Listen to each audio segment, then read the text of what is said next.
Now, let's pretend like modus ponens means modus ponens. Why? Do you think? Because because I want to ask you if you think that's a valid argument or not. What? In let's call it Euclidean logic or actual logic. That we call this modus ponens, because it can't be a modus ponens, can it? It's definitely, absolutely not a modus ponens. If I was just going to write out like that, do you think that's valid? For a modus ponens or a modus polens? Modus ponens. No, we definitely, like I said, I'll say it again. We know for sure it's not a modus ponens. Because that's what we do here. We study logic, yes. Yeah. So, do you think that statement, just the P and the Q, do you think that's valid or not? Well, you're all over the place. Yeah, he's still asking me whether he. What do you think? Do you like it is a modus ponens, right? And for that, you'll have to ask Bob. It's not a modus ponens because it's not a modus ponens, is it? Well, I'm not asking if it's a modus ponens or modus polens. I just want to know if it's valid or not. Valid within Globgic, perhaps. You'll have to ask Bob. Won't you? Forget Globgic. Just that statement that I wrote. Is that valid or not? That statement that you wrote. Yeah. If and only if P, then Q therefore P. It's just if P then Q. If and only if. Yeah, that's just if P then Q. It's exactly the same thing. You want to add in extra words. We like to try and simplify it. The if P then Q. Oh no, because if P then Q and Q therefore P is entirely different from if and only if P then Q therefore P. Mm-hmm. One is suggesting a necessary antecedent, right? Yeah, if P then Q. Yes, that's the whole idea of logic. The consequent must follow the antecedent. No, it's to suggest that there's only one thing that can cause Q, and that is P, right? No. That's what if and only if means. No, it's not just... No. It doesn't mean there's only one thing that can cause it. That'd be ridiculous. It's just a fancy way of saying if P, then Q. Whilst people trying to add a little sophisticated turn to it. There's no difference. The general statement is if P, then Q. In Euclidean logic, let's say.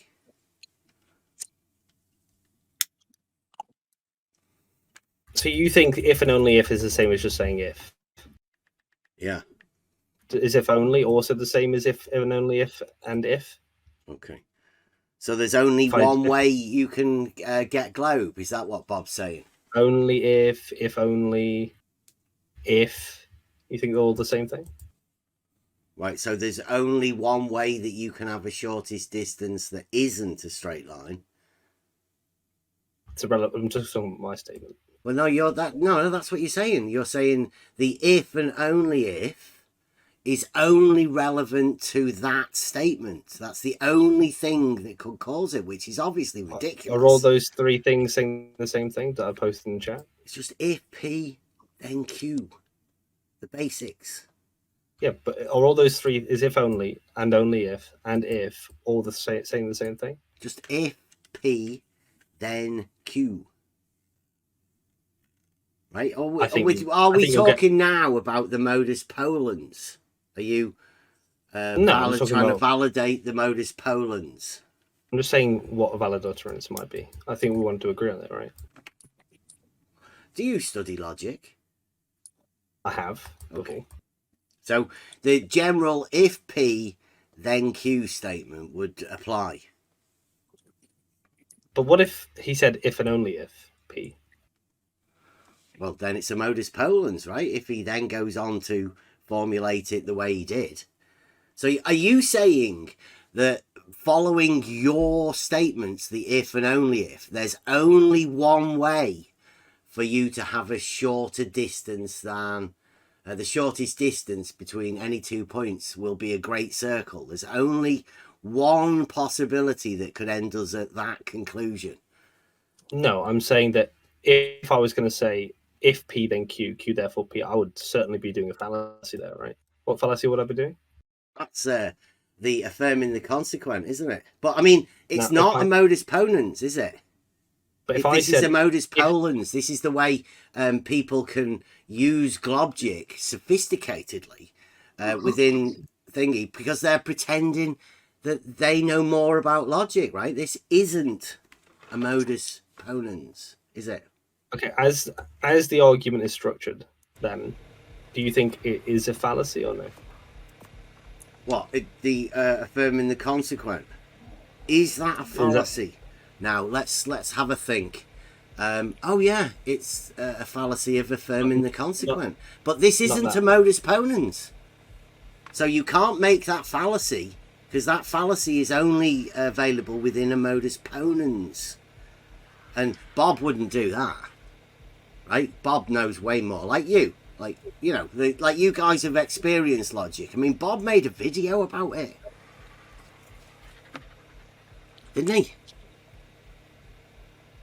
That's Bob the science guy.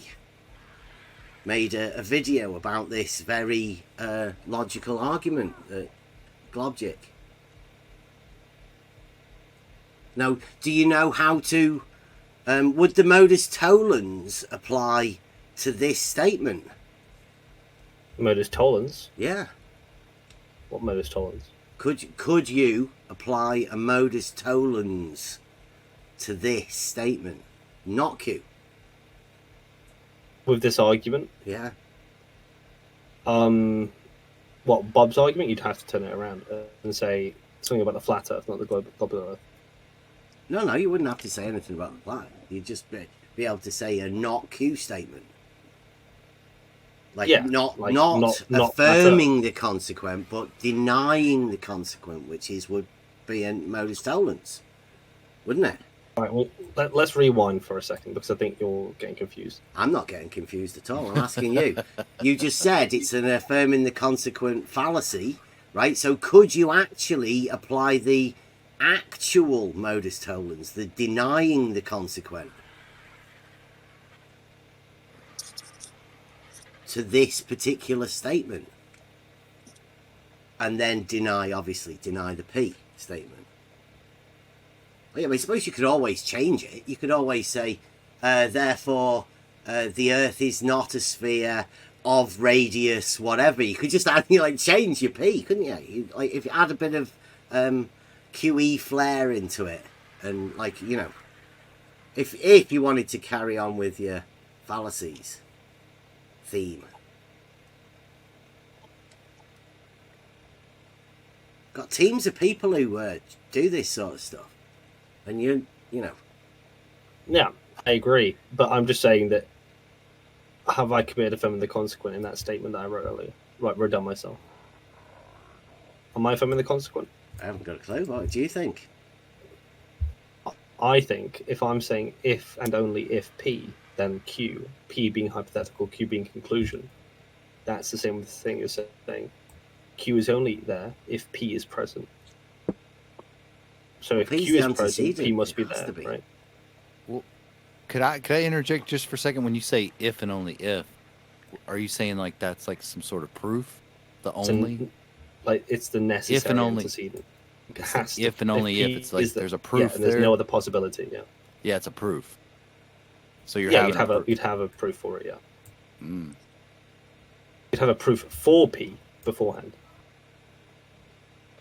You would have a proof? No, you would, not me. You would.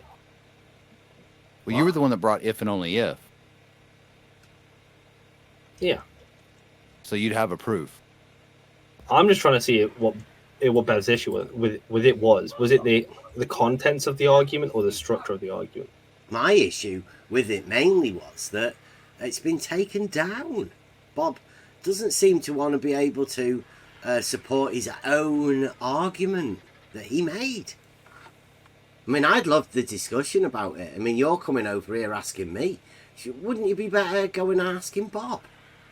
It's He just was because the I guy remember that you made asking. the argument. It's just because I remember you what asking. use would it be for you asking me what Bob was doing or what my issues were with it? Like, ask Bob. Surely you can work out how, from what this is, whether it's a modus ponens, a modus tollens, or a modus polens, right? Yeah. I'm just trying to, because you asked someone if it was valid, but yeah, I sensed sarcasm, right? So I couldn't tell if you thought it was an invalid argument. You couldn't tell. No. Does it really matter what I think of it? Because Yes. it is a logical structure, right? It's just the structure is all I care about. Well, Bob's made it. Let's assume that P is true for the sake of argument, and to say, do you think it would be a valid argument? I don't know. I don't know what's valid within a modus polens because I'd never heard of it before. So, like, to me and you, right, because we're used to logic and modus ponens, this seems like an affirming the consequent natural fallacy, right? But this isn't a modus ponens. This is a modus... this isn't a modus ponens. It's a modus polens. It's a different argument altogether. Well, I don't think you and I would think it was affirming the consequent. That's the thing. You didn't think that we did think it was an affirming the consequent. No, I think we would agree that it is an affirming the consequent. Yeah, because you're thinking of it as a modus ponens, but it's not. He even said it. He wrote it down and he said it. He verbalized it. It's a modus polens. Now, I'm not that experienced in logic like Bob. I wouldn't make a logic teaching video where you taught people about how to, make arguments. But he did say you can falsify this with a modus tollens. Now, I do know that. And I would know for this what the modus tollens for this particular statement would be. And that would be a straight line distance for measurement. Like a meter, centimeter, a mile. All of these are straight line distances. But Bob...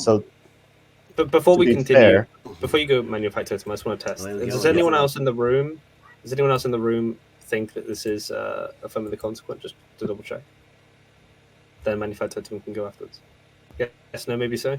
1, 2, 3, 1, 2, 3. Okay, go manufacturer.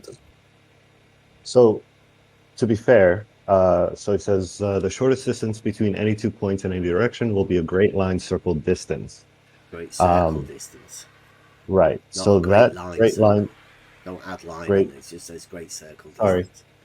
Yeah, I'm squinting. Will be a great circle distance.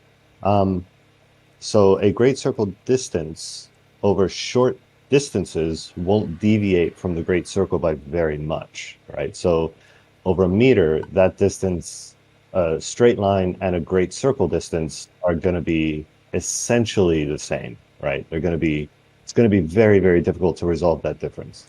So it's not disproving that necessarily. What's not disproving it?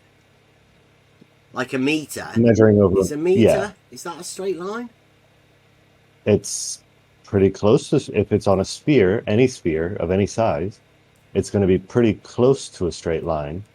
It's going to be, it's going to be pretty close to a straight line, but it is going to be a great circle distance, right? So even showing you something that is a straight line distance would still be falsifying it because it's not a straight line? Or you imagine it as not being a straight line? Or are you going with the if and only if? Like you're not allowed to say it's not a straight line. Or it is a straight line. Like in reality, right, 2 points, say like from the top of a mountain to the top of another mountain. I mean, is that on a sphere? It just depends on the instrumentation you're using. Would that be negated by your first P statement? Like if and only if. You could say, well, they're not on a sphere, so that doesn't apply to this modus polens. Well, it depends on the instrumentation you're using. If you go mountaintop to mountaintop, you're probably cutting a chord. If you're not tracing the same elevation. Yeah. If you're not tracing the same elevation the whole way. What? Right? across the same elevation. Sorry. All I'm saying is, You know what a chord to is? resolve the difference, yes, Do you know what a chord is? yes. Oh, can you just remind us? Because you seem to say that from mountaintop It's to right. mountaintop. Right, it's right there in the image, right? The first little at the bottom says chord, sagitta, and tangent. Are they Euclidean? Yes, those are Euclidean. Mhm. But to the greater argument, I'm curious if I say, so the example I'm always given for affirming the consequent is if I eat 10 hamburgers, I am full, right? I am full, therefore I ate 10 hamburgers, which clearly doesn't necessarily have to follow. But if I say, if and only if I have eaten, I will be full. I am full, therefore I have eaten. Like, would that be? Could you not eat and not be full? Are you not allowing for that possibility in your if and only if? Yeah, that would be fine, but that wouldn't negate. It wouldn't satisfy your being full after eating of your statement, if and only if. Yeah, but that wouldn't deny. That wouldn't go against what I've said though, right? It would deny you being full if you've Oh eaten no. and only had like a pea. Well, all I'm saying is I have to eat in order to be full, right? I can eat and not be full, but if I'm full, I must have eaten. Could you not have just drank a load? And be full? I don't know if that might just be an issue with the language we use for food, but I don't know Have if you I really studied logic? me Yeah. not formally, no. No. That was me you were talking to earlier. This is Yeah. someone else. I know. Yeah, I can hear it's somebody else. That's why I was asking him.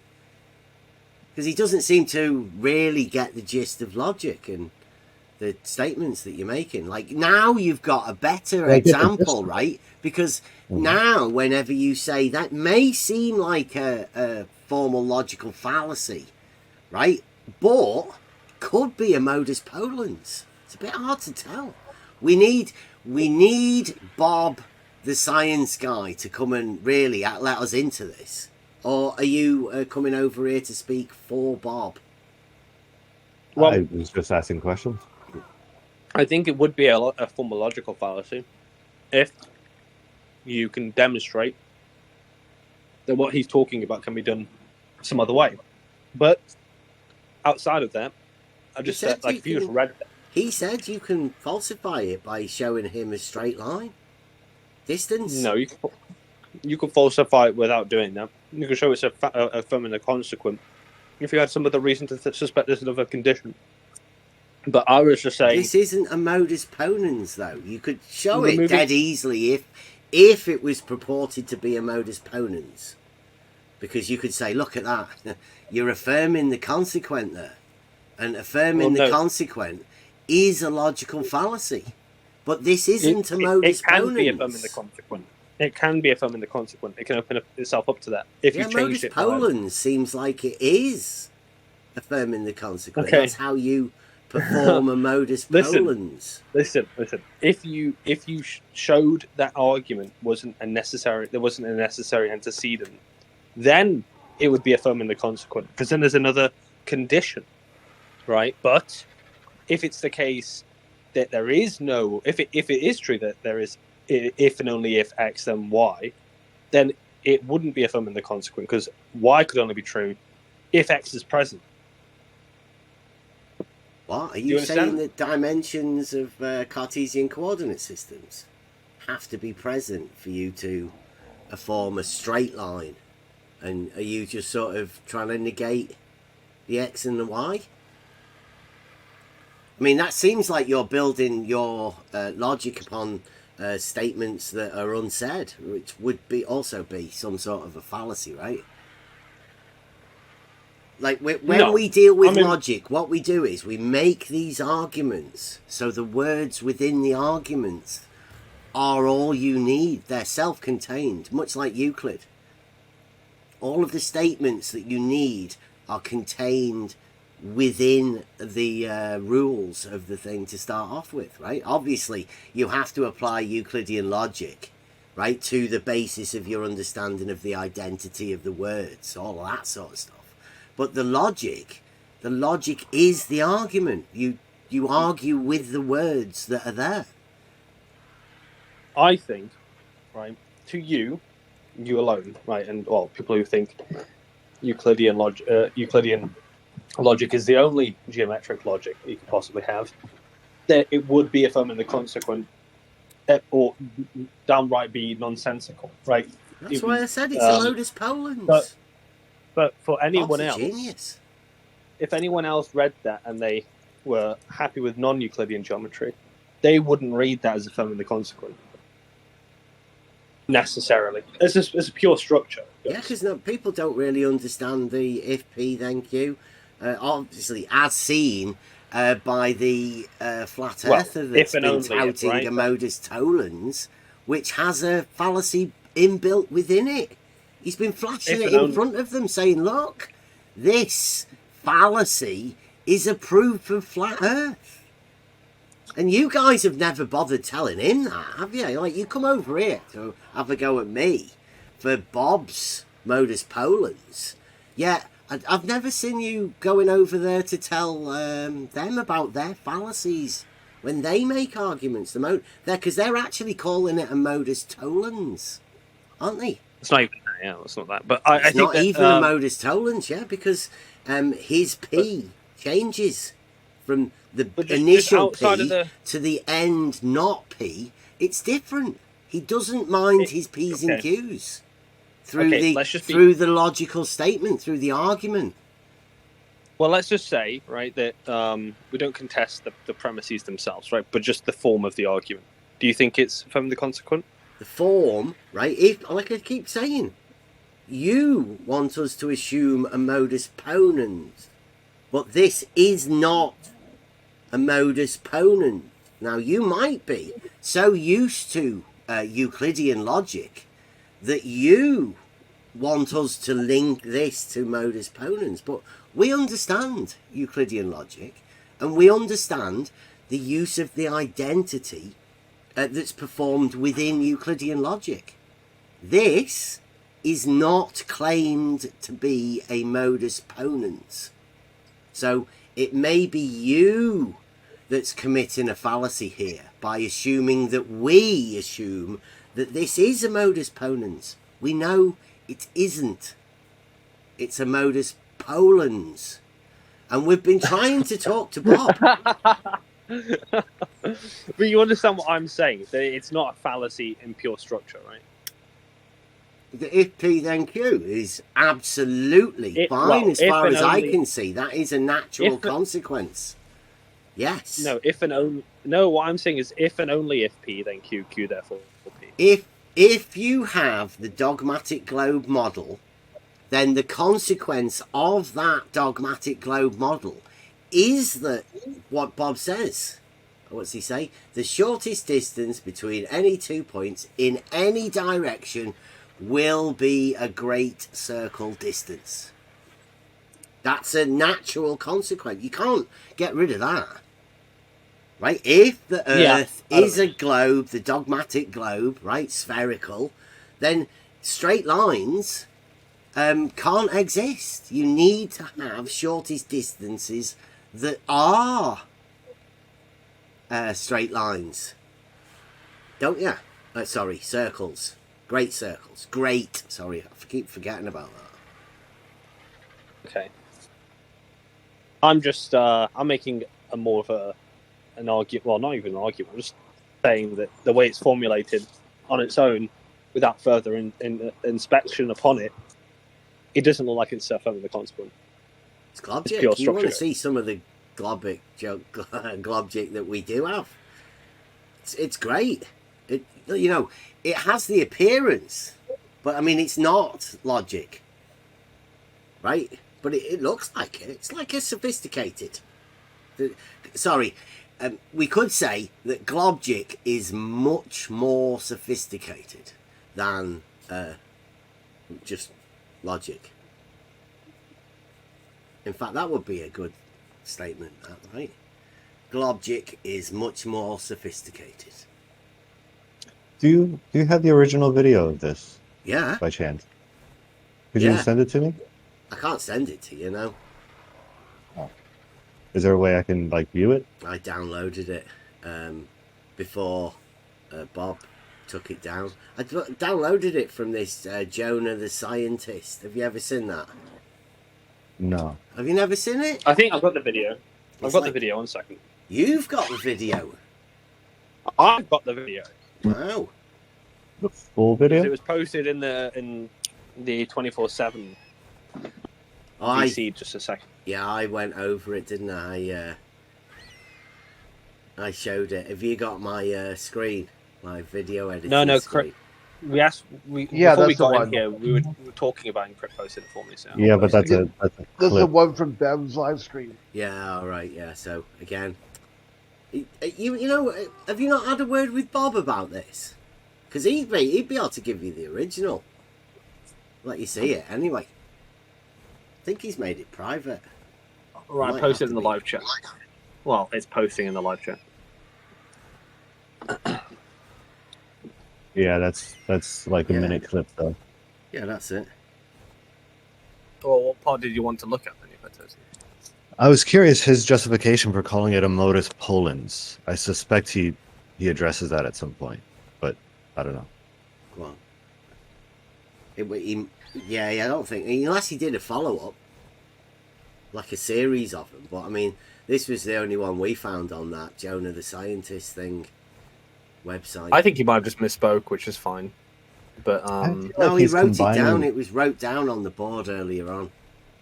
Yeah, I feel like he's combining modus tollens and modus ponens, and I feel like there's some, I don't know, Sophistication. That's Well, sophisticated. a reasoning, some kind of reasoning behind it, but You'd hope I so, don't wouldn't know. you? I There's would. Yeah. only be Bob illogical, that could tell probably. us this. Only Bob.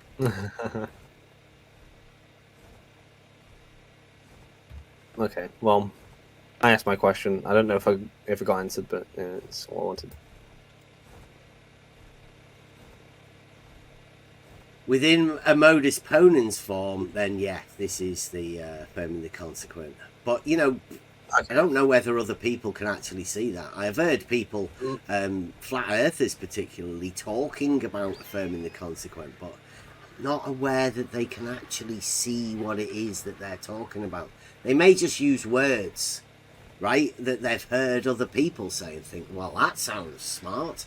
That makes me Yeah, sound I think- really smart. But like when you actually go through this, you can see where the idea of affirming the consequent comes from once you understand your P's and your Q's.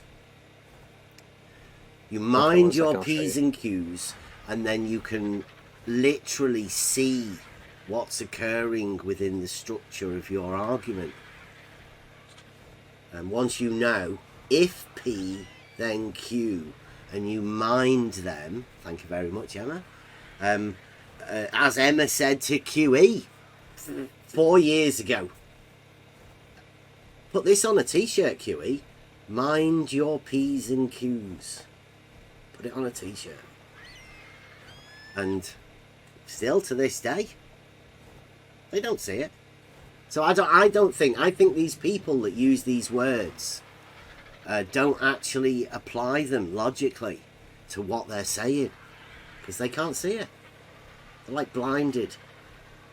Might be stuck under the bridge. Maybe somehow they can't get over the bridge. It's the bridge of asses. You know where the mind your P's and Q's come from, right? Yeah, Emma's saying to QE, mind your P's and Q's. No, it's book setting, because all the letters are backwards, so people get confused. Really?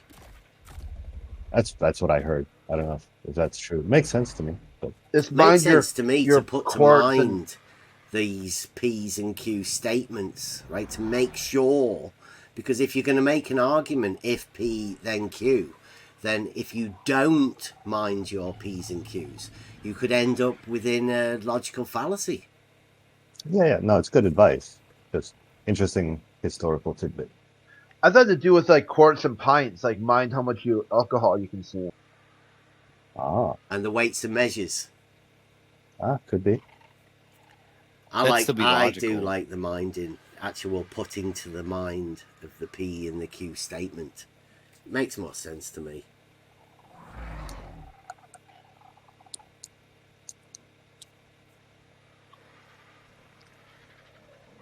Do you know Bob? Are you talking to me? Either of you? I mean, Nope. Personally, no. No. Do you have a direct line to these shadow giants, or are they as much a sort of mystery to you as they are to everybody else? I mean, do you watch them? Right? Do you take their advice within videos and stuff like that? I've only really seen, before this one, I've only seen another video of his, and I mean, there wasn't advice in there per se, but... Did you see the one where he measured the drop of the lake in his back garden? Where he put flashing pattern lights on his auto level? No, the only other video of his I've seen was on the Cavendish experiment. He blinged the shit out of an auto level in his back garden, and he says he measured the drop of the water over there in the distance. Literally measured it. So I'm surprised that you don't know, right? It was a really good show because at that point he wasn't talking to you anymore, and everything you said had to be filtered through SE. Grown up talk. Yeah, like here's Dr. Bob, and he had you locally muted. So anytime you said something, SC then had to say, "Okay, this is what Bev had said." So yeah, I'd suggest you getting Bob over. Perhaps he could do a show for you, so he could explain all of this sort of stuff. Because I'm unable to explain it. To me, I'm so used to Euclidean logic and minding my P's and Q's that it sometimes it could be mistaken, right? People could easily mistake this for an affirming the consequent, if they were to look into the argument and the structure and see how the argument's laid out. But like we say that's why it says at the top, it's a modus ponens. And I'll tell people, right? I'll tell people when I'm explaining it to them that, it's just different. It's not that, right? Logic, this isn't that. That's not the logic that you understand. In fact, if you were to apply logic to this statement, it would be an affirming the consequent.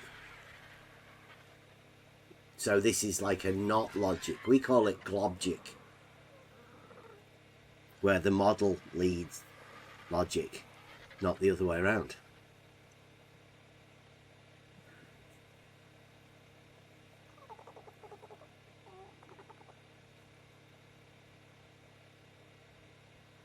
Doesn't you notice as well, the modus tollens for this doesn't make the earth flat. It's weird that, isn't it?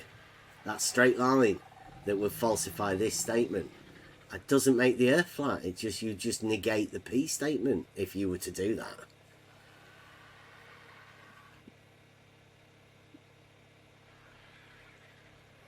But yeah, it wouldn't make it.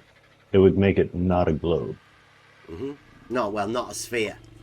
I mean, everybody knows 'tis globe, right? But this is particularly not a this sphere. sphere, yeah. Falsifying the dogmatic globe. Well, I think And he could must probably be do this. confident. He must be really confident, because this is like putting your baby up for, to the general public, putting it out there. Look, this is how you falsify my model. That's Bob.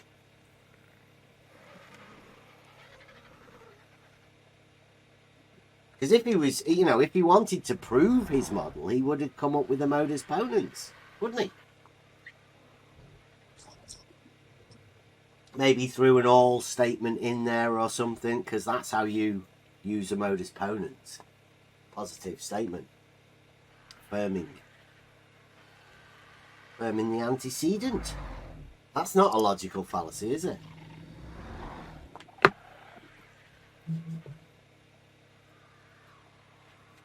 Well, couldn't you just switch it around and do that? Would you switch what around? If the shortest distance, well, let's keep his wording. If and only if the shortest distance between any 2 points in any direction will be a great circle distance, then the Earth is a sphere. Yeah, you could do that. Yeah, that's the way logic works, isn't it? What about if and only if or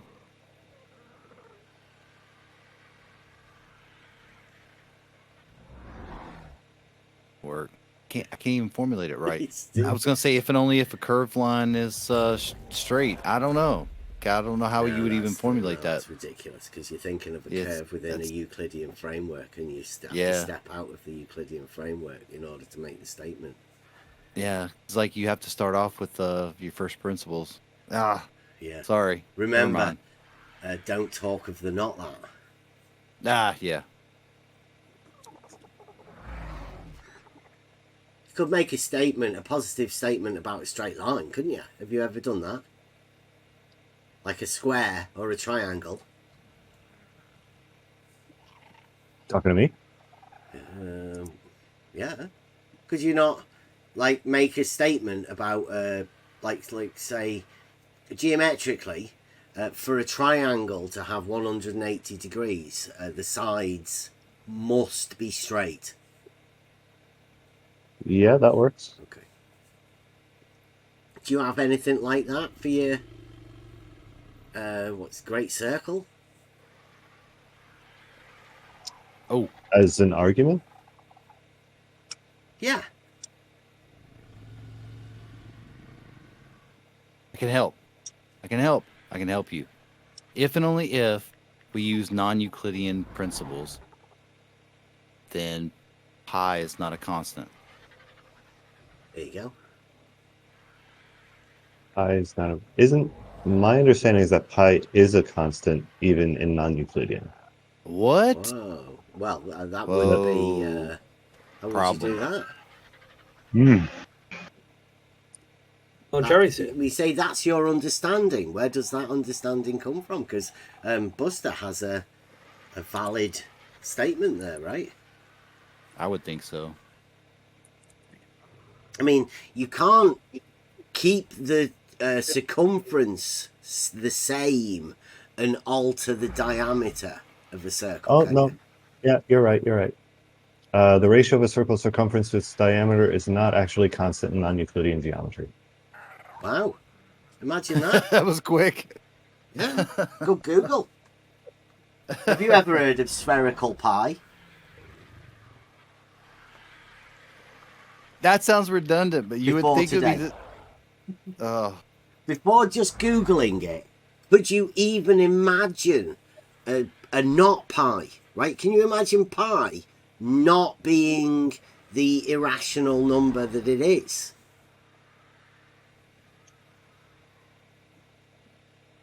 And I now, imagine pi even now you've just Googled it. Can you imagine pi being not pi? I mean, I think pi is pi. Mm-hmm. Well, most people do. Do you know the consequences of that statement, though, that you've just said there? No.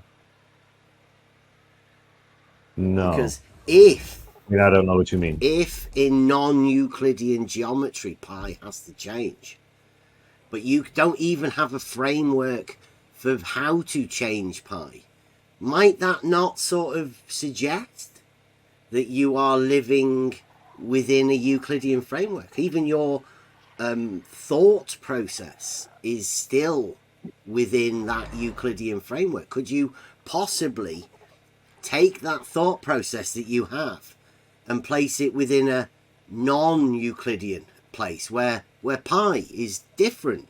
It's not that. Yeah. That's a Well done. yeah. No, I mean, pi is a ratio, right? So if that ratio changes, that changes pi. Well, how do you change the ratio?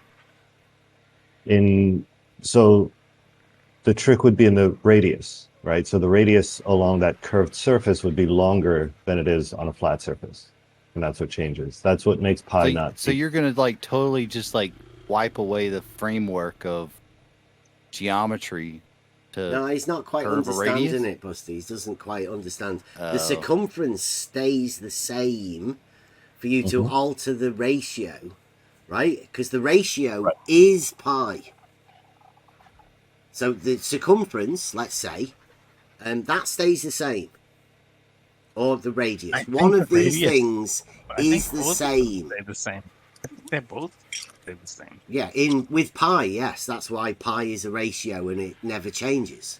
But for pi to change, one of pi these doesn't change. things has to change in relationship to the other. So either the radius but- has to but stay I the don't think same and the anybody thinks circumference pi has to changes. get bigger or smaller. Nobody or thinks pi changes. nobody thinks pi changes. What did that guy just Google? Google? No, nobody thinks pi. Do you think pi changes? Oh, Would this you is have- rolling my boulder. Please, can you keep out of this? Oh. Yeah. The guy that we're just talking, the one that just Googled it and said that spherical pi is different, did you say? Blue Marble's done a video about it, rolling my boulder. Right? There's no need for you to interrupt. We Blue already Marble know says that pi your changes. statement that you say nobody says, well, there are. This guy's just said it. Blue Marble said it. I will. I am gonna go off and look because Blue Marble said pi changes. Spherical pi, Yeah. yes. Look it up. He's made a video about it. I will. Yes. I will be And right Brenda back. as well. All of your Brenda. shadow giant heroes. No, I'm We've talked gonna. to all Yeah, of I'm them. gonna go. Anybody Yeah, you'll that's have ever to brought say it. in anybody that's ever brought in spherical geometry you have to say that. Yeah. Like if you're gonna Bob- bring it in, That's then what you have Bob's to say saying, it. really, isn't it? Shortest distance.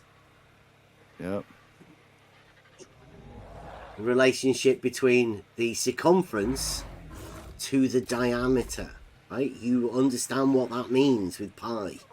But this makes it change somehow. Because of some weird thing. And everybody knows that pi doesn't change.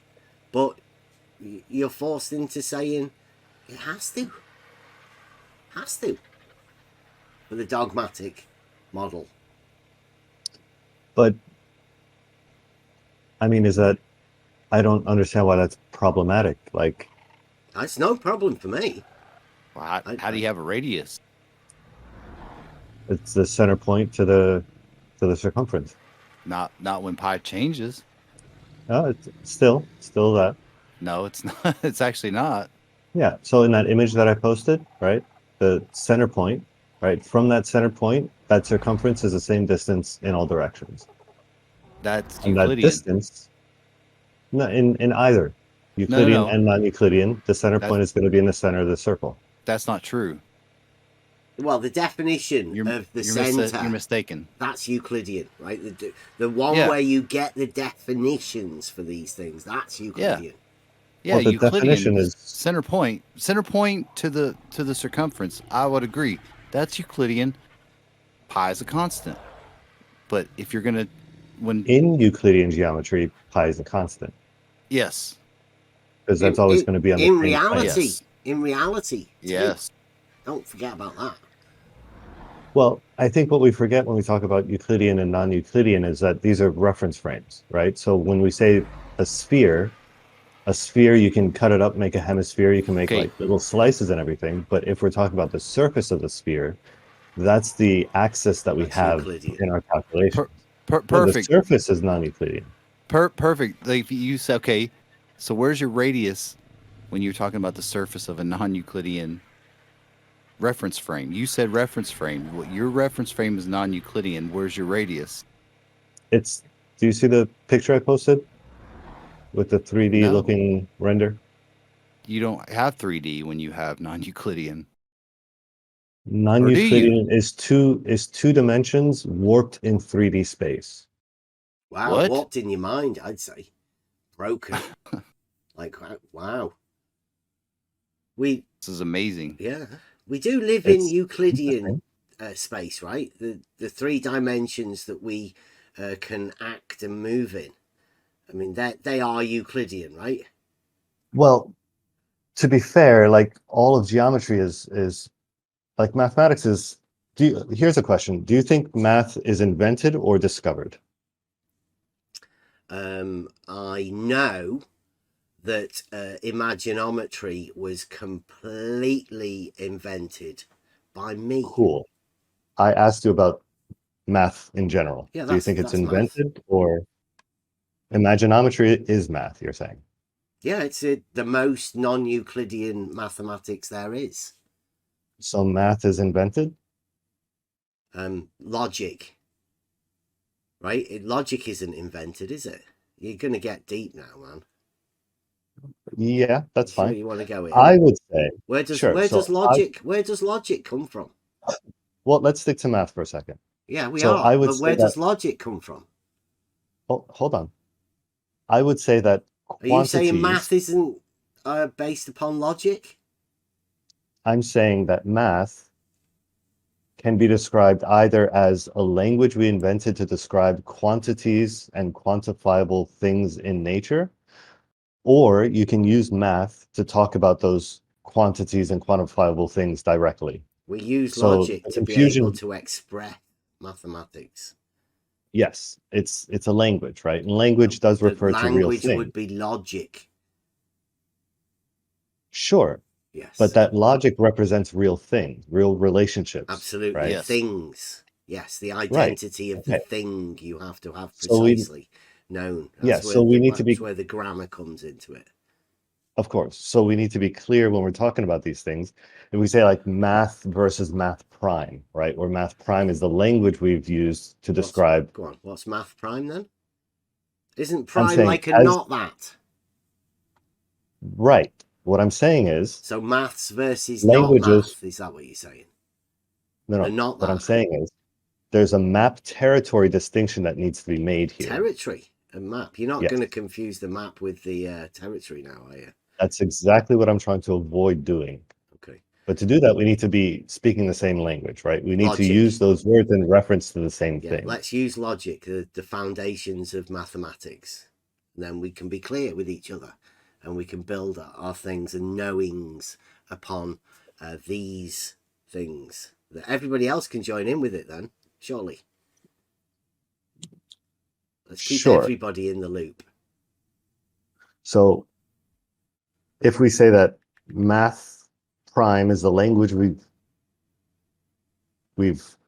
let's say come up with to describe math, which is the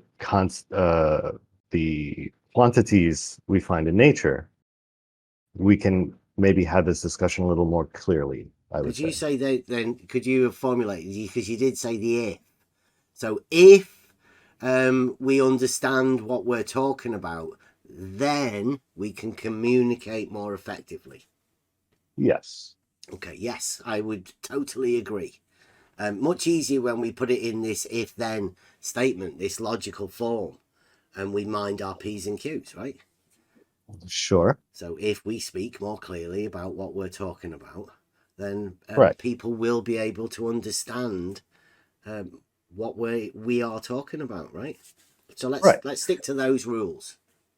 Sure. So Completely if you agree. ask me, do we live in Euclidean or non-Euclidean No, space? I said no. I made a statement. We do Mhm. live in Euclidean space. So is that under the math or math prime reference frame? It's just in reality, within the understanding that everybody can have. Right. So math. Well, they're just in reality, right? You can understand what a triangle is, but by our not agreed by our upon, understanding, right?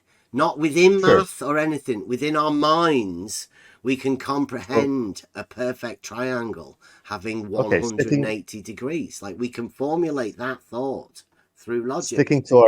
sticking to our math prime distinction, I would say that Euclidean and non-Euclidean are purely math prime, and really we can't discuss those things meaningfully when only discussing math. Wow, this is really high level. Logic. No, I'd say this is geometric sophistry. Oh. Yeah. Classifying them both under the same heading of a not that. Oh yeah, it's a square. You know what a square is? Of course I know what a square is. I Not know that, through I know that through Euclidean understanding. Everybody else that's listening Okay. knows So whatever you say. The moment you say square, people know what you're talking about, but Okay, only so through imagine that Euclidean framework. Imagine a square, not that. Do you understand that? You can do that if you want to.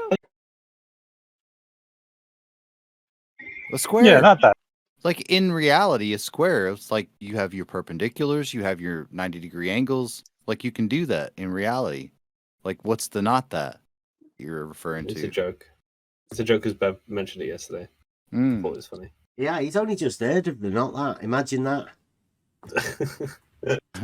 Imagine not that. Yeah, imagine, Yeah. imagine just finding out about the not that at whatever age you are in some random Discord somewhere.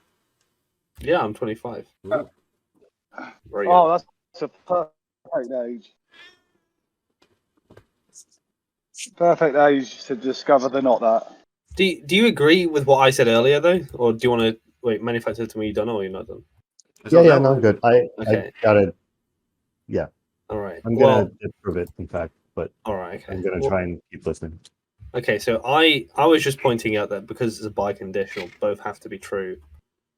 So it's not affirming the consequent. That's what I Sorry, was saying. go on, say that again. But because it's a biconditional, both would have to be true for it not to be affirming the consequent, right? So you Sorry, saying for it not to be... the modus ponens is not an affirming the consequent because of some condition that you've accepted? I would be so bold. Oh, I don't accept that condition. I don't know anything about it. But I think if I was a nobody, right, I could make a truth table out of that, just the statements alone, and I could figure out that that could be true and not just necessarily fallacious. Wow, a truth table. Yeah. Wow. Strange you should say that. You got a truth table there? Well, I mean, if you were to do that, would that not look like an affirming the consequent? If you were to do a truth table, would you not rapidly find out that that's an affirming the consequent, which obviously would show that you're thinking of a modus ponens. But this isn't a modus ponens. Sorry, Dave. This is why we need to have a word with Bob the Science Guy. He was going to do his role about no Hot mic spot on. Oh, that's all right. That's all right. I might even go over it when he does get it fixed. But we're going to be out the water finally. Fucking hell. There you go. Sorry about that.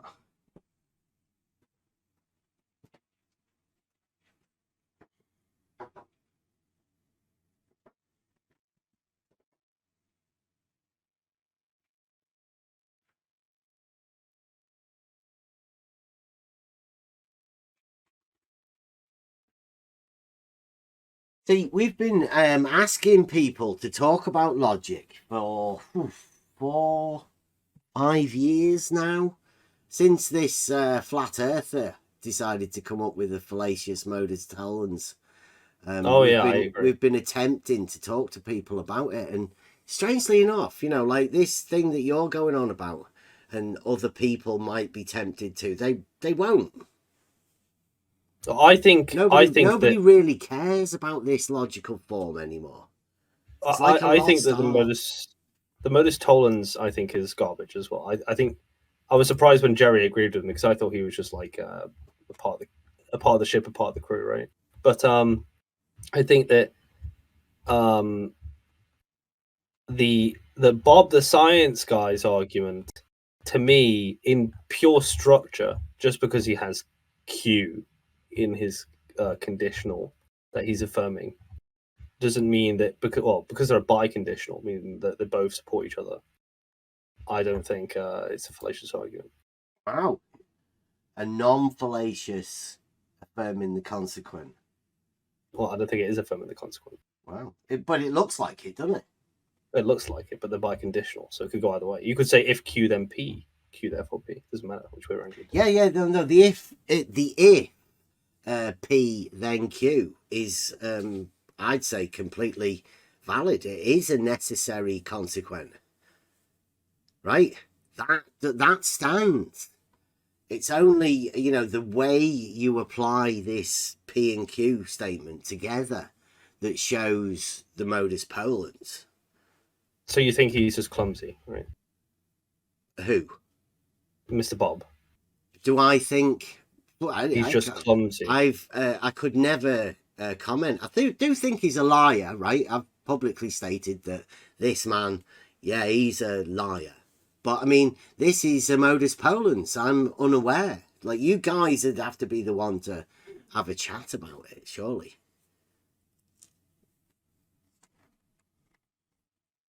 I have publicly stated that this man is a liar, yes. He's claimed to have measured the drop of the water level over distance. Jerry, can I test something on you very quickly? There. He's always there. Yeah. What's up? If and only if P then Q is the same as saying if and only if Q then P, right?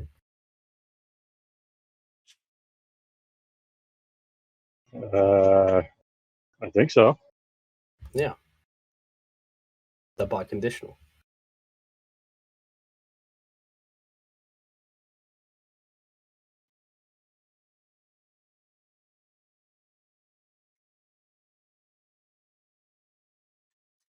It's globgic.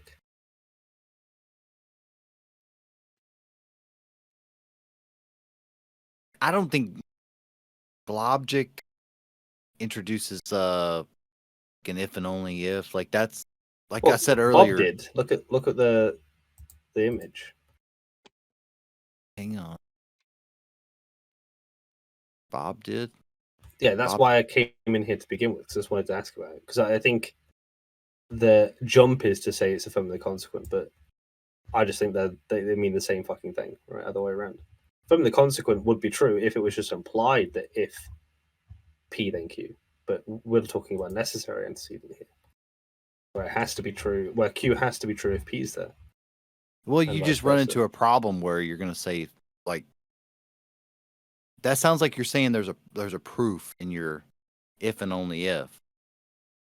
Like I said earlier. Yeah. I think what would you say if somebody said, but isn't this a straight line? Isn't this meter? I'd agree. I'd agree that in practice it is a fallacy, right? I just think in structure alone, I don't think it commits any fallacy. Like, if you just read it, I wouldn't read that as a fallacy. I'd have to point out the conditional, the alternative conditional. Well, what would you say to somebody saying, look at this ruler here, right? Now, this is a straight line.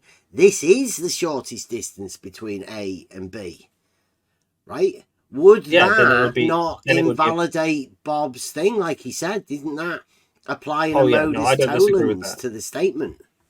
I don't disagree that it is effectively going to be problematic, but I think just structure alone, I think it stands up before you start like introducing other conditionals, right? So wait a minute. So you're saying that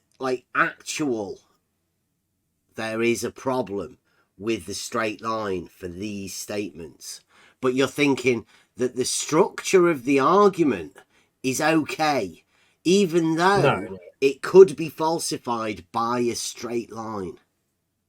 Well, I'm saying pure structure alone, regardless of the contents. So I could just say, I'll just forget the actual words in it and say if P. Yeah. Forget the fact that a straight line would falsify the P statement. Well, yeah, Forget I get about it. that, I get it. Let's you just get what I'm consider the saying, right? structure of the argument. Yeah, you're doing sophistry. That's not sophistry. It's just logic. Of course it is. No, it's sophistry because you could falsify this statement with a straight line. I agree. Tolerance. Well, I'll agree with that. So then, I was just what's confused wrong with the structure of the argument then? Like, because if it will easily show to be proved wrong, right, with the modus tollens by the simple addition of a straight line, how can the argument be fluffed up to make it some sort of valid? So I wasn't sure. You'd only be fooling people, right, who are hoping that this might look like a proper argument, right? Bob might have been misleading people. Yeah, well, I was saying that that I wasn't sure if you were disputing the contents of the argument or the form of the argument. Well, I'm just trying to get people to think. That's all I do. Like, I know what I do, and I know how my brain works whenever I hear this sort of stuff immediately. But, I mean, that's nothing to do with me.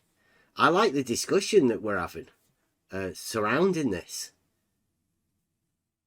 It's instantly falsifiable by showing a straight line being the shortest distance between 2 points. But what it seems like you want to do is add a few tassels to the argument and sort of make it okay that some sort of a valid argument that you might be able to sophisticatedly present to other people that may supply that within some sort of form of argument this may not be a logical fallacy. But that is exactly what I'm doing. But I know it's not really relevant. That's all I wanted to ask you, though. I just wanted to be absolutely clear on it. Yeah, I like it. The sophistication involved over there at that server. I mean, you could, right? You could present this sort of stuff to QE, couldn't you? Well, QE's a dunce, right? So. Well, you could prove that, right? With your knowledge of logic. Why have you never bothered telling QE that he made a fallacy within an argument and then called it for years a proof? Like, why are you being serious or are you being unserious right now? No, I'm being deadly serious. No. Wait, why haven't you bothered telling QE that he's made a fallacy? Are you under the impression I'm a flat earther? No. It doesn't matter what you are, right? You seem like a guy that wants to question logical statements that people make. Ask Jared. He's heard me talk about the Black Swan a few times. Mm-hmm. So I've objected to it. I object to it almost every day at this point because no matter how many times I have to say to them, the argument doesn't hold up. They'll just keep on repeating it every day. They just don't absorb it. Mm-hmm. It's like I think they hear it's a modus tollens and they think, oh, whoa, big words, Latin, must be true. But the actual contents of the argument, it sucks, right? So, and a modus tollens is a falsification. Yeah, they think they're doing a falsification. Yeah.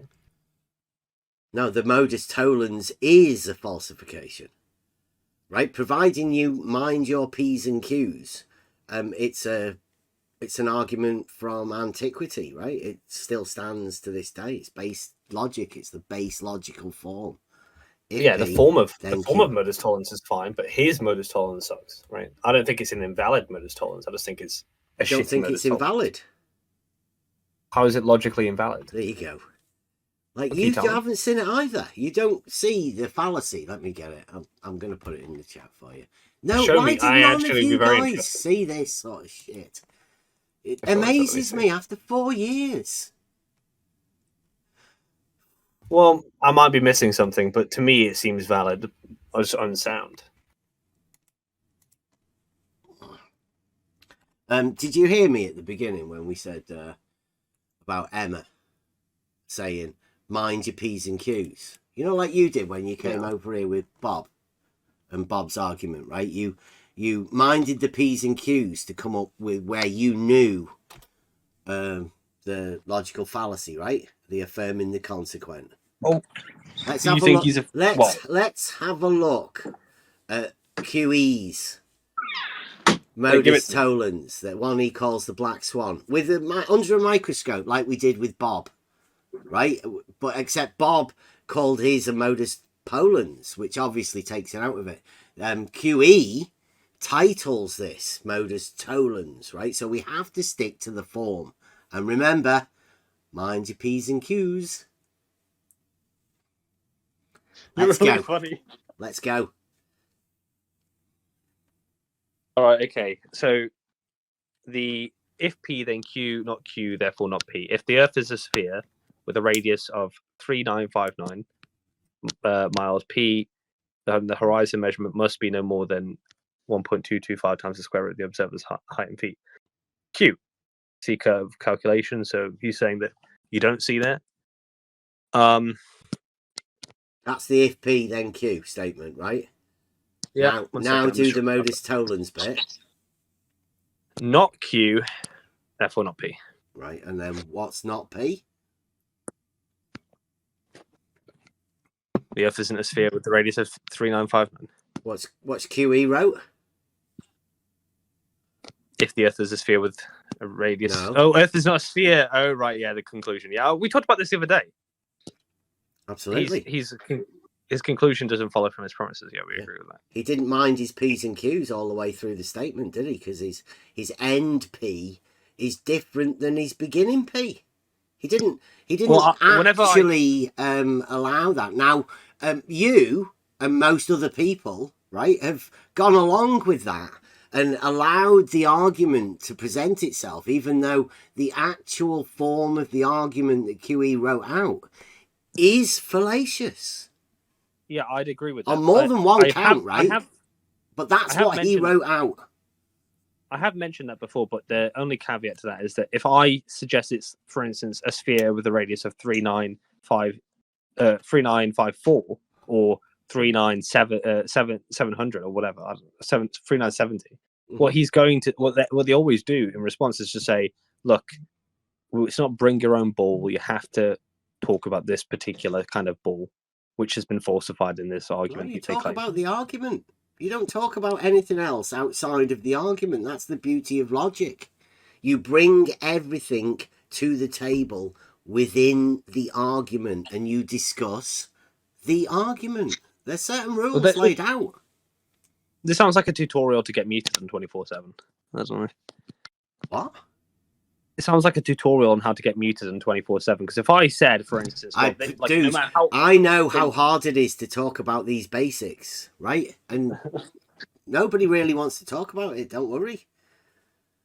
Yeah, I think it would just show me a different one and a different one and a different one. Yeah, obviously, they're not showing. We said to QE. Said to QE, we do it this way, right? Your dogmatic model, is it spherical in nature? Yeah. Right? Is it oblate? Yeah. Right? Does something oblate have a constant radius? Sorry, what you cut out? Does something oblate have a constant radius? Yeah, you cut out. Is it just me or is everyone else? Yeah, he says constant radius. Yeah, you cut out a little bit for me as well, then, Bev. So yeah, it's just on that last bit, the constant. Was it radius? You said. Yeah. Does an oblate shape have a constant radius? No. Okay. Right. So it's fallacious in that point as well, because he's giving you a model that you have to live by that you don't actually have and you don't actually live by. And then what he's doing is he's fallaciously getting rid of a sphere, even though really the argument just gets rid of one radius. I mean, they could do that in infinity, right? QE could play this fallacious argument of saying it's not a sphere, falsifying the radius altogether, by stating, here's a picture with something. I mean, Yeah, I think that they all just respond by just saying, "Oh well, it's not bring your own ball. You must defend this radius and only this radius." Yeah, they're flat. And then what do you do? They don't want to admit that the Earth's not flat. Yeah, I don't know. I tried what you're saying. It didn't work out for me, so I kind of like ignore. I do sometimes say that the black swan doesn't falsify the globular Earth, but they just No, we've been saying it for ages. Mind your P's and Q's. So yeah, that very people true. can mind I have it a lot of themselves. respect. I have a lot of respect for you for being clear on that, though. You're the only person who I suspect is an actual flat earther that has ever said that. I'm not a flat earther. See why that makes Yes, me you are. think that you are just dishonest. No, I mean, do you want to know why I think you might be a flat earther? I'm not a flat earther. I can prove it's not flat. Yeah, but you're just going to talk about elevation, right? Talk about proof.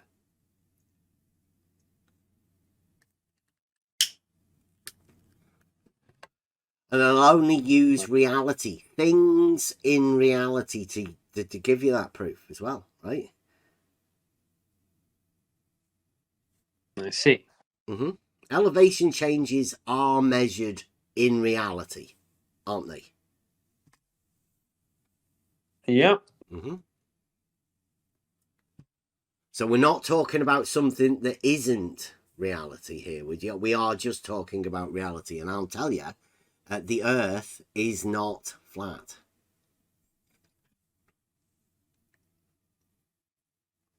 Did you say it's flat and topographical, as in there's elevation on a flat plane?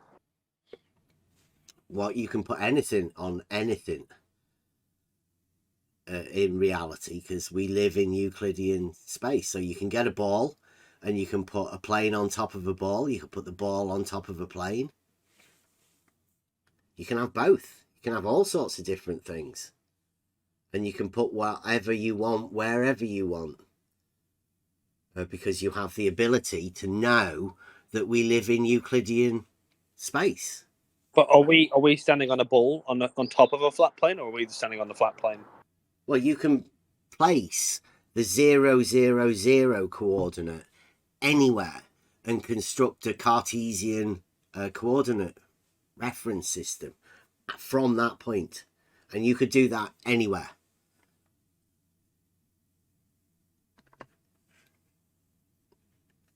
That's how confident I am that I know I live in Euclidean space. It's how we know, the shortest distance between 2 points is a straight line.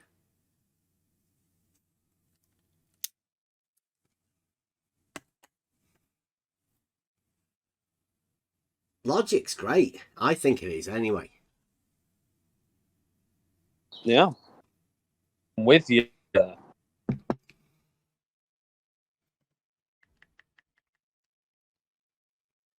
What do you reckon it's going to be like when people start discussing reality? I don't think it's ever going to happen. It's not your reality. Yeah, I don't think public is ready for reality, are they? It's much better to keep the veil. ECV for the win. You know when, Yeah, Jerry brother. says he's not a flat earther either, right? Jerry says he's not a flat earther, but the reason why I think it's just like the geometry thing is Do you just not trust a Jerry? different form. Do you not trust Jerry either? Because I love Jerry. when Jerry says he's not a flat earther, I'll believe him. Well, the reason why I think because I've not seen you debate a flat earther, but neither have I seen Jerry, right?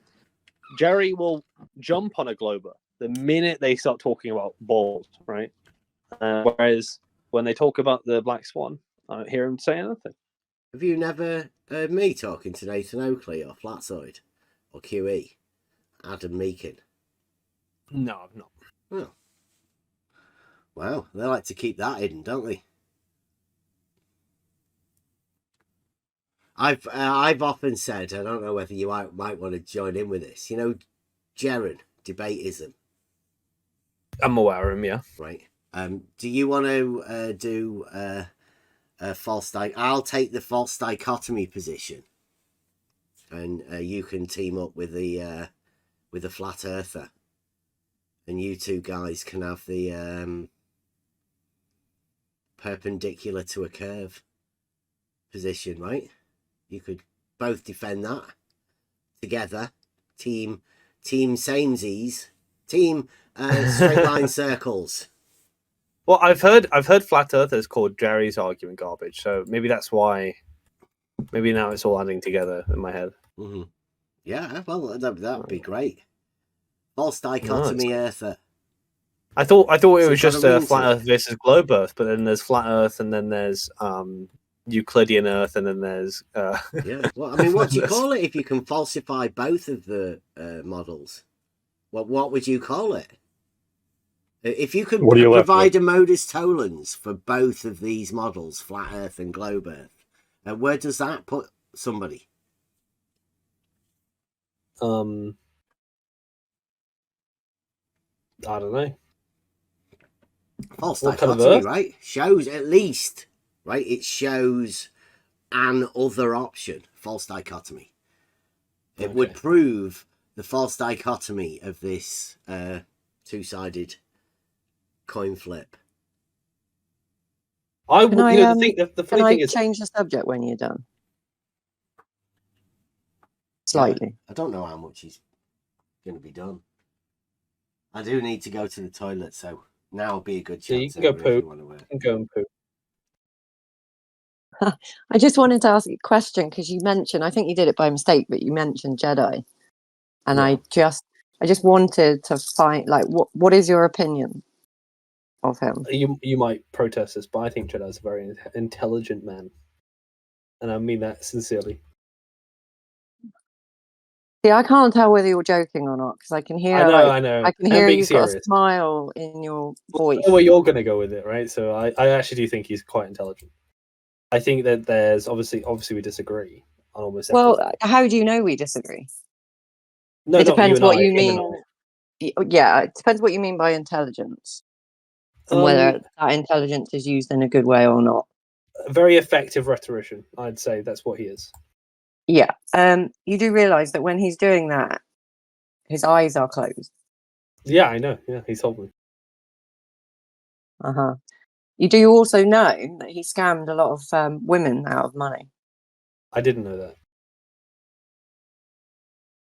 Oh. Okay. Yeah, that's why there aren't that many women around. And if they are around, there are yes women with 24/7. What do you mean by scammed? What happened?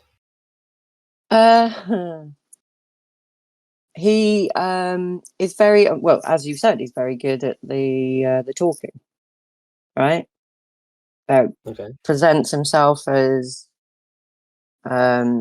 this online character, and for new people that get caught in the net of 24/7 by design, I suppose you would say they get to that place and they think naively that they've just found a group of people who are exactly the same as them and who will be like a family to them, that kind of thing. So you get sucked in to the whole, they sell you this thing, you can build up your roles through the server if you behave, that kind of thing. And at the same time, you've got guys hitting on the girls. Always happens. It always will happen on the internet. And then they get manipulated out of quite a bit of money. Oh, I see. I'm tracking what I'm picking up what you're putting down. I see. It is common knowledge, but not common. It's hidden. They like to keep it hidden. He had to disappear for a while, but if you speak to the right people, I mean, I can point you in the direction of probably 5-6 women. Well, that's wild. The 24/7 circle for like 2 months, so I don't really know them that well. Like personally, I don't really know them that well. Mm-hmm. But I enjoy them. I think that they're they're very entertaining. Some of them are better. I mean, I wasn't much of a a conspiracy theory kind of guy, so I wasn't really into like flat Earth. But I was surprised that some of them are good at that as they are at rhetoric. Like They've been Alpha Veritas. practicing for years. Yeah. So 24/7 are the kind of in this little corner of the internet. 24/7 are the the place for flat. That's the place for flat Earth, right? That's where everybody gets filtered into in the Discord. Like if you're looking through the YouTubes and that, you eventually get directed and end up at 24/7. Yeah. And they've been there for years, and it's the same people running it that have been for years. And they're very good at what they do. Yeah, I've heard them talk about their tactics as well. Like that. Well, I mean, it's to the point where there's a stark difference between the people who have been doing it for years and the more newer flat earthers. Because the newer flat earthers, it's like you can tell they're trying to think about their script and panicking about like coming back onto the script when they've gone off it. And then the more older ones, I suppose, are very. It's like it's seamless, right? You don't even notice that they've tricked you right, into like going back onto some of the problematic points. But they've got all the talking points, and they've learned all the responses and all of the Glover's responses. It's been the thing is, as Bev I think's already pointed out, it's two sides of the same coin. It's like a symbiotic relationship. They need each other to survive. So they kind of, even though they hate each other, they need each other and they have to protect each other. And it's a really, really odd dynamic. Fascinating to watch. The Globers and the Flat Earthers. Yeah. Yeah, in a way. I mean, like, I think they wouldn't have nearly half as much fun if there was no Globers turning up. So I guess the Globers that get sucked into it really want to, like, keep trying. So. Well, I mean, it's the Globers as well, though. They love to go and hate on people who have a different opinion of them. It's a specific kind of person. Because I don't think everybody out there would go, yeah, flat Earth is stupid, so I'm going to go into a Discord and argue against it. You're right, yeah. I'm still trying to work out what people find entertaining about it. What makes it... I think it's the team thing. Same with, football. Yeah, I'd agree with that. I mean, like, I think that there's...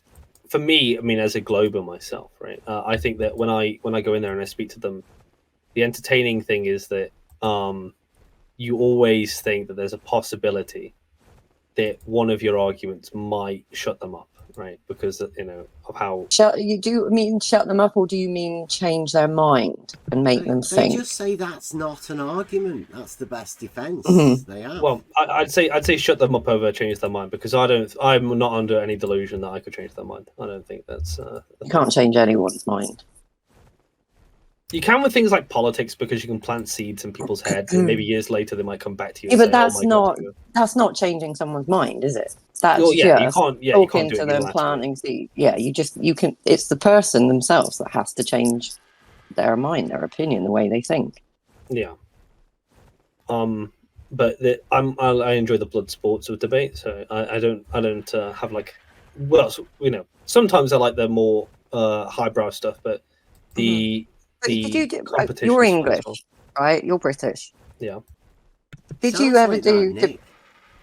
Yeah, but did you ever do debating at school, secondary school? Not really. More at university than school. You didn't do it. See, I find that really weird, because we did quite a lot of debating at the school, like the secondary school I went to, and it was a completely different format. It's like the whole definition of a debate has changed. So just two people arguing about anything is a debate. Yeah. Whereas there was a very, very set format. And like sometimes in the debates, you would have to take a view that you didn't actually support and argue, for something you didn't necessarily agree with. Yeah, that's interesting, because I was talking about something earlier, which is that everyone who's been into debate knows one thing, it's two things. One thing is that the person who makes the claim then has the burden of proof, but that doesn't mean that the person who's defending the claim is powerless in that debate. It means that they have the right to define terms, right? So if they want to define, for instance, mass in an X way, they have that right as the defender of the claim. Now, in the flat Earth scene, I've noticed that not only are you charged with defending a claim, you're defending a claim that they define the terms for.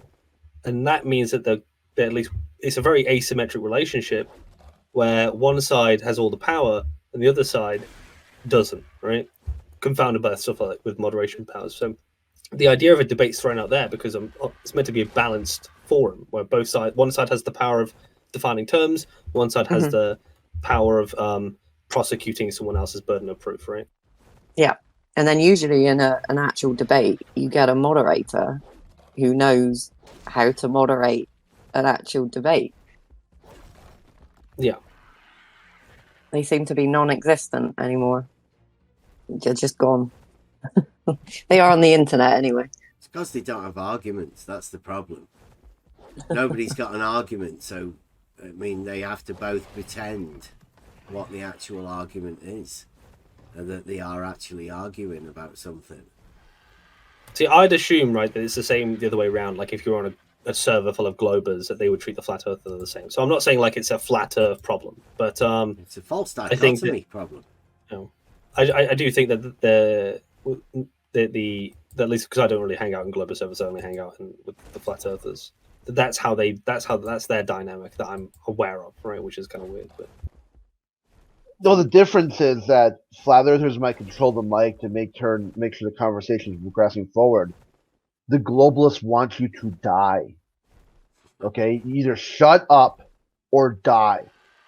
It's a very different mindset between the two groups of people. One group could just be left alone, like they were for hundreds of years. No one bothered them. They didn't bother anyone else. The other group has identified a group of people that they want to see eliminated from Earth. That you should just ask, like during Thanksgiving, Moyak, they said what they're thankful for. I'm thankful for the globe. I'm thankful for Bob, and I'm also for thanks Bob for 15 degrees per hour, and I'm thankful Bob died. And all the globals are clapped. Yay, Bob died.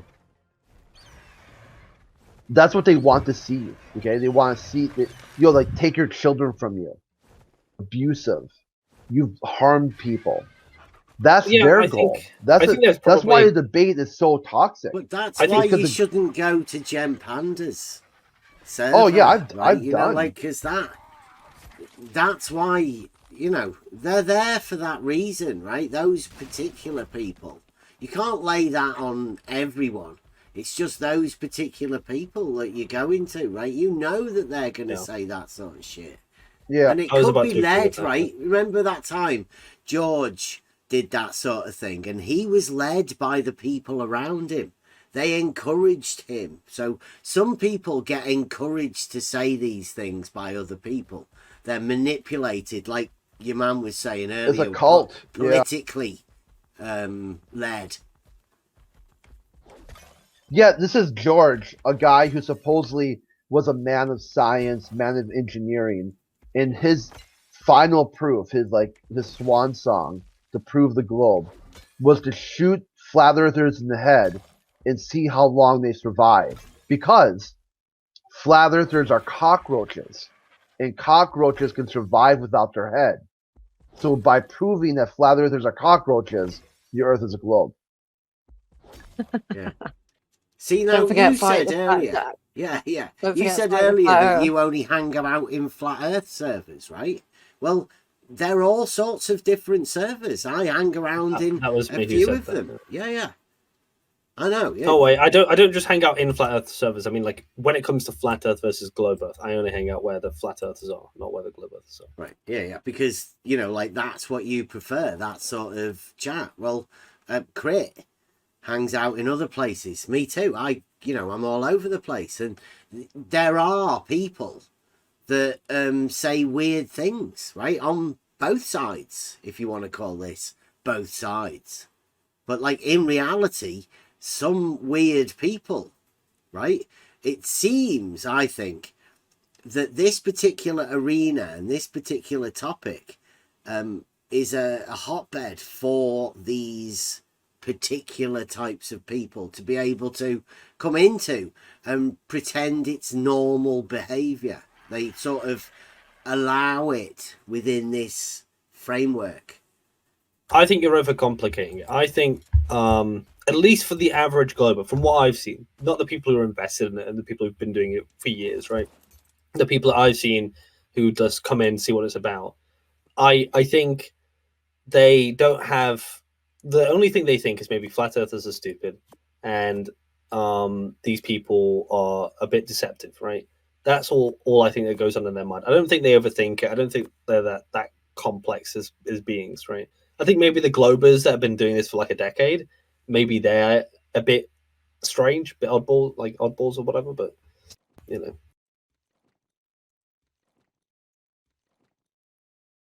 I think it's just like a hobby, like blood sports debates, right? I think Is that because that's the that's same what with you any do? debate. Like, you're like, are you thinking that, you know, it's allowable because that's your particular opinion? Like, or do you actually acknowledge that there are people in chat rooms where people are like horrible to either side, right? There's flat Earth groups that are really horrible to the perceived enemy, and that's obviously the glober. And then there's globe orientated channels where people have been so model afflicted by the flat earthers that they can only exist within the framework of their own little circle. Yeah, I agree with that. I mean, like, that's the same for any debate. Whenever there's two sides of any debate online specifically, cults start to form around both beliefs. I mean, the idea of like it's cringe for me to think of the idea that there's two camps. There's a flat Earth camp and there's a globe Earth camp, because up until 2 months ago, that entire thought never even emerged into my head. It was just like there was people who believe in flat Earth. They're very rare, few and far between, and then just everyone else believes the globe. Right? That's how I saw it mostly. Right? Did you even think about those other people that just live in reality? They're not well, yeah. I mean, people in their day-to-day lives, no one would consider themselves a glober, right? They are just people, right? Yeah, I don't think people would want to get involved in this sort of thing, because you have to accept contradictory things. Yeah. To accept either model, right? Flat Earth sounds ridiculous because it is. It's an oxymoron. The Earth is obviously not flat. Yet, some people build arguments upon it.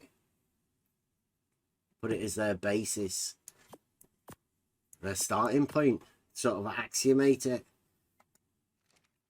Other people axiomate the globe. I mean, most people do, don't they? It's a natural sort of thing. Tis globe. Tis globe. Everyone knows. Has to be. Guys, do you feel like you would have benefited from a moderator in any of this conversation, or has it just been so nice to just have a conversation flow? You don't need moderation for conversations. Like, it's that RMB. Wow. The moderation is really just for when there's trolls, right? If there's trolls, then you whip out your powers. But then if it's just people disagreeing or even angry, right? You don't need to moderate them. I mean, they're just angry. You can just like either mute them if they're talking too much, or whatever. So. With Flat Earth, it's like if you haven't answered my specific question, then you're an idiot and you're muted. It's very extreme. I managed to annoy the doctor guy in the text chat yesterday and got banned for 2 days. Yeah, it happens. I didn't even get to speak on VC, even though I was like, yeah, I'll speak to you on VC, because he called me out.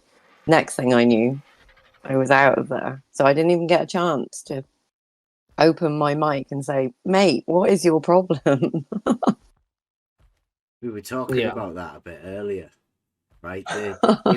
The different types of conversations. If you think all of the times we've been lemon birded and what those particular conversations were, right? They always do it. They were doing it the other day. Like, this isn't anything to do with flat Earth. Talk about the globe. Let's talk about this. Well, these sort of conversations is just how people talk to each other, and that's where Emma comes in. That's why they don't want Emma to talk, because these are actual conversational topics that we should be talking about. Yeah. Flat Earthers want people to believe some other narrative.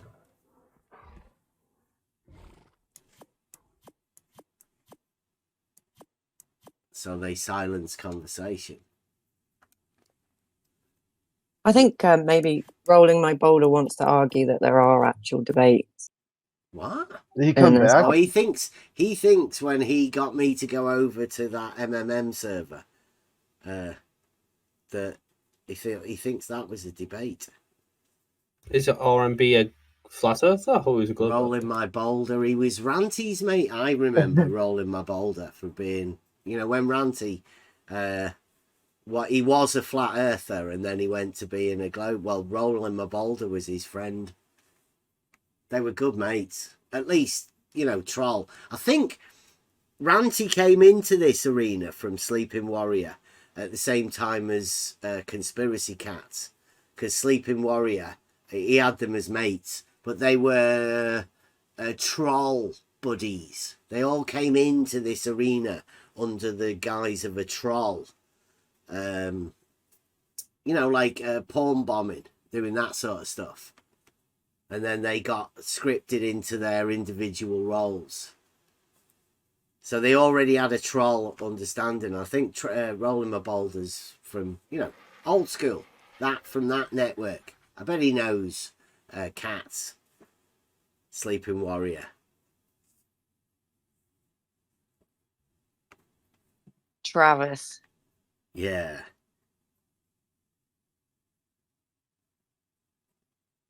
Ranty's not around much. But Ranty went off and covered the Johnny Depp trial. Yeah, and the really? Like the Flat Earth So he went documentary. Yeah, Ranty, he turned to the Glover and then he started these, I think they did like 3 different channels. Him and Cats and some other people. Yeah, they tried to do a podcast about like him being an ex-flat earther, right? And yeah. That was like religion sort of stuff. He was, I saw the one about the paranormal, like is there ghosts or not? And it just turned paranormal. It just turned into a conversation about how mentally ill Ranty is. Yeah, it was like Cats got a chance to be on the psychiatrist's couch, wasn't it? That's it was like I thought, like a therapy session. Wow, that's good. Well done, Ranty. Yeah, it was like some sort of weird. Yeah, like a weird therapy session. Like, hey, today we got Ranty and Cats talking about ghosts, and it was just like Ranty was a therapy session. Like, yeah, Ranty ended up talking about what he was doing and the guy in the cupboard that he used to talk to. Wasn't it the guy, the lumberjack? Yeah, in the wardrobe. Yeah, with an axe. Yeah. And then he went off, and Ranty went off and covered the Johnny Depp and Amber Heard trial, and he gained, because everybody was obsessed with that. I admit, I watched some of it, but yeah, he got so many followers and made a load of money. Yeah, absolutely. So he covered that. And that was the last I saw. And then, he was meant to be, he made a load of money. He was meant to be going on a tour and doing some filming or something. And then the next thing we knew, he was doing that thing, we're getting some money for Fight the Flat Earth, for beating his neighbour up. And then he's doing a documentary about it, filmmaker. Must be such good to live that life. Could you imagine? That'd be like an episode of Little Britain if they did a documentary. Fight the Flat Earth and Ranty walking around his neighbourhood. This is where I beat him to the ground and then punched his head on the pavement many times. All right, and what did he do to you? What did he do to you? Well, he asked me to borrow a bike, so I lent him a bike, and then he didn't bring it back. So I beat him up. Oh, okay. Did you get the bike back? Yeah, I did. Yeah. Got the bike back. What would you describe the encounter as? Do you remember that scene where like Thor was beating up Loki? No, Hulk. Oh, the Hulk. Yeah, that's right. Yeah, the Hulk. That's he considered himself as the Hulk, and this poor neighbour as Loki. Did you say I sound like Nathan Oakley earlier? Did I say I don't that? sound like Nathan Oakley. No. You sound like you went to the same school that Rumpus did. Could be like Where's Rumpus's younger brother. I don't know. No, right, I see. Who's Rumpus? Is that an insult? Or? No, he uses as a guy called the Rumpus. That's his moniker. He's got a similar. So you're very well spoken. So your English accent. You went to a good school. Everybody can hear that. Same with Rumpus, but he likes to go around and call people morons. Utter moron. He's a Glober, by the way. I'd say you're more well spoken than I. No. Yes. Emma would never say I. Yeah. I'm from the north, so. Yeah, I'm from the south. That means absolutely nothing. Well, I'll say grass and bath, and you'll grass say and bath. Okay, we'll stop this now.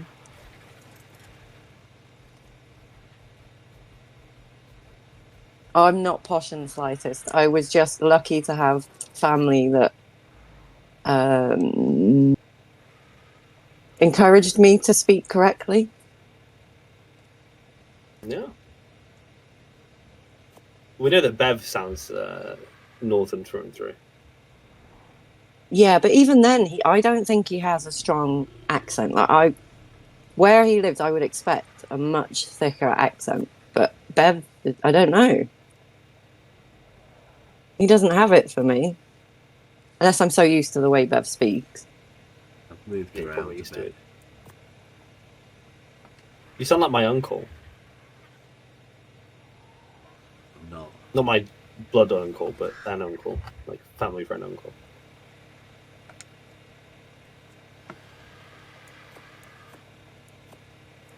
Anyway, sorry, continue. How are you getting on? What's all this squit they're talking about the flat earth and that? Huh? You know what I mean? What? That sounds like spot on. Well done. Spot on, you've met your match. What was that, man? What's wrong with you, boy? You keep talking this squid. Don't understand what you're talking about. Keep going round in circles all the time. Bloody hell, you got my head in a spin, boy. I really don't know what the hell's going on here. I thought you people are talking English, but I can't understand the bloody word you said. Oh, that's actually my accent, my regional accent. I'm in farmers' country. That's like. You ever hear like Babbitt's wife? Brian's wife. Brian Babbitt's wife. Yes, we have heard her. Yes. She's pretty funny. She goes, "Are you online talking that shite again?" And he's like, "It's not shite," you know. It's like, well, it kind of is. He gets upset, so you'd expect that from a loving wife.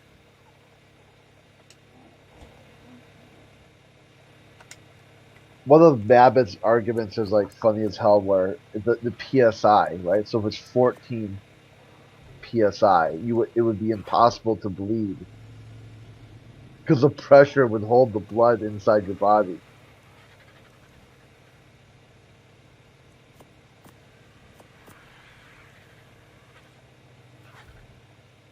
So nobody really understands what pressure is. 'Tis globe. It's probably one of the globe proofs, right? It's to be. Couldn't have a globe if you couldn't have 14 pounds per square inch. But, I mean, what is that? Why 14? 'Tis globe. Like 14.7.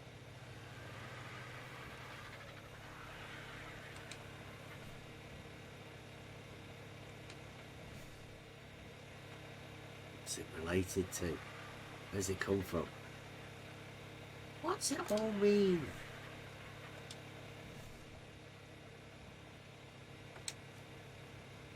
You know, it's funny thinking about the going into 24/7. There's like, I mean, I would say there's a few people, very good rhetoricians like Alpha, Heretic, Jedi, and Co. Right, and it's always like they'll deal the killing blow. In fact, they'll destroy the globe Earther. Right, but then you have like all of these like other flat earthers coming out of the woodworks, like lice, wood lice, right, or wood louse, and they start like acting like they won that, right? It's like the circus music goes off in my head, and it's like da, da, da, da, da, da. I don't know, what's the best argument that you've ever heard come from those guys? The flat earthers. Yeah. Yeah, So do they destroy the globers? What's the best? Yeah, how do they win? Tell me Well, how they're they more win. winning. Well, obviously, I disagree with their argument, so I'm not going to say their argument was what dealt the killing blow. It's more that the globe earther said something very stupid, right?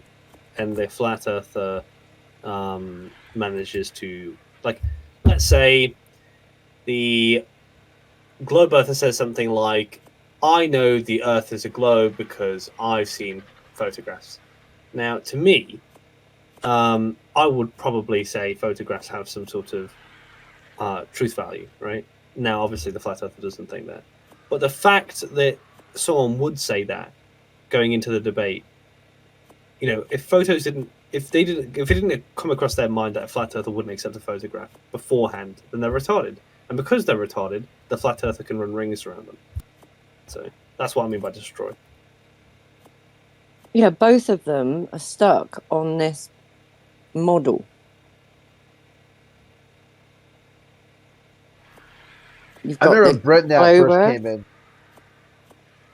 Oh, I Sorry, was carry retarded on. when I came in the first time. I remember. You were like the flush. It's like flush your toilet, you fucking morons. Yeah, it's never gonna overcome that one, am I? So you're one Yeah, of I'll those that admit, I went was. in. Are you one of those that went into troll and then ended up No. staying?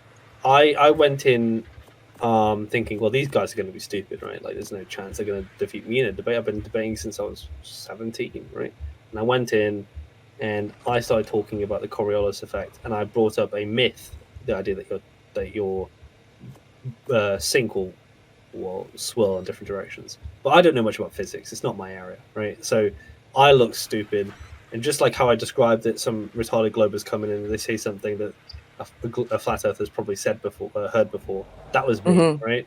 Not my best showing, but.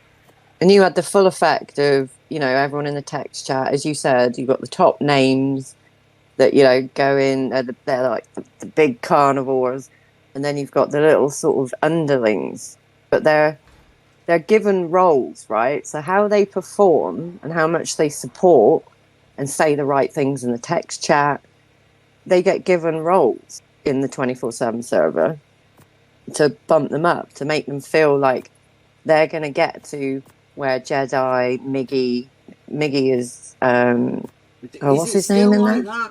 That? I mean, I don't know. Alpha. I don't know if it Yeah. still occurs like that. 24/7 will still have the role system, for sure.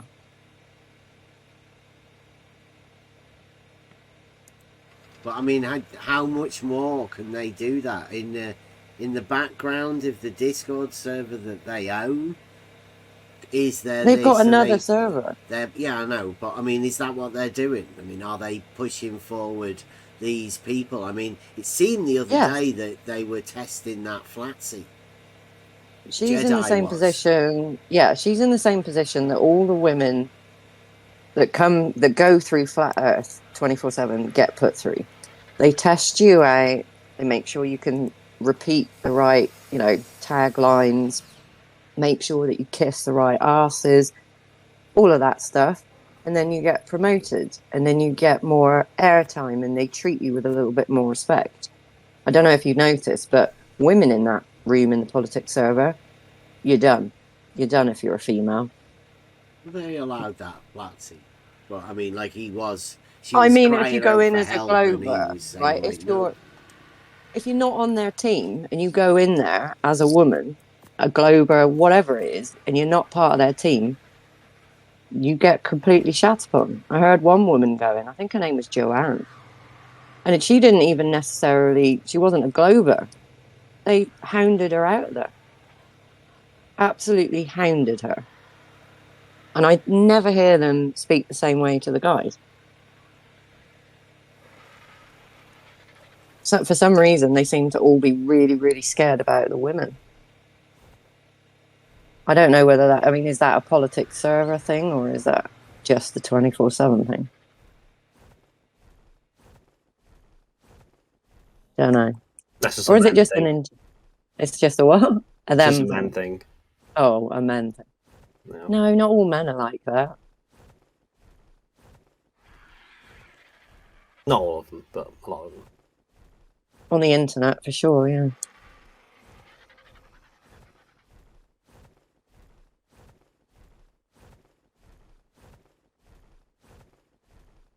But yeah, it's I can deal with taking a beating from one of the very intelligent flat earthers, but it's when what irritates me is when the people in the background start chirping up like, oh, what an idiot, like, oh, like Clay.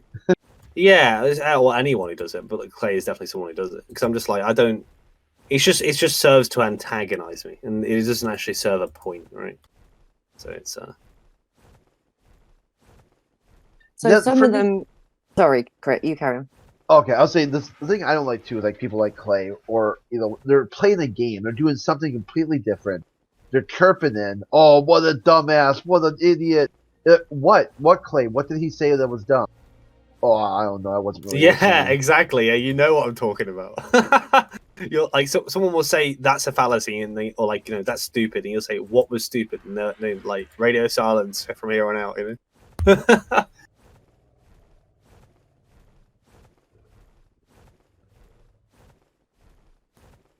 Yeah, if I go in there and it's Jedi or Miggy, I know it's their time, and any new person is going to get swallowed up and be subjected to some droning bullshit for hours. So I wait for new people to go in there when the big guys aren't. That way I can have some kind of a conversation. But otherwise, yeah, it's just the same shit over and over and over.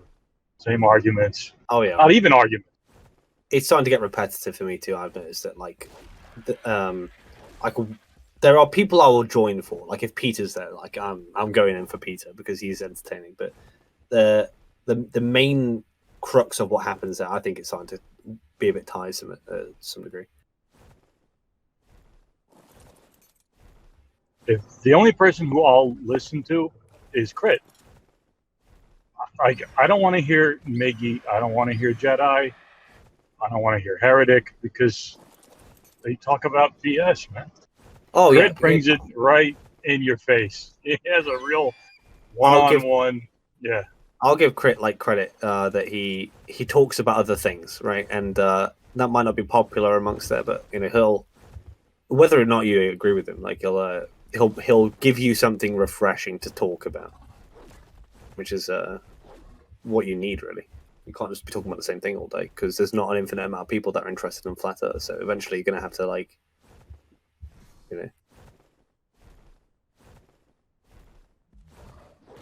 There was a phase of muting Globers for a few days where I think it was Alpha would come in, mute the Globers, and then just kind of leave, and it would just be silent for like an hour. Yeah, he did that yesterday. A bunch of them came in because their time had ended, the 2-day thing. It was let's see. Scott.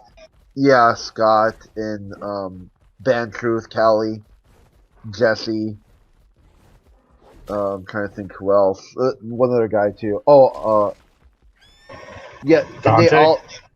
Yeah, Dante. Yeah, they'd all change their name to Band something. You know, like I guess they were talking in another server, so they all came in as like Band Light, Band Truth, Band, Earther or something like that. Yeah, Jesse changed his name to Jesse Band for Truth. Yeah. Typical tactic. With his 11 theodolites that he got off eBay.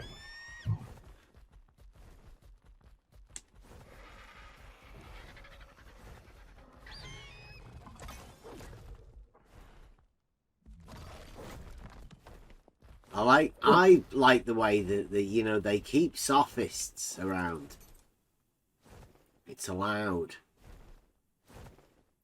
Or what do you mean, like globe thinkers that are Sophists, or just Sophists in general? Just people with no argument pretending that there is an argument. Oh, they do that with me. I don't know if I count as a Sophist though. Well, no, I mean, if they're presenting a non-argument as an argument, and as though it's all scripted, that they're the ones that are in control and you're the one that doesn't understand it, and they never really explain the argument that they're talking about. They're just telling you that you don't understand it because for whatever reason. That's sophistry. Okay. And there is loads of it in that server. All you've got to do is sit there and listen. Well, that's the baby flat earthers and the baby globers that do that. I think the globers that are competent can only speak for so long, obviously, because they don't really want to speak to the old globers that they already know. So there's no argument that's going to come from that. But they want to speak to the baby ones, so they get to, run rings around them. And I think that creates sophistry, because you're talking to people who don't know what they're talking about or how to have that conversation properly. Mm-hmm. And do you think, like, the flat earthers, are they more experienced within the argument or more experienced within the sophistry? Because I'd say that none of them actually have an argument. They always have this idea that they're arguing against something that in a weird way, right? Isn't ever bringing. In a weird way, I think that when there's an idiot glober talking to an idiot flat earther, there's more argument there than when a smart glober talks to a dumb flat earther or a smart flat earther talks to a dumb globe earther.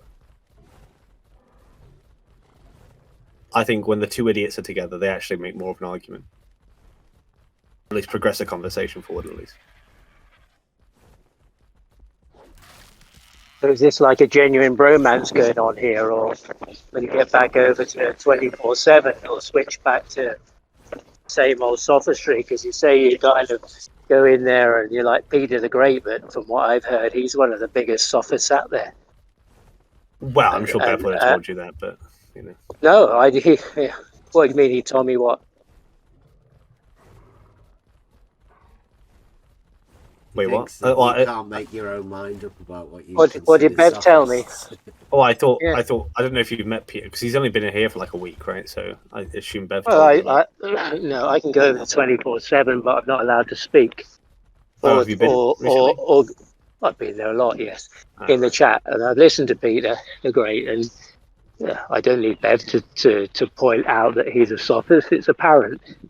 I think Peter is. I don't think he's a sophist. I think that he is. He's had conversations with flat earthers before, and so he thinks that with all people, including Bev, right, he has to word his things very particularly, very precisely, and not give up too much of the conclusion before he set up the beginning part, right? Yeah, he words it in the way a sophist would, unless you agree to his definition. He won't go further.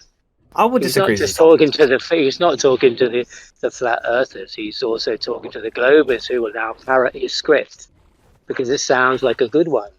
Or this guy, there was a discussion the other day, and Peter the Average somehow thought that Peter the Great had wiped the floor with Bev, and that was me. I said that. Oh, it was you. Oh, so so you've got two names. Yeah, the same voice, I but go by different names. Britnet or UE. Yeah.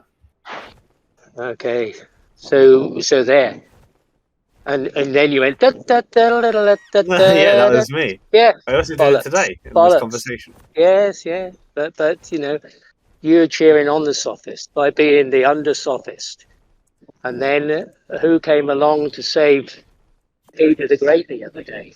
It's Scott with the map of Wyoming, is it? Slipped him the little crib note under the table and says, "Here, present this." It's kind of like these little layers of sophists. You stand below Peter the Great, he's above you, and now we realise there's somebody above him, and maybe somebody above him. And that's what happens, is that the Globers also hear this story and think, oh, he did really well. We'll use that argument, even though it's fallacious. It's just a sophisticated argument. And you're here, with this kind of soft, oh, yeah, we all agree. I guess, when you go back to your other name over there, it'll be the same old sophisticated argument going on. Yeah. Where where the straight line isn't straight anymore.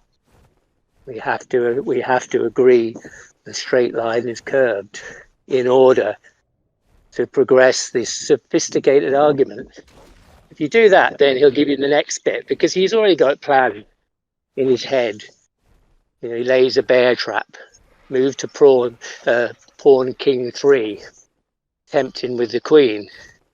So you go there. It's all blood sports, right? Yes, he draws people in with his sophisticated argument. It's whether or not. And I wonder whether he actually believes that or not, or whether he's just playing this sophisticated game. I would suspect that it's about the debate, not so much about the contents, right? Well, I do think he actually believes in non-Euclidean geometry on the surface of the Earth. He understands it, yes, because he says that. He agrees with that in that paradigm. But when he wants to forward his argument, then it's got to be something different. It's non-Euclidean, which is unexplainable, unless you just agree that those 3 lines that he draws on the sphere, you have to say it's a triangle. If you don't say it's a triangle, he won't go forward. That's the trap. So he draws you into the trap for you to say that. It's sophisticated to those you describe as people who don't have any intelligence. The lower level glober or flat earther that you can play with and fuck their heads up. That's a game. Screwing people's heads up. That's basically that's what it's about. We can play with these lower intelligent people because they don't have the argument. They don't understand the sophisticated argument that's at play. Yeah. That's what's going on. Not any truth or honesty about anything. It's not that. And then when, Peter meets Bev, he meets his match. He meets somebody who understands logic better than he does. And you said that he wiped the floor with him. Well, the day after, he certainly didn't. Off Peter trotted into the darkness. And he, in that argument, he was the only one who got anything from that, because he's now got to develop his sophistry a little further in order to try and incorporate Bev's argument and try and defeat him on that sophisticated level. And maybe he needs somebody on the higher echelons to pass him a few little cheat sheets and say, well, present this. Present Wyoming. Let's just mess around with their heads a bit more until they're challenged with that argument, and on it goes. So it is a sophist thing. It's not about the truth. It's not about what's going on. It's about an egocentric, sophisticated argument. I am the man. I'm the one that beat them. Look at me, everybody. And you played to that. And then Peter said the other day, through, yeah. Yeah, and then Peter said the other day, "Oh, well, we don't know what your name is, your proper name." Talking to somebody, can't remember who. And then he calls himself Peter the Great, and I've never heard of, which countries he's taken over or how big his army is or anything like that. Peter the Great isn't a real name either. To me, it's just. I don't need people to tell me that. I've learned things from other people, but I don't need people to tell me that he's a sophist for me to have to trot out some script too. I can see that for myself. And there it is. It lies there. Huh? I think he's what's the word? What's the word for when you're? He's your hero, somebody you look up to. No. Because he's a little bit of a better sophist than you, and you're learning from him. Is that it? No, I was going to think of the word versatile. So, like, he can think on the spot, right? That's what I meant. Sophist, sophisticated. He's just a little bit further along in his logical thinking than you are. He's a bit more versed in it, and you look up to him. That's what he plays. Doesn't matter what the argument is. You're just learning.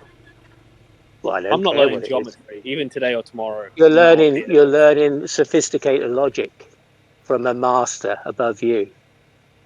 But then he has to have somebody come along and I would guarantee Peter's more intelligent than I, but I don't make geometric arguments. So what he's saying isn't something. He presents himself as being so. Yes, he presents himself as being so.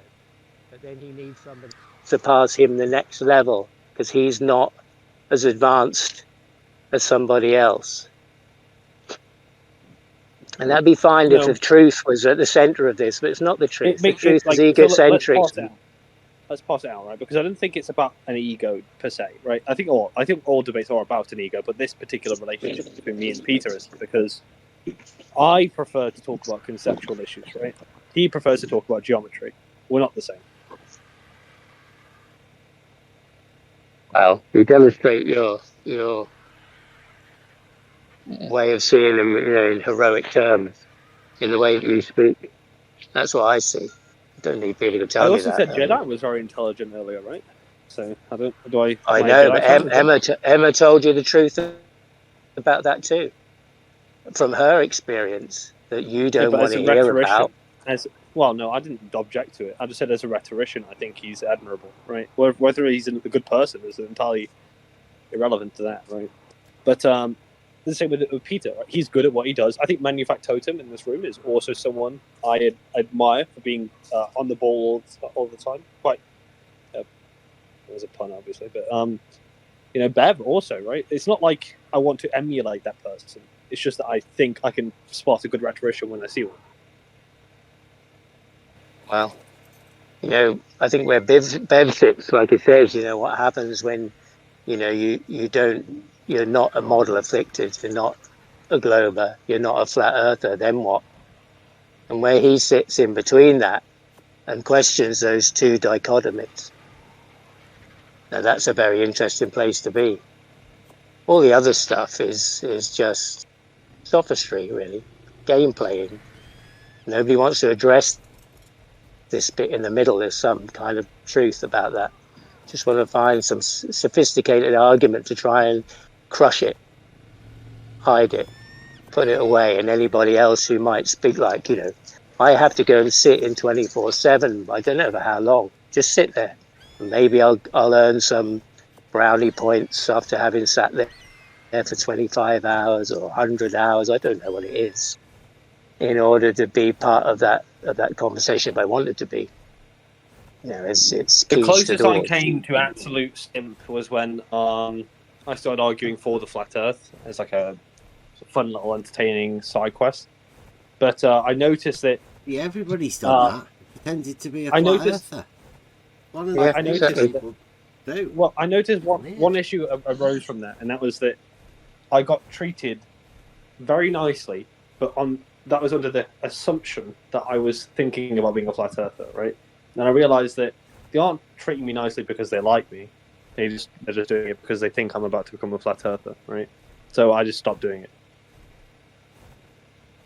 I'd say it's because you were going along with the narrative, right? It doesn't matter which side you want to play. Like, as long as you can play both sides, then it proves you're committed to the affliction. You're part of the club. I call that flat earth society. Both. There's no difference to me. How long have you been playing this game then? How many years now? Only 2 months. 2 months? Wow. Yeah. Oh, well, you've got a way to go, I guess. I don't think I'll be like around for years. I think it's just a little fun side quest that I'm on right now. Yeah, it's just a fun side quest. That's what it is. But, you know, it actually affects people's minds quite deeply, you know. And I was talking to my daughter just this morning while I was listening to this and trying to not engage with her. But, you know, I have to engage with it. It's a reality. Here she is talking. And she's saying, what are they talking about there? And I said, oh, well, it's a bit of a complicated argument for you at this point, you know. But it's like your teacher telling you about Newton and the apple falling from the tree, and now gravity lives within you in a half an hour. And she actually started to defend it. She kind of, her facial expression was like a defense of her teacher. And I said, see, you already, you know, you're put in this place of having to defend something you know nothing about. And it only takes that. And your teacher, I said, your teacher's the same. He's just telling you that, but he doesn't know it either. I went to pick her up the other day from school, and she was standing there with her friend. She was going home with her friend, and the teacher was there waiting for her parent to come to let them go. And I was joking with my daughter, and I said in front of the teacher, oh, if he starts teaching you about gravity, you know, you need to question that, because he doesn't know what he's talking about, and they don't know anything about it. And he goes red, you know. But that's what it takes. And so, you know, the stuff that you do is like, it's the same stuff. It imprints that kind of argument into people's heads. They don't need much to just go along with this subconscious idea of reality. And then when reality is presented to them, they have great difficulty defending against this raging subconscious that tells them that you're not right, but they can't tell you why or how you're not right. Now, I haven't been in this game very long either, you know, a bit longer than you. Well, I don't know. You've been in the argument 2 months, to say, but I don't know. You've got lots of names. Maybe you've been around for years. Who knows?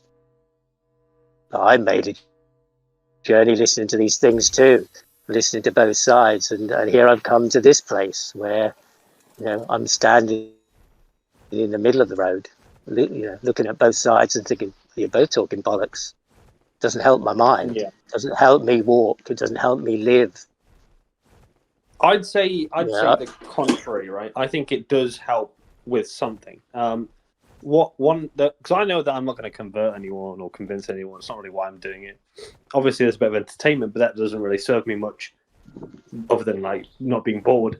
What it does help with, in a more grounded sense, is that you can train your critical thinking, right? Like, I don't think there's many debates out there where pure logic can come into question as much as it does in this debate that I'm in, right? So, because it's been quite a few years since I've done critical thinking, like logic formally in education, it's been good practice, right? To remember the exact forms of arguments, which ones are good arguments, proper arguments, and which ones aren't. That sort of stuff I didn't really think about that much, because I'm more in the politics sort of area of debate where a lot of things are quite inference-based and subjective. You came over here with false logic to present false logic this morning. You know, and in the way that you support Peter, you know, and argue against Bev, against logic. You know, blindly, you know, insistently. That those 3 lines drawn on the sphere, we have to say is a triangle, otherwise you can't progress in this logical argument. It's not even logic, is it? It does the end point of your argument isn't from logic or to progress your critical thinking. It's to create an illusory, sophisticated argument. I wonder why you're not sitting there listening and trying to work out the logic. What goes on in your mind that makes you not want to follow that logic? Because is there a model involved that you have to stick to, or a subconscious raging voice inside you that says, I can't agree, I mustn't agree. They told me it was this, told me so. So logically, what you're saying doesn't sound very logical to me.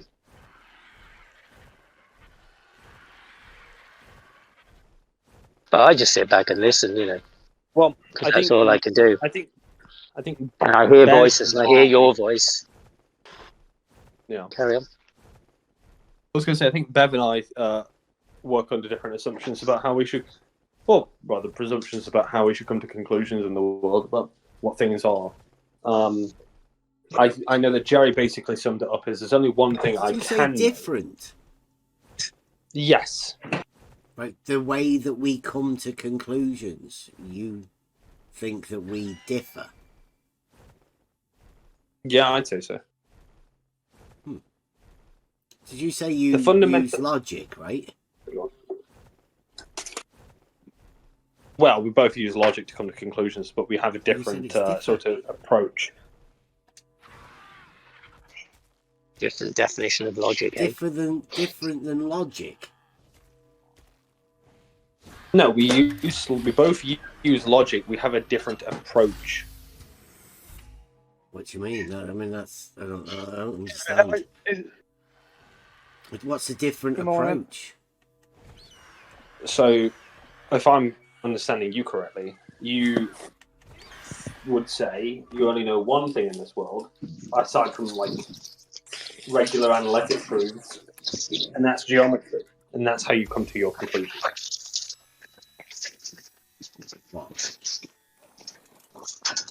Some things in life are objective. Just a minute, spot on. Like, you've been in this for 2 months, and you think you can tell how I come to conclusions? Well, based on the 3 conversations I've heard you speak on, I think that's more than enough. Wow. Have you never heard me logically derive the truths I hold? Well, I'm assuming you are akin to Jerry, right? Because you seem to have very. You're making an assumption now about somebody else based upon the 3 conversations. Well, I'm not making an assumption. I'm being presumptuous, right? Because you and Jerry have almost identical views, and Jerry's already told me how do you know me and Jerry have almost identical views? You don't know Because what that's what view I've Jerry observed. portrays, and you don't know what view I portray. Like, you only know your view. Well, from what I've observed, this is the conclusion I've come to. Okay, so that's the way that we differ in coming to conclusions, though, right? You jump to vast conclusions, whereas I don't. I base mine upon logic and conversations that I've had. About this arena, I think you have a very specific approach, and you take pure geometry as your approach. Logic. I just use geometry. Is there anything else you use outside of geometry in this debate? Logic. Such as, give me an example. Give you an example of logic. No, when you use a non-geometric argument, that's logical, obviously, in this arena. Uh-huh.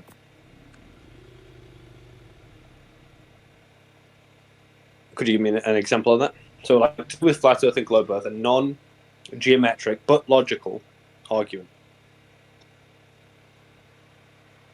Well, would you consider What about elevation? the water in the canal? Levy?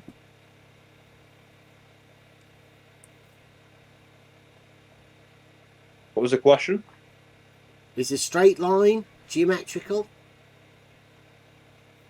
Or is it logical? It's a part of your overall geometric argument. That's a geometric argument, but logical? Would you class it as a logical structure to build upon? Sure. But the understanding sure. that the shortest distance between 2 points is a straight line, you would call that geometrical, not logical. Do you make any inductive arguments? Sorry, inductive? Inductive. Well, no, it's because you need to use deductive logic, don't we? I'm not really a big fan of this modern science. I'm call it traditional for me, and that may be what the difference is that you've spotted. That I use particularly deductive logic, just the same way that geometry uses deductive logic, right? That may be why you're making that link to geometry.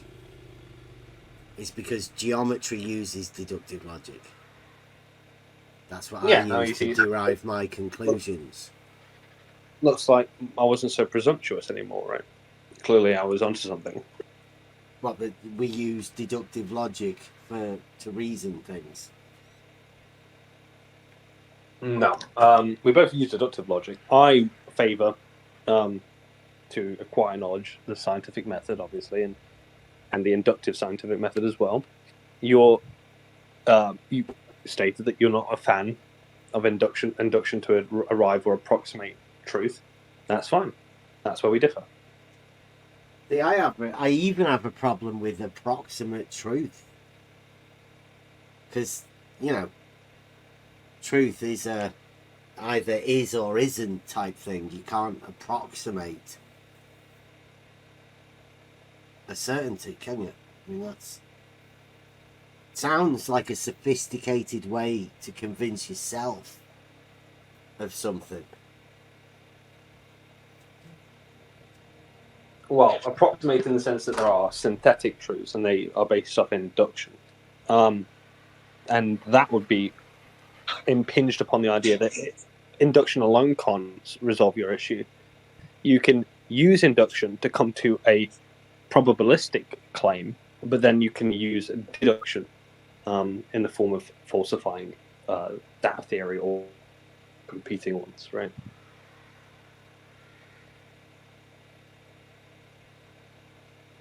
So in a funny little way, not that is a kind of deductive argument. But that would require that, right? It would require a well-defined that for you to be able to point at that and say, not that, right? That's the difference with the deductive logic, right? The identity of the subject can be claimed to be not that, but you definitely require the that to start off with. Yeah, that would just be a scientific theory trying to account for phenomena with testable predictions.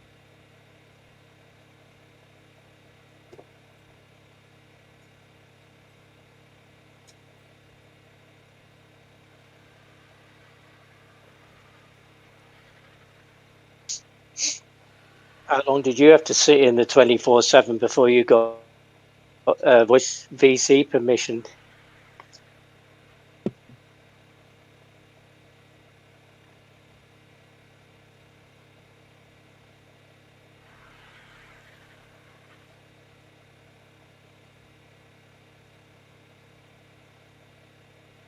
Britnat was a member of the server for quite some time.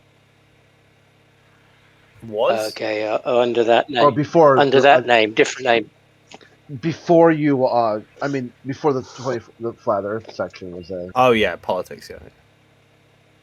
Yeah, I'm not sure if you were around the first time. No, I've been active in politics for only 2 years. I mean, before that, I wasn't really there. Okay, yeah, because I think it was like 4 years ago, we had the same thing, our channel there, and then we deleted it.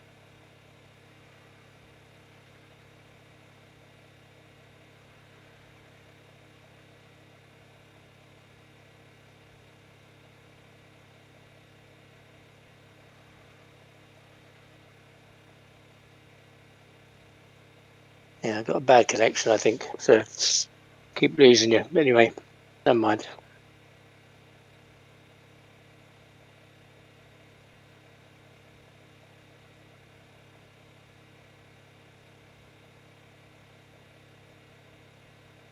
Oh wow, RMB in the geometry channel is worried that I'm trying to trick you. I mean, all we're doing there is just post things about geometry. Oh, he didn't come back in after he. No tricks. Just deleting all of these messages from the geometry channel because I've got absolutely nothing to do with geometry. Just people discussing what other people think of other people around the geometry. I'd suggest just look at the geometry.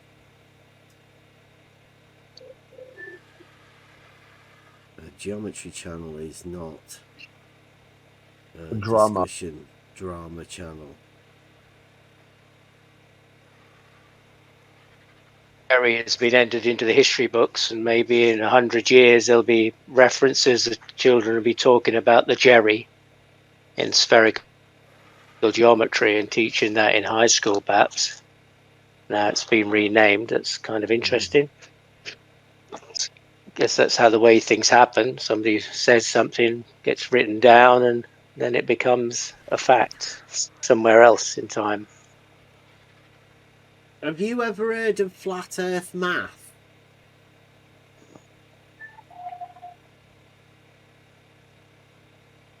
Whoever it is.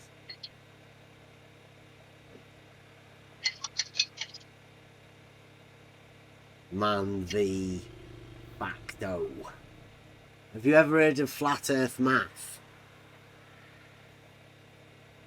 Either the person or the actual math.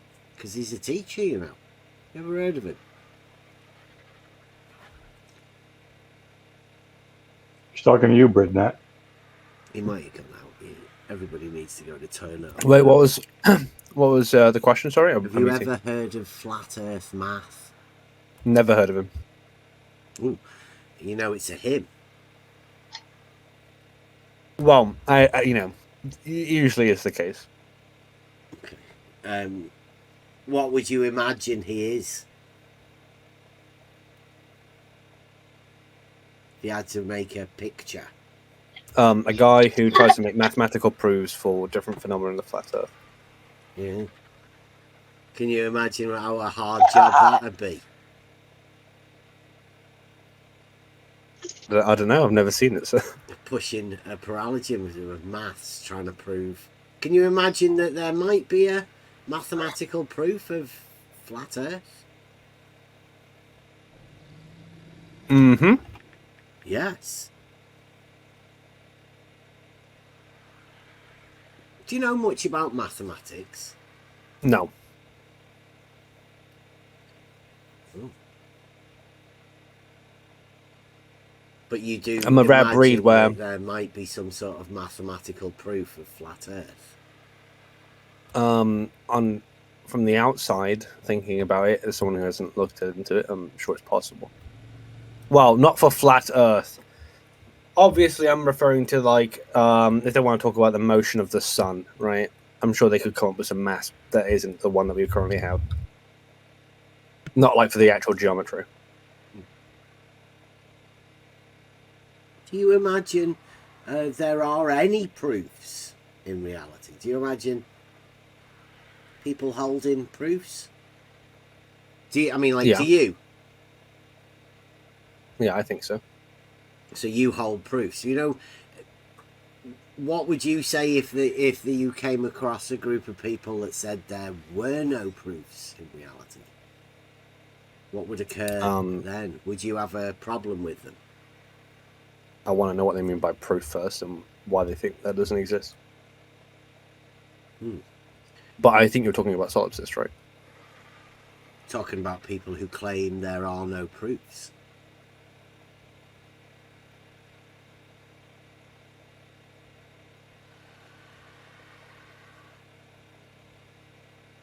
Like, proofs only exist in mathematics. You cannot relate any of those mathematical proofs to reality.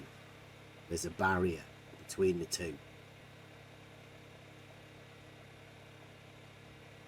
Would you say there is? Absolutely, yeah. I hold a few. I think a mathematical proof is just a proving concept, the logic of an idea, right?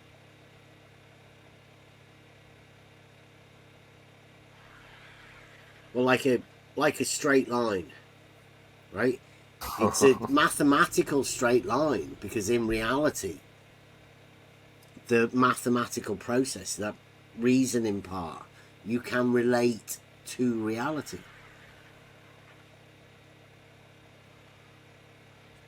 Yeah. Yeah, there's a group of people who don't. They don't go with that. Who don't? Flat earthers or globe earthers? Or both? Just a group of people, yeah. And they, you know, they're personally, they're scared of saying that they actually hold a proof.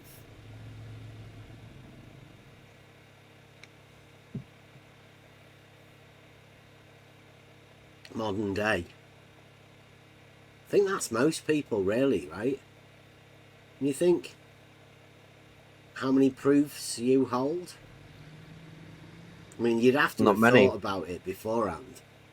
Yeah. And I don't think many people have even done that.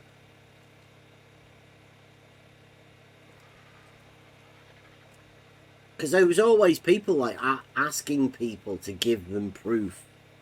But, I mean, do they know what proof is?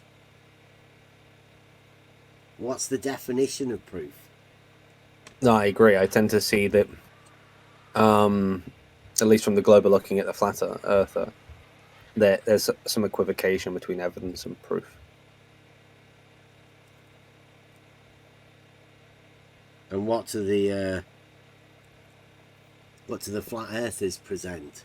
Because you said that you could imagine that there may be some sort of mathematical proof of the flat earth. Have you... Or flat earth ideas, right? Ever Not seen flat that? earth in general.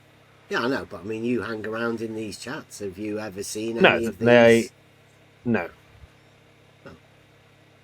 It's the case that it's the glober that has allegedly the burden of proof all the time, every time.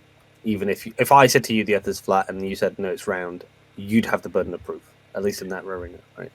Well, in that case then, right, seeing as you say that it is that way round, then have you ever seen any globers present any proof to the flat earthers? The flat earthers, they may take on as a proof themselves, and then they could use it, right? Have you ever seen that? Usually in the sense of an Einstein equation or something like that. Yeah.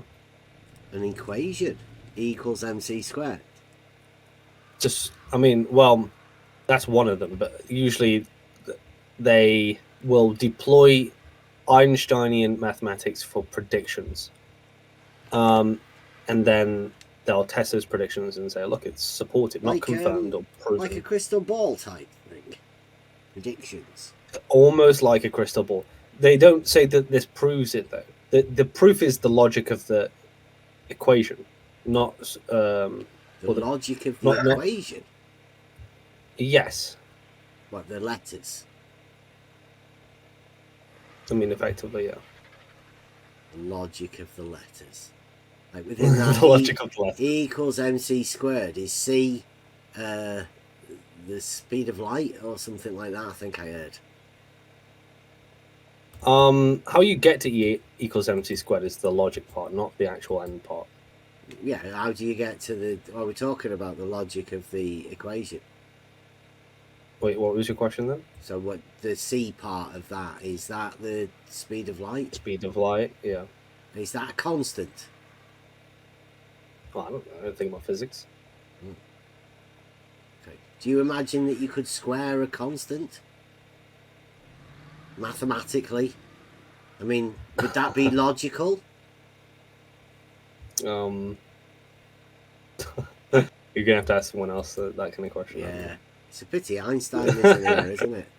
It was you that claimed the logic within the equation, though, wasn't it?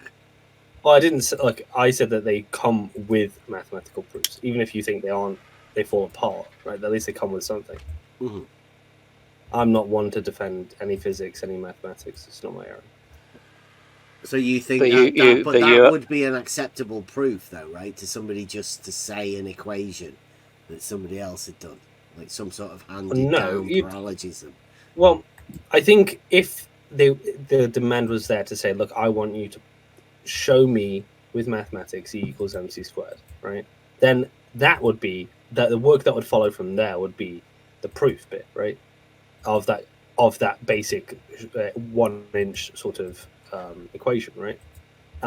But because they're not interested, like, I mean, who the hell would be interested in that? I mean, I don't think many of us would understand it, even if we did ask for it. There's many people that would understand it in a Discord channel. In a Discord, yeah. You know, anyone here? The flat earthers are capable of listening to. I mean, who'd be telling who? Would the flat earther be telling the globe earther the logic behind the proof of the E equals mc squared? Or would it be the globe earther showing the flat earther the proof of the E equals it would be the mc globe squared earther, obviously. mathematics? All right. Well, obviously. Not you. Somebody else. Not me. Well, I don't take that approach. But yeah, but what if somebody was sophisticated enough to be able to do that? Would you then take that on as a parallelism of your own? No, I wouldn't do it. So that's what I'm saying. Who would be the person to do that? You said that someone would be able to do that. I don't know who. No, you said that somebody would. You said there is a proof that the flat earthers could come up with, and there is a proof of the globe Earth wrapped up within an equation. Yeah, what I meant was that if you're talking about can a globe earther or does a globe earther bring mathematics into the equation, or again a pun into the equation, but what I'm saying is that they could bring with them a logical proof for that 1 inch equation or whatever equation they want to use. We couldn't do 1 inch. There's no geometric proof of the globe model at all. But I don't. That's a statement we can make, and I don't think nobody's able to give us the black swan. So what you're actually saying is that people can do things which we know are impossible, but you're making an allowance that there is somebody out there that at some point could come and do this. Can you explain what your qualm? Can you explain what you think a proof is and what your qualm is with how I've used it? Well, I'll tell you. Right, make a statement. Right, there is no geometric proof for the globe Earth, the dogmatic globe Earth. Right, I'll make that statement. Sorry, I'll make the statement. Do you want me to make it again? Yeah, say it again. Sorry. There is no geometric proof for the dogmatic globe model. Oh, I have no stake on that. No. But I was talking about. Well, okay. Maybe we're gonna disagree slightly. Do you think that Einstein had a proof for his E equals mc squared? I haven't got a clue. I don't think about what other people think. What do you think? We know that there is some set of I know to support it. That I do not have a proof for any of that stuff. That's what I know.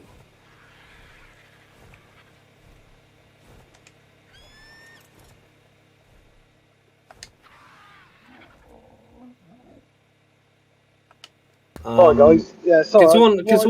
Can someone? Because I think Bev talks in circles, not in circles, but he talks very sarcastically. Spot on. So I don't know if I'm wrong, sarcastically. Right? Yeah, so I don't know if I'm making maybe my English northern accent. Yeah, but I don't know if I'm being stupid, right? Because you're saying that there is no way you can create a proof. No, geometric proof of the dogmatic globe model. Just a statement. And you're saying you don't know that if Einstein had a proof for Z equals mc squared. Yeah, I don't know that. You know what I hear? I hear you practicing Peter the Great's logical sophistry. This has nothing to do with him. What? No, but you're practicing that, in this argument. That's what I hear. You don't know me very well. I've been doing this for at least 2 months now. I only met Peter last week. Well, yeah, okay. But, I met you last week. Yeah. And Jerry's known me for since the start of September. Jerry, have I changed much since I met Peter? I'm talking about me. I'm talking about me and my experience, not anybody else's. Well, your experience is what I'm telling you. I'm telling you what. I'm telling you just about the same time that I met Peter, and you're saying that I'm the same. You claim you accept him as your mentor. You described him as your dad the other day. Okay, yeah, true. It might have been amusing, all right, but he is your mentor.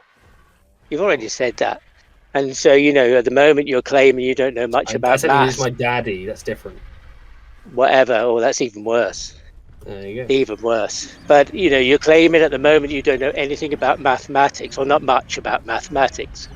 I know that you'd be willing to have a sophisticated argument around Einstein's and the subject of Einstein. You would have that, and you would defend it or fight it. Well, that's what I hear. That's what I hear. And what I found in those arguments is that it's just it's just an impasse. It's just a blockade on those arguments. But this one here about geometry and the proofs of geometry, and these are pretty unfalsifiable. And so there can only be a sophisticated argument to argue against it, a sophist's argument to argue against it, unless you have some proof yourself. Well, I take it as a compliment. You think I'm being sophisticated, but well, it's just an extension of sophistry. I think I'm being relatively stupid because I don't know anything about this, and I don't know what I'm talking about. Yeah, but that's a tactic, isn't it? Used as a tactic. Lie down. Anything outside of politics, I'm just telling you what I hear, and that's what I pick up in these things because I can't see your face. You've already got three or four names, so I don't trust you initially. I don't, because you've got three or four names you go under. I just changed by the name is just like a meme in the chat, right? My Discord name has been UE for about 6 months, right? My username changes. If I met you in reality 3 days ago and I'd made the assumptions that I have already, the assessment. Yeah, well, I would. Yeah, then I appreciate your character assessment. It's just a bit of a strange one. I'm allegedly suspicious on my life. My nickname. I'm suspicious because I changed my name on Discord, and because I called someone daddy once, I treat them as my mentor. Yep, all adds up. Well, they all paint the picture, don't they? That's the thing. You want me to get you recordings of me speaking before I met Peter, and you can? No, I don't need. I don't need any of that. I'm just sharing with you my observation. You can fake it or leave it. You can fake it or leave it. If you, someone once said, if you have nothing nice to say, don't say anything at all, right? And I think this should be employed right now. Is it not nice? So just to tell you what I think about something, I'm not being nasty to you. I'm just telling you what my observations are. What you're doing is you're saying that I'm stupid. I look up to Peter because Peter's smart, right? I'm saying that I like Peter. I think he's smart, but I don't argue geometry. He does that, right? I've never argued geometry. The entire time I've been in this 2 months debate.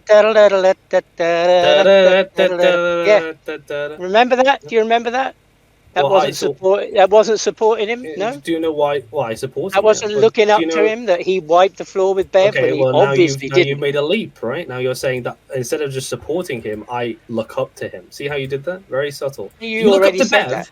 Do you look up to Bev? You said that. No. You look up to Bev? I respect Bev. No, you look up to Bev because you're defending him. And I'm not. And you're doing this whole thing. Tiny, mate. Nobody would look up to me. I'm telling you. Well, the exact same observation you're making of me is is what I could effectively do to you, right? And I'm going to do it now. I'm going to call you Bev's little monkey. That's what you are now, Bev's little monkey. Great, lovely, I love it. I told Bev. I told Bev last night. I told Bev last night when he was in a discussion with somebody. When he no, that's all. You can play that game. Your master. When he was in a discussion with somebody else, that I'm on this journey, and if Bev turns out to be bullshit, I'll be gone. But I don't, I'm just on this journey, the same as you claim to be. Yeah, you're to define the truth. I don't to define the truth in honesty as human beings. Enough Bev simpery. I'm bored of that, right? I want to actually know what the issue was with saying there is a proof for E equals MC squared. Oh, that's your argument with Bev. You can carry on now. You can carry on. I'm just Bev's little soldier. The thing is, the claim was, right, there is no proof. Yet, you seem to claim that there is a proof for this. So you are allowing for some sort of proof within reality. And that's all we need to know, is that you are claiming that there is a proof. You don't particularly hold it. Other people hold this stuff. But you could, hear it at some point. And obviously, because it's a proof, you know how proof works, right? Then you can take it on, because it's up to you to be able to take this proof on, right? It's no good other people holding it and you saying, well, it's a proof. There are proofs, just I don't have them, because the concept of proof is something that you have, not something that other people have. Surely. Well, are you asking me if I have proof of any particular subject, or are you just saying I have proof in a vacuum? No, I'd say you have a very strange perception of what proof is. Right? I consider proof a truth, something that I hold. Right? You say that you're trying to argue about the fact that somebody else might hold a proof of something that you personally don't. And you're trying to use that as a form of argument about something. I've not made an argument. You just asked me what I think proof is. Yeah. In fact, you didn't even ask me that. You just said, can a mathematical proof exist? Yeah. Yeah. You said yes. Yeah. But you don't actually have it as a proof. It's a proof that somebody else has. So when I asked you, can there be this thing? Something that, I hold personal proof is something that I personally hold to me. But to you, it's different. And that's what I was trying to explore.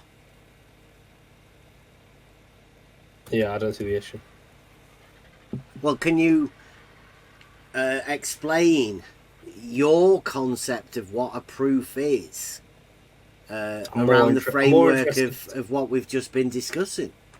I'm more interested in hearing what your objection is, because you just told me your view is different from mine, but you've not highlighted an objection yet. Yeah, well, the proofs are something that I require. That for me, I've gained them as being a proof. They go into this particular area that I call proofs. I have them. They're my proofs. Now, I can try my best through whatever rhetoric I have, logic, diagrams.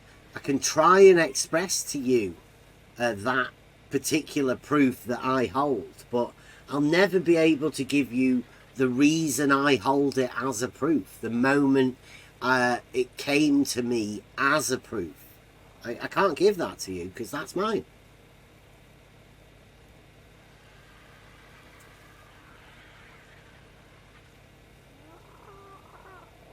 So what is this concept of proof that other people hold? What's the weight for you? What's the weight for you over evidence versus proof? Do you even have a conceivable difference, or do you weigh them up differently, or like How does that affect you in your everyday life?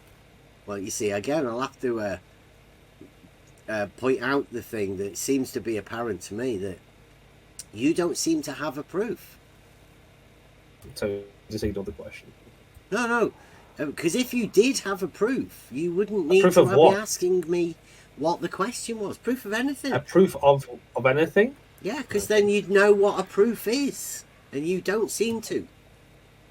Well, we'd be arguing semantics over what proof would be then, right? No, I'm trying to find out from you what your definition of it is. Well, if you didn't know what my definition of proof was, how could you have possibly made that assumption 2 minutes ago? Because you just said somebody else has a mathematical proof of something that you don't. So your idea of mathematical proof seems to me something that you don't have. Yeah, you're equivocating on proof then. Okay, you're doing an equivocation fallacy, that's fine. No real sophistication involved in this. We're at the definitional stage, the identity. Yeah, exactly. But if you're equivocating, you're saying that, look, I think someone has a proof that I don't hold. What could I possibly mean by proof? Because obviously, if it is a proof in a more like arriving at truth sort of way, then I must also hold it if I believe that someone else has it, right? That would naturally follow. Otherwise, it couldn't be a proof at all in that sense. But if I'm saying there's a proof in the sense that it's logically internally consistent, well, so many things are, right? So many things are logically internally consistent and built off different axioms, and therefore they could be in contradiction to each other, right? If you put them against each other. But we would call that a proof, right? Internally. What, if they contradicted? You're allowing for two contradictory facts to end up as being some no, sort of they're not proof. facts. They're not facts. What, they're not facts? Okay, They're two not facts. contradictory not facts being able to equal So, proof. if you started on two different axioms and you built your logic off that, for instance, if I started on the deontological axiom for my morality and someone else did it based on biblical reasons or whatever, now they are both logically internally consistent, and depending on the person, if you are deontologically inclined or you prefer your Christian morality, you could create proofs from those axioms that would be not necessarily congruent with each other, right? That's one form of proof that you could use. Now, if you're talking about proof like just truth in the world, right, that you could show, then yeah, that's an entirely different thing.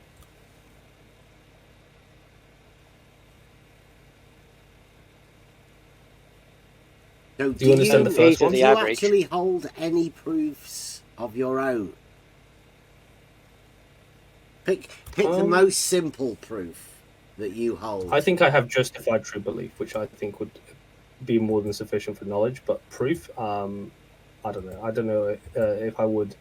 Well, if I would go that far. Could you possibly put yourself in this group of people that don't have proof, or say that, let's say, proofs don't exist? That way, it's much easier for you to be able to say that you don't have any.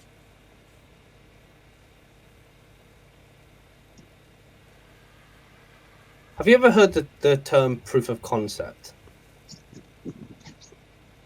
Yeah. Have you ever, like, if something's got a proof of concept, do you think that means that it's also true in reality? It means conceptually that you have a proof that the concept would work. Yeah. Would you say that's not proof? How would you come to that proof? That's the idea. It's like, what is the proof of concept that you're talking of? You give us the identity of the proof of concept of something, right? So can you proof of conceptualize concept is something? exactly what I was talking about, right? Yeah. So can you conceptualize something? And then can you give us a proof of that conception? Yeah, and that will be effectively what I suspect that, based on my very limited knowledge about mathematics, is exactly what they do. Like, now, whether or not that concept... Would a baby be a proof of conception in, very literal terms? Yes. Yeah, because there would have to have been a conception for you to have the baby. I mean, there's no immaculate births or anything like that, is there? No, not to my knowledge. So there you go. That's what proof of conception is. The actual thing to show you that the conception has a proof within Now, reality. what if it was the case that that proof of concept was built on axioms that isn't necessarily comporting to reality? Just axioms, mathematical axioms. How do you have a proof of anything not contained within reality? That would be one of the questions I would have to ask you. So, let's take you have several axioms you start from. So things you take to be self-evident obviously might not be, and then you build. Like no two straight lines can enclose a space. Yeah, and from those axioms you would then potentially develop a theorem, right? Like maybe a mathematical theorem. Then you would test that theorem to see if it has any predictive You need 3 power. lines to enclose a space minimum. Do you understand what I'm saying? Because I don't know if you do. I'm just trying to give you practical examples of your statements that you're making. The question was, right, do you hold any proofs? I think we've established that it's never a question you've never been asked before, so it's unfair, but you can't come up with anything at the minute because you've never even thought about it. I gave you... I think I've said the same thing 3 times, or maybe 4 times at this point. Yeah. But now you're coming to the conclusion I've not thought about it because I can't give you an answer. I'm just not taking the bait, that's all.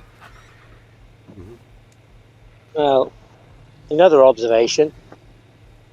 Because here we are at a crossroads. And, you accuse me of having Bev as a master. Biggest fan. Yeah. No, okay. No, but you are right in the position now to change that. In real terms, in real life. Same as anybody else can. And like I said, if you can defeat this logical argument with yours, then I will see that. I will understand that. And I might come along with you and then look up to Peter if I think he also has a good argument. But in my journey, doesn't matter who's there. I'm just hearing voices. I hear Bev's voice. I hear your voice. Neither of you are, any higher than the other as a human being. And Bev's asking you about some proofs. Same as he did to a guy last night who says, is this reality? You must believe it's this reality, and I argue this reality. And if you don't agree with it, then you're some lesser being. And, so here you are with your logical thinking. And you could change my life. You could move me on a different path. That's all. Nobody's a master. I respect some people's knowledge and power of logic and understanding of the world. And, you can claim that if you want. But you have to prove it to me, inside me, deep inside me, something that goes, I understand this guy. So you carry on. What was the point of that? I've got to prove something to you? No, you're in a position to do whatever you want. You don't have to prove anything to me. I'm just saying you claimed that I was Bev's greatest fan. He was my master. Not at all.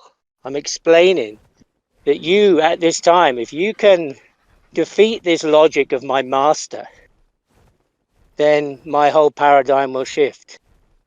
And I'll move into a whole different experience in my reality. And I keep coming to these crossroads and hearing this, and hearing these people who claim sophisticated, intelligent arguments, who cannot put forward something that grasps me and tells me, here is the extra facet of reality that you need to put this together, to piece this together from my own experience. I'm not discounting you, just I don't hear anything. Well, that's what I'm saying. I'm kind of shy. I'm shy about talking about what proofs I have. Because you're playing games. Because you're playing games. You can't be honest. This server here, I couldn't speak to you on 24/7 like this. There'll be a pylon. There'll be all these people jumping on me. FE might come from Jedi, might come from the background and close me down, server mute me or whatever. But here is a free space. You know, nobody's going to tell me to shut up. They might pull me out of the weeds or correct me about something that I think about or I misunderstood or whatever. But you know, there is a space here for humans to talk to each other and to express something. It's not, you know, so you don't have to hide all that stuff because that's just sophistry. That's what you've learned. Don't forward that little piece of information because I'll paint myself into a corner whilst you're looking to paint somebody else into their corner in order that you can go, I won. Woohoo. How wonderful. But for the audience... That's what I've been experiencing for the last 2 months, and I have no reason Yeah, to well suspect then, this to be any different. yeah, well then maybe you can learn a bit today. Thank you. I want you to look in the side chat. Not side chat, the live chat, sorry. Mr.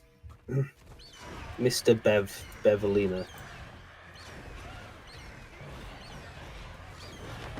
Does that mean we can call you Natalina? Yeah, call me Natalina. Okay. It's against the Discord terms of service for you to do that sort of stuff, so just be warned. I can't see anything there anyway. But you know, this is just you know, it's the ad hom bullshit that you know you have to pull out if you've got no argument, man. Jesus That's what He's only been around here for 2 months. That's where he learned his stuff from Fight the Flat Earth, I think. I can call you out from here. Why are you I can so call you triggered? out. I'm not triggered at all. Absolutely not triggered. I made a joke. Absolutely. You got mad. No, I'm not mad. I'm just pointing out what I observe and what I experience. Now, and that I can have a voice here and say something that I can't anywhere else. Bev, look at the side chat. You're not talking about this kind of proof, right? You're talking about some other kind of proof. Yeah, you go on with your proof because that's what I'm waiting to hear.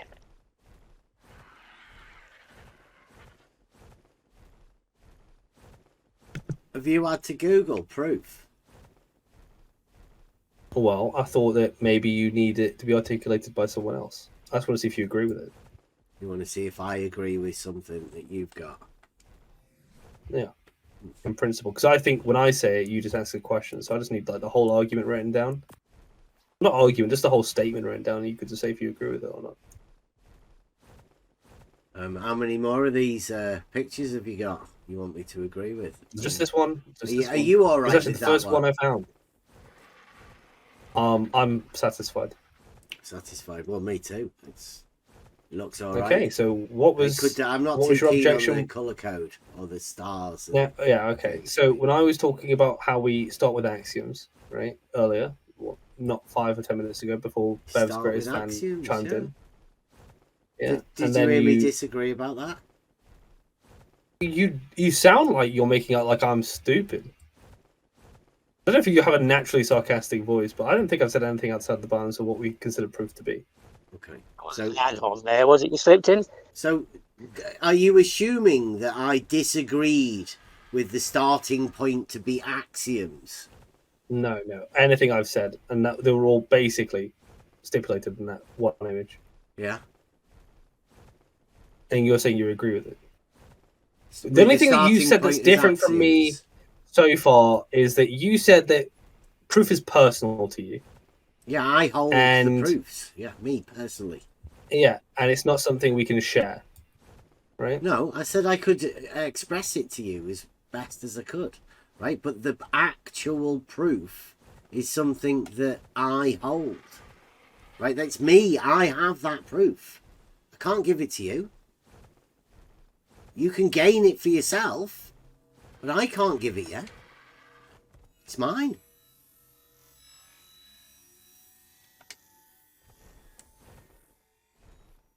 Did you misunderstand?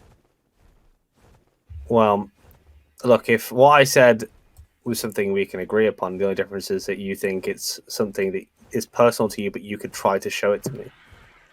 I don't see what the contention was for the last 10 minutes. No, I think we got understood that you don't have any. That's why you do not understand what a proof is and how personal it is. look, if I can articulate this, right, and I say that I would agree with this, that, you know, there is such a thing as proof that I might hold, and you say, well, I mean, you talked about Einstein's proof, and that's not your proof. So how could Einstein have this proof but not you? It was actually based on the idea that I couldn't articulate what that proof would be. In the same way that, in the same way that if I say Einstein has a proof to him, but he hasn't shown it to me, that doesn't make the proof any less, you know, existent. Yeah, that's what, like, you think proof is something that somebody else has, whereas I know that it's something that I have. That's the difference. I did say that at the beginning. I was trying to understand if that is the truth, the statement that I hold a proof that's different than the proof that you're talking of. I think I understand the difference here. It's just that you think that there's something weird about thinking that other people might have proofs, so to speak. Well, no. I mean, like, is the proof that I hold not the same as the proof that Einstein holds to you? I don't know. Because, like, you, both of them, you don't hold them, but you agree that Einstein has a proof, or the proof that Einstein had, and you must agree that I hold proofs, right? I assume, yeah. Yeah. So, therefore, the same idea of the concept of proof is something that somebody else has, not you. Well, what do you mean, not me? Well, do you have a proof? Because, see, like, you can't even state it yourself. Well, not off the top of my head. That's how unsure you are. If you're asking me if I have one off the top of my head, no, I don't. There you go. There are analytic truths that I could say off the top of my head, but proof requires a bit more effort than just saying analytic truths. All unmarried men are bachelors, right? That's not really a proof. It's just an analytically true statement. Right. Well, I have a proof that level is horizontal through the understanding of a straight line within a plane. Geometric proof within reality, right? So I hold that proof, and there are people that hold that proof with me because it wasn't just something I did on my own. So I can be sure within myself of that proof. Now I can take you through the methods, all of that sort of stuff, but you will never be there to gain that proof like I have. You'd have to get it your way. And then you could hold that proof. Everyone can. It's like this is within reality. It's easily accessible. And we seem to have a different concept of proof, which is fine.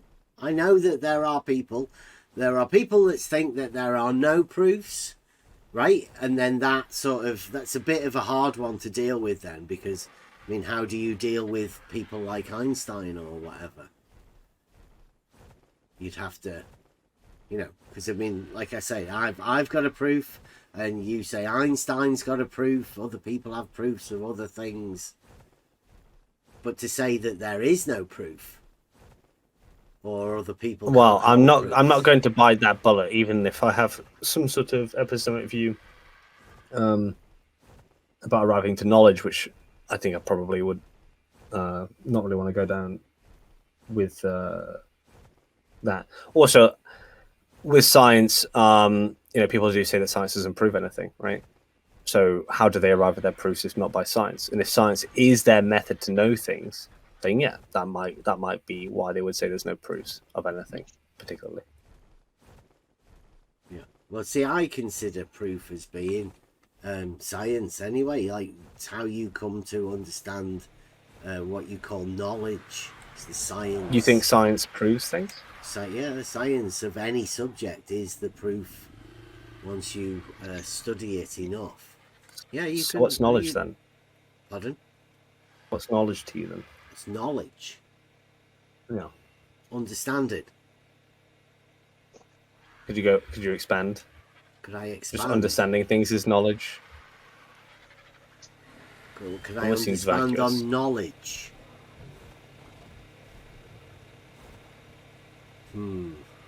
I don't know what are you expecting it? Some sort of what's your understanding of knowledge? And then hopefully then I could expand upon that, because I mean it's a little bit of a ridiculous statement to ask somebody to expand upon knowledge, isn't it? Science is the acquisition of knowledge. Peter knows all about the Wig Snatcher Club. I'm not actually called Peter. What, here the what or anywhere snatcher? else? The what snatcher club? The Wig Snatcher Club. You don't Can you say know that it? again? Don't know? Wig. You know, Wig false snatcher? hair. Well, Wig snatching Snatcher wigs. Club. Yeah. The Wig Snatcher Club. Go and ask him 24/7 about it. I know The what other a wig day, snatcher is. the other day, when Flatsy was in her training session, she was trying to practice it, but she made some I'm fatal not mistakes. even in debate mode. I'm reading messages and replying to messages. If I really wanted to take this W, you don't know me, bro. You should see me when I'm trying to take a W. It's very obvious. What? But yeah, Yeah. Well, it's basically about what you believe and what you know. That was to Mr. Special Agent Bev supporter. Yeah, I could be your supporter if you can prove it to me. It's all about what you know and what you believe. The Wig Snatcher Club. You just replied to the first part of a question that you don't know. So that's fine. You don't know it. You don't know it. That's fine. You just believe. Apart from the bits that you're holding back and you're hiding. You're very presumptuous, aren't you? No, you just said that yourself. Well, I think I've Except that you're being sophisticated and you're not forwarding your truth. I've witnessed Bev try to bait people into making stupid comments, and Special Agent is probably just mad that I'm not taking the bait. People into saying something. Did you say? You bait people in, right? And Special Agent's upset that I'm not biting. No, it's about honesty. Be honest here, man. Being a you don't have to play your games. You don't have to play your games here. You don't. You might in the other forums. You don't have to do that. You know what you know what you don't know. What's wrong with that? Not Unless about you want to be something else in your head. It's not about that. You're holding back because you don't want to get painted into a corner. That's a sophist way of doing things. Bev's he's laid his stuff out on the table. Okay, now let's crank up debate mode. What do you think sophistry is? He's laid You his said debate. that about 11 times I've been in this room, right? Yeah. So what do you think sophistry is? He's laid it out on the table. The honest truth of his proof. Is. And he's asking for your proof. So you don't know what a sophistry is? Okay, well, putting that to one side then. Okay, you're demonstrating it in my mind. Yeah, what is it? What am I demonstrating? The game you play. What is sophistry? Pretend you know something or don't know something. Tell me what sophistry is. In order to give somebody the idea. You know what you're talking about when you know jack shit. You don't know. Done. There you go. You're done. It's you.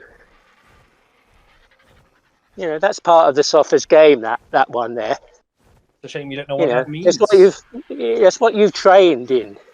You're trained in saying sophistry because you've heard Bev say it. You're a fan. No. I became aware of it very clearly only a few days ago. You don't know what it is. I've asked you in action 6 times what it means. You tell me. I just pulled the curtain back. It's quite easy to do. Yeah, exactly. Yeah, and that's what I'm saying. You can do this too. Whatever your name is, whoever the hell you are. I just told you a little while ago, you are in the position to pull back the curtain on my experience with what you know. Stop playing games. Tell me what Stop playing games. Stop playing games, and then you can stop accusing me of being. Are you going to admit you don't know what sophistry is?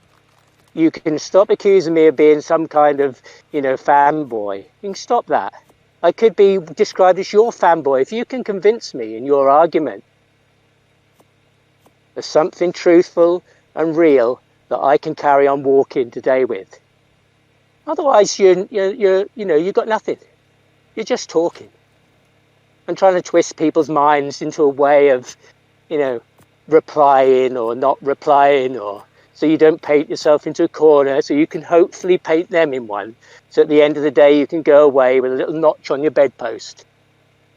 That's what happens. Not the truth. Good character assessment. Very good. Now tell me what sophistry is. Okay, I'm not playing the game. You carry on with just providing some proof and see if you can manage. I'm going to run out of battery soon. See if you can manage to change Maybe I will. my reality. Please. No, honestly, from a man to a man. I'm asking you. It's not bullshit. I'm talking from my heart here. You have this opportunity. That's it.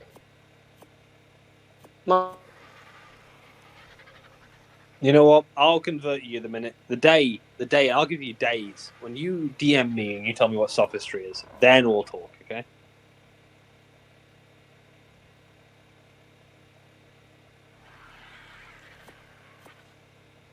Oh, he has to tell you what sophistry is.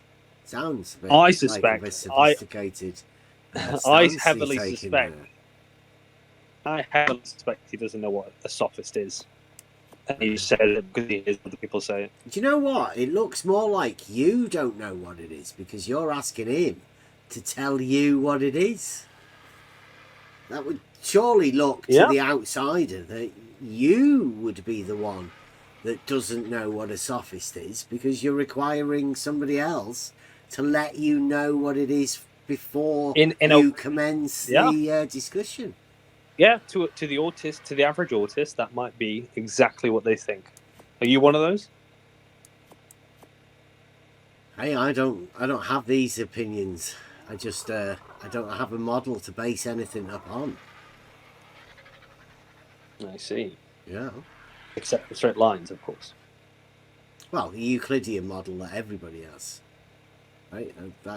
I don't separate myself as being any different than anybody else on that. I don't think you need to state that you hold the Euclidean geometric model as being the formulation of the basis of your understanding of everything. I think that needs to be said.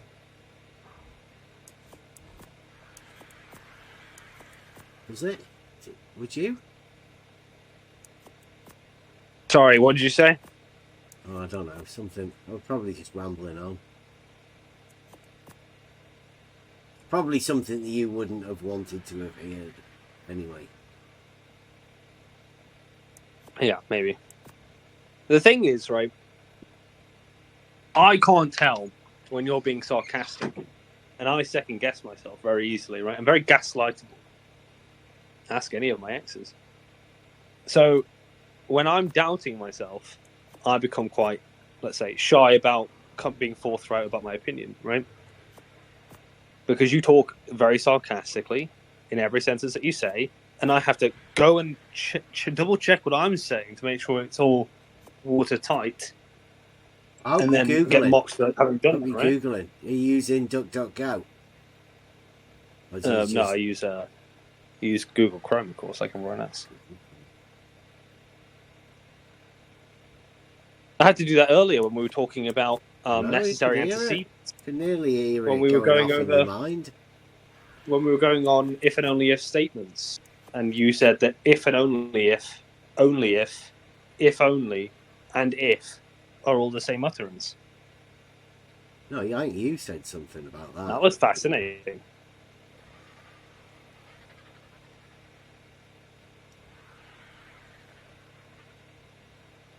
Anyway, I'm done. Let someone else go and talk. Right. Well, did we learn much about Bob's Modus Polens? Are you happy with that? Oh yeah, I'm very satisfied. That is what I came here for, yeah.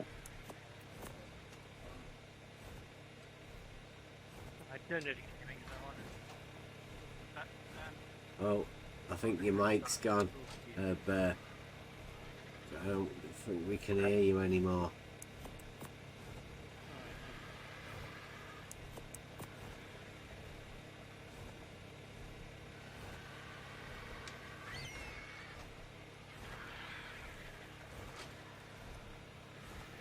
Did you enjoy losing that debate, though, Bev? There was a debate somewhere.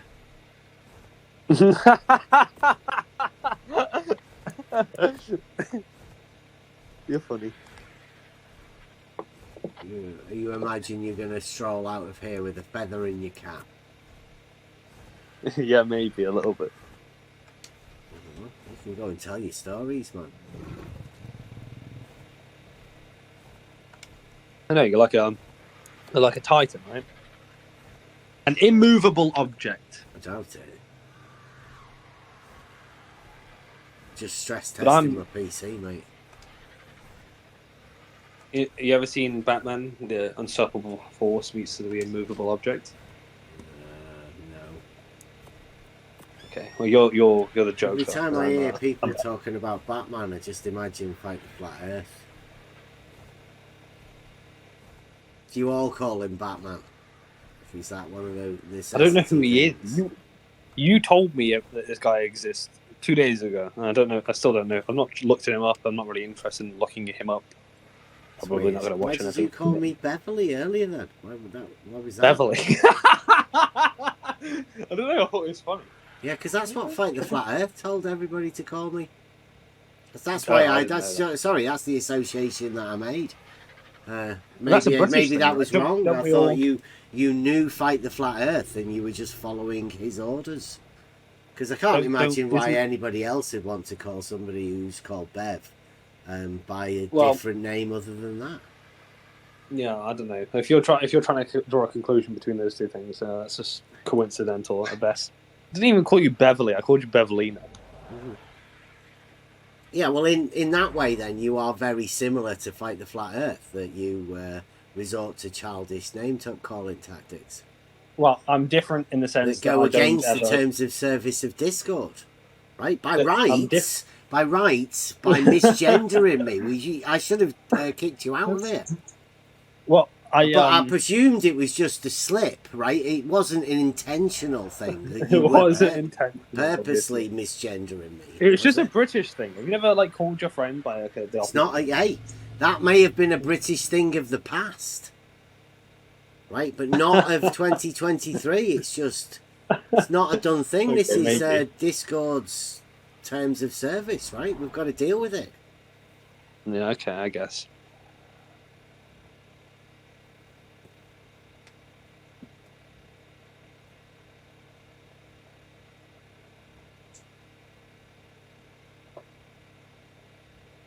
But no, I don't know who Fight the Flat Earth is, and I don't care to.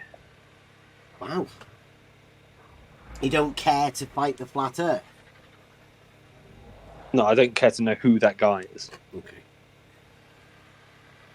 Not even after hearing him fighting the Flat Earth? What if we told you he was a criminal? A convicted criminal? Well, I wouldn't want to listen to him then.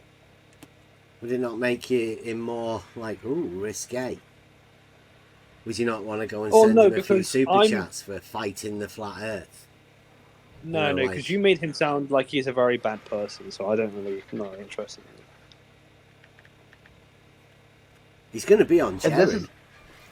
Debatism. Do you know who Jaren is?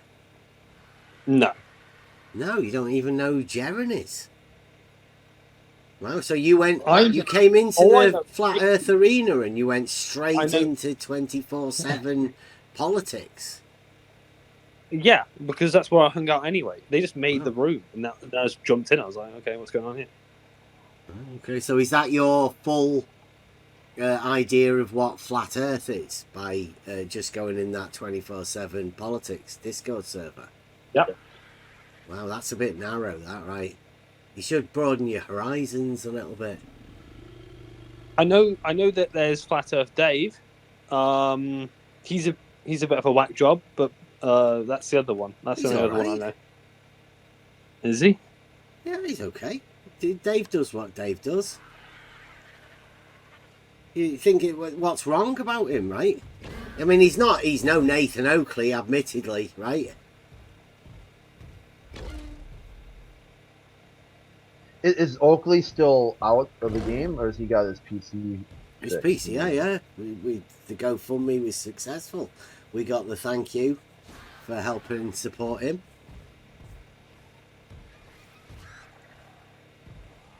And yeah, he's back up and running. I don't know whether he can do full 1 hour shows every day, or whether, you know, gets a little bit hot. I'd imagine that at the minute, with the weather the way it is, frost outside and all of that, I'd imagine that helps him. So yeah, I thought for sure welcome he was having done. the heater, heated corner unit PC. Passive heated PC. I thought for sure he was done. He was gonna bow out. No. He's getting. He was the other day. He was apologising for being, you know, like his mind was on other things. He was stress testing his PC for a few months, 13 months. So he's going to get back on it. He was saying, more committed than ever to the cause. Committed. Yeah. What a dick. I'm committed to Jerry. Who? Jerry. He likes me for some reason. I don't know. Jaron or Jerry? Jerry. All right. Yeah, if you want to say someone if you want to point out someone I might have like a looking up to sort of relationship with, it might be Jerry, I think. That's good. Have an impact. Yeah. You should submit the approval thing and get him, you know, extra credits. Who's going to give them the extra credit? Over there in that server. Do you not think it'd be better, right, if there was a Jerry and Crit? And no fuss from these ridiculous 24/7 flat earthers. Which one do you reckon would be more populated? The one moderated by Crit and Jerry? Or the one moderated I think it doesn't take a genius to know how to moderate a room. And so when you watch that room like go silent for like 2 hours because someone muted all the Globers in chat, then you know what's up. You know that they're just not doing a good job of what they're supposed to be doing. Yeah, that's right. So you can tell the channel's moderated if only the globalists are talking.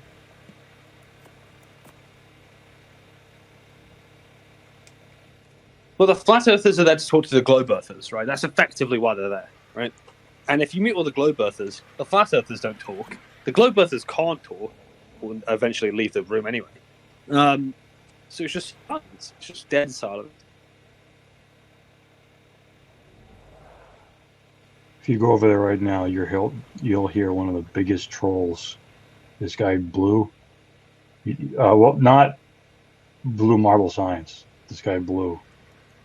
And he just goes in there every once in a while and he just shits on everybody and they all sit there and take it. And I just mute him as soon as I see him. But people just want to do the flat earth game with him. I don't see what the point is. Go ahead. Just a toxic piece of shit.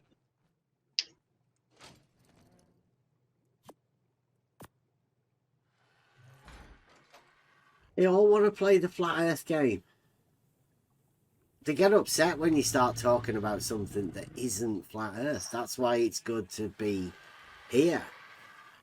Because, you know, like you can talk about the argument, how you formulate arguments, logic.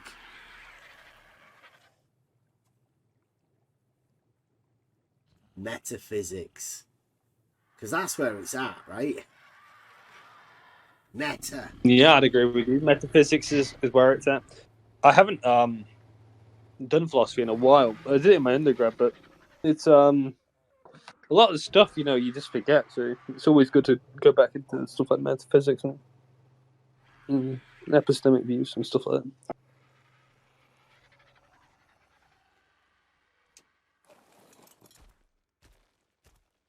I read Hegel and understood him. I'm pretty proud of that.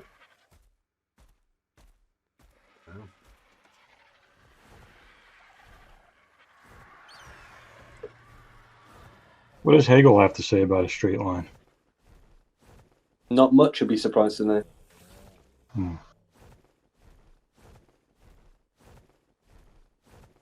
Why do you think that is?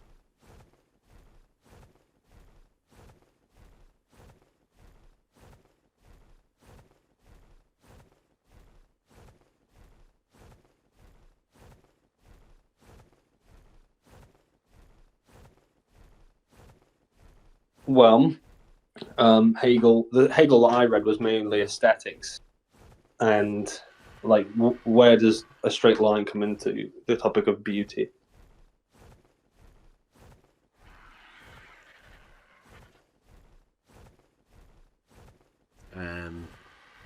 Fibonacci?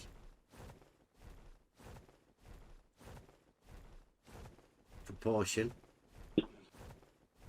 Not for Hegel. There's no beauty in Fibonacci. Well, for Hegel, there's a specific period where we started to produce the greatest sorts of works.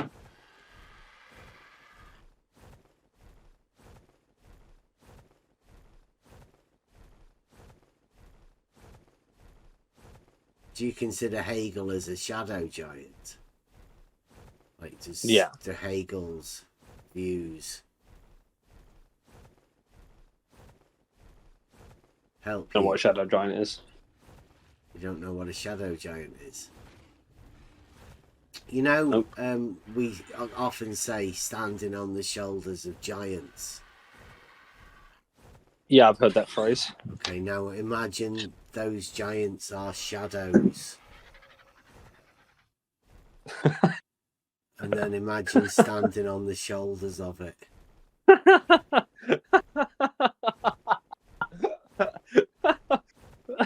It's not sarcastic. Man. It's legit. You bring all the best jokes up. Jokes? You think it's a joke? Shadow giant. Oh my god. I like Nietzsche. Do you know Nietzsche? I don't know. Not personally, no.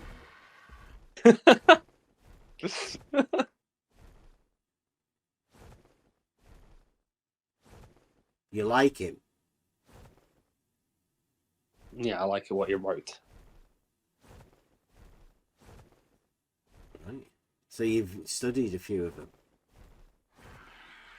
No, only some stuff. I've read on the genealogy of morals, and then the other one was it was the hang on, it's going to come to me in a second. It was the death of tragedy. That was it. Well, the birth of tragedy. Sorry. Oh, it sounds. Why did you read that? I had to do it when I did a continental philosophy course at uni. Would you read it if you had a choice? I've got all of the Nietzsche collection. I just haven't got around to reading it all. I bought it 2 months ago, around about the time when I started getting into flat Earth. That was probably why I haven't read it. Why do you think these philosophers are popular? Like, surely there are hundreds more of these guys that never get talked about. Why is it always the same guys? You know, Kierkegaard. Yeah, I agree with you. I noticed that. Like, it's there's niche ones, more modern ones even. Like, there's loads of philosophers in the last 10 years you could probably pick up and read. But I think people like Nietzsche, Foucault, and like someone like Hegel, they're all like quite spaced out in terms of when they were writing. They're interesting because they're like landmark ideas, landmark moments in philosophy where, you know, these become very popular and they circulate and have an impact on today, right? Lots of people will feel the impact of Nietzsche's writings because Nietzsche's writings had a relationship to World War II and how Hitler saw the world, right?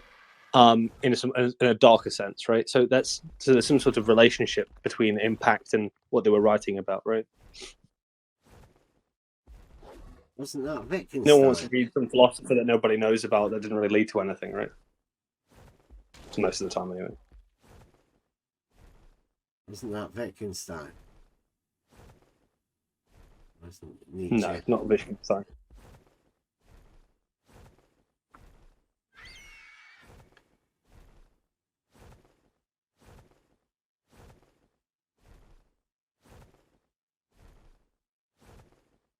Foucault wrote about the panopticon, whose name someone based their account name off in this room.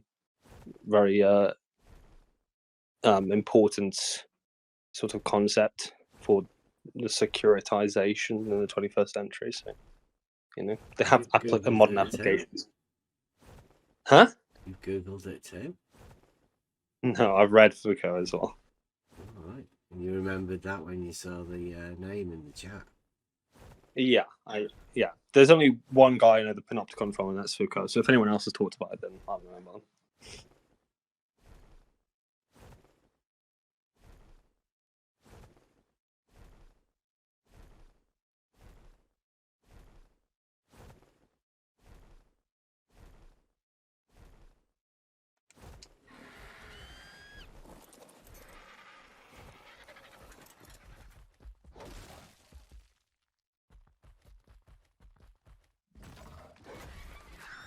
So do you think people like Nathan Oakley might be the modern philosophers? No. Nathan Oakley is a retard.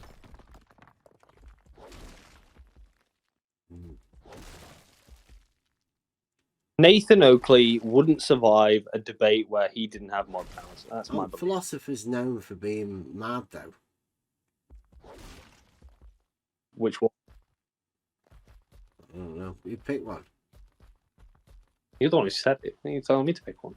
Yeah, we just pick a philosopher. That went mad. Yeah, pick one. See whether we think they're mad or not.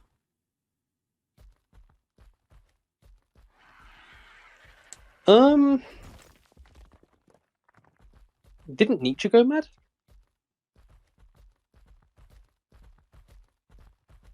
Yeah? About Hegel? No, Nietzsche. Didn't Nietzsche go mad? Yeah, didn't Hegel go mad? I don't know if Hegel went mad, but I think Nietzsche did. So, in that way, Nathan Oakley would fit the bill, wouldn't he? Yeah, but I think that's just a person thing, not a philosopher thing, right? You have to think outside of the box, don't you? Yeah, maybe.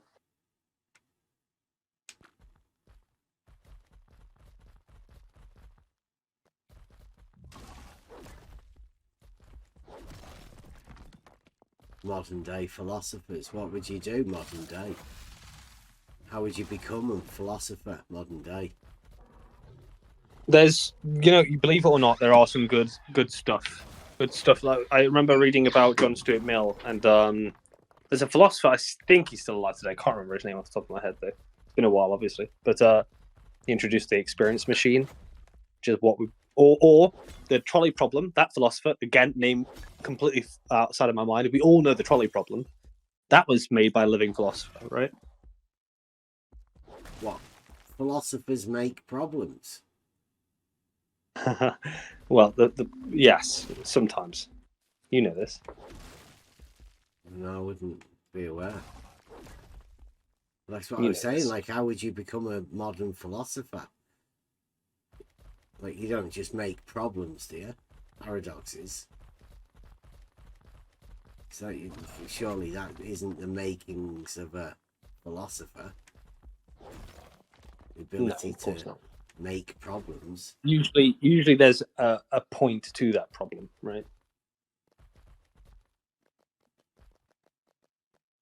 Like the experience machine is supposed to say that there's something else other than utility that we want, right?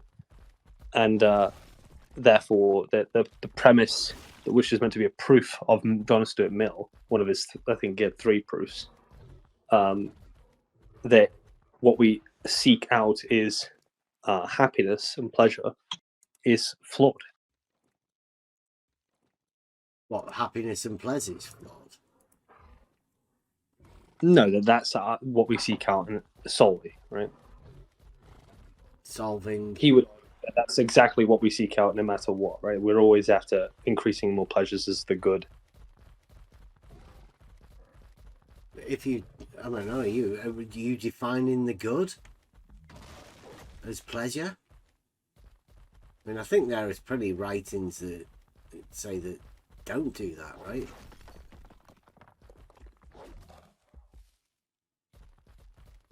I would have thought so, anyway. Yeah, and all the experience machines meant to say that not that, right? There are things that we want that are not that.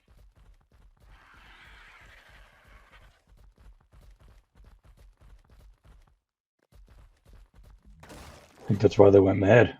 A lot of them. Oh yeah, John Stuart Mill also had a mental breakdown at the age of like 20, so that's another one. Yeah. Disease of the learned, they called it, didn't they? Disease of the not that. Yeah.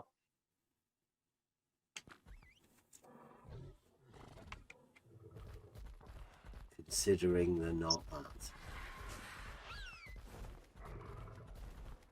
Leads to some strange places.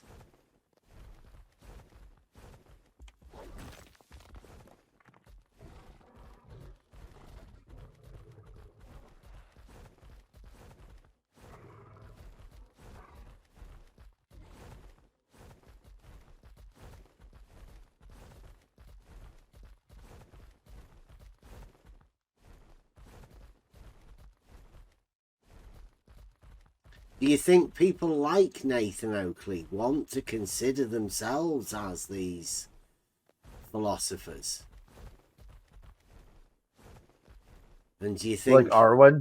Well, I mean, do you think that people like Nietzsche and all of that sort of stuff, do you think that they considered themselves as philosophers? Or were they just people like Nathan Oakley that people started listening to and think, well, I can use that. You know, that way of thinking or whatever. It's a useful method.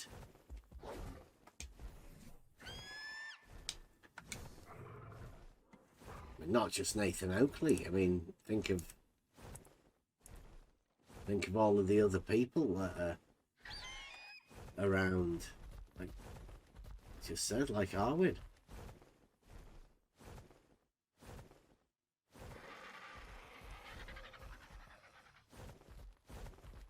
These people who they want to speak on public platforms, push their You know what I views. think is really despicable? That someone called you a child. Eggshells. What's wrong with eggshells? Eggshells wants you to convince you of something other than what you already know. So is that not a philosophy, that, to teach people they're not that? I mean, in essence, that's what he's doing, isn't he? He's taking what you know and trying to convince you not that. And he doesn't come with anything from any particular opinion or point of view. He just wants to convince you that you don't know what you thought you knew. Well, I think that's a fair thing to do, though. I think, like, for me, for instance, physics, geometry, and mathematics are not my area, right? I was trained in geopolitics, and that's where I will remain for the rest of my life. I'll never know anything beyond that, really. And so, how can I have a conversation? Yeah. So, international relations, right? So, but like, if that's my area of expertise, that's the only thing I could give you substantive, like, information about, right? Now, when I step into a flat Earth debate, I don't know much about what they're talking about, like in terms of physics or mathematics. So, what can I really appeal to? And literally, it's just critical thinking. That's all I have to appeal to. So, and so, what eggshells? I think will probably be somewhat similar. I think he knows more physics than I do, but it's the same sort of principle, right? Eggshells doesn't know anything. That's what I keep telling you. He won't claim to know anything about physics or geometry or anything. He has no specialist subject. His only specialist subject is convincing you Not that. that you don't know what you're talking about, right? So he'd probably be willing to argue that he never said that he was good at physics and stuff, right? Although you were sure that he knew more about it than you, he'd argue that you were wrong and you didn't actually know less than he did about it. That's what Eggshells does. I think me and Eggshells definitely have similarities in that we usually lean on critical thinking over other stuff. And don't get me wrong, I don't have foolproof critical thinking skills, but I think when it comes to substantive information, he's definitely better than me when he delivers it in the flat Earth debate. I mean, anyone talks to me about physics, like you ask me what is the speed of light constant, like the fuck do I know, right? I don't know anything about that. I mean, I take it that it is because you asked it, right? But I don't know. Like, it wouldn't be something I would know off the top of my head.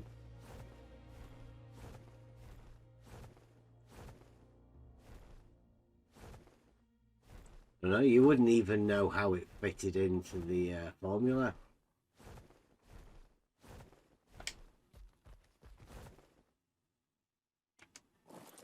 What do you mean, not know how it's fitted into the formula? I mean, E equals mc squared? Yeah. Well, that's how it fits into the formula. Yeah, for the proof. Oh, like the how you get to E equals mc squared. Yeah, you don't know it. Yeah, I don't know it. Yeah, correct. Wait, can I ask anyone in this room, do they know it? Or is it just me that doesn't know it? E equals mc squared. Yeah, how did he arrive at E equals mc squared? He didn't just conjure up out of thin air, that's for sure. Yeah, what is it? The entire amount of energy is equal to mass times the. You can't say you're not total sarcastic when you say mass. that. No, that's it, isn't it? That's what it is. So that's how he No, ended up on it. Somebody said, "What's the total amount of energy?" And he said, "Where?" He went, "Everywhere." So he came up with the formula. It was an answer to that question. Like some people say 42. He went E equals mc squared. Because he's very clever, you know.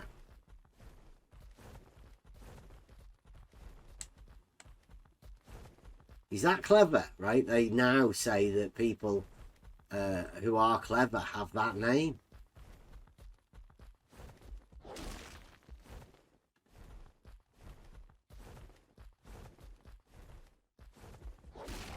That was that Team Skeptic guy who kept calling everyone Einstein.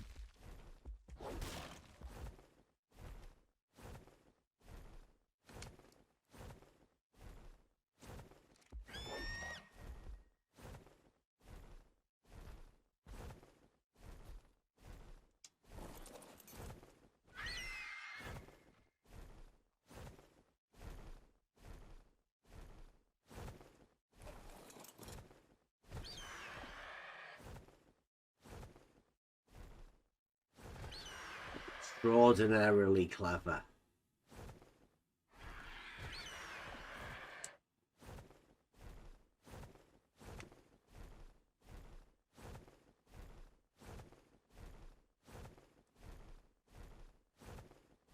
Sometimes they say that geniuses can be mad too, don't they? Because you just can't understand them. So there's two ways of looking at mad people.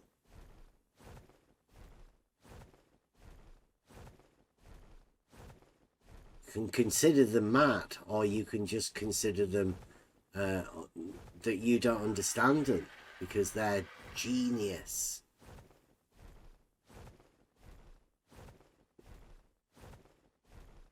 How do you tell the difference? How do you tell the difference if you call some of them philosophers and follow them, for the mad things that they said, just because it'll conceptualize a train of thought in the mind. And then other ones put it into the realm of physics to conceptualize different thoughts within the mind. Maybe with a formula or something. I mean, what's the difference? Not that. You know, you're a master at one thing, right? For sure. And that's making me feel stupid. I wouldn't do that. Hopefully I wouldn't do that. Anyway, that's not my intention. The idea is that for gaining knowledge, we all attempt to gain knowledge. Yes, well, I mean, making someone feel stupid doesn't mean that they've lost knowledge or gained more knowledge. It just means that I have to double check every time I say something. Google it. I hope you Google it. Always Google. Never use Bing. It's called stress testing the PC. Yeah.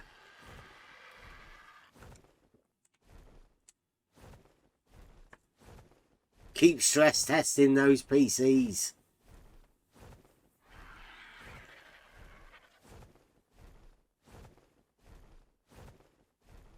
Just gathering metal.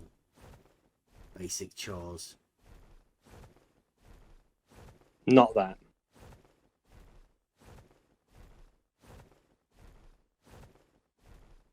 I feel like all of the stuff that you talk about, all like I hope you haven't taken on the not that. Yeah, I've learned so much. Just I've got a sticker on here that it says "Do not talk of the not that."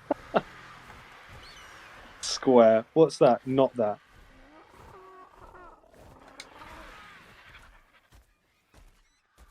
Blue Marble says the square can be 3, 4, or 5-sided on the surface of a sphere. Got a song. Bust a song about it.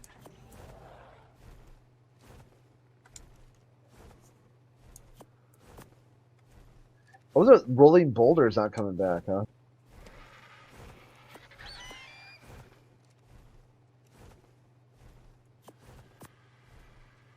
No.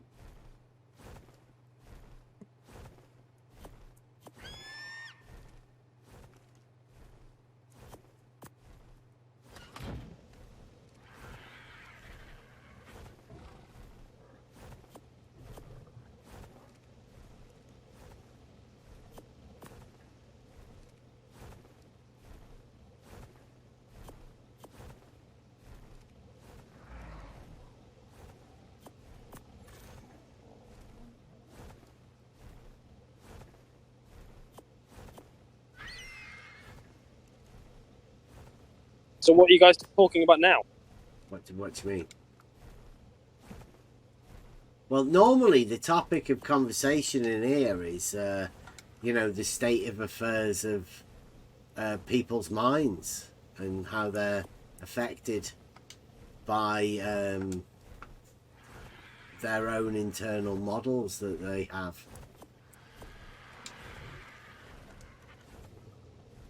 But we start off by some saying people like, get "Hi." triggered by that. Start off by saying like, "Hi, I'm Crit. I'm model Afflicted." Yeah, Crit knows he's a flat earther, right? There's people that know they're a flat earther, and there's people that know they're globe earthers. There's people that know that they're neither.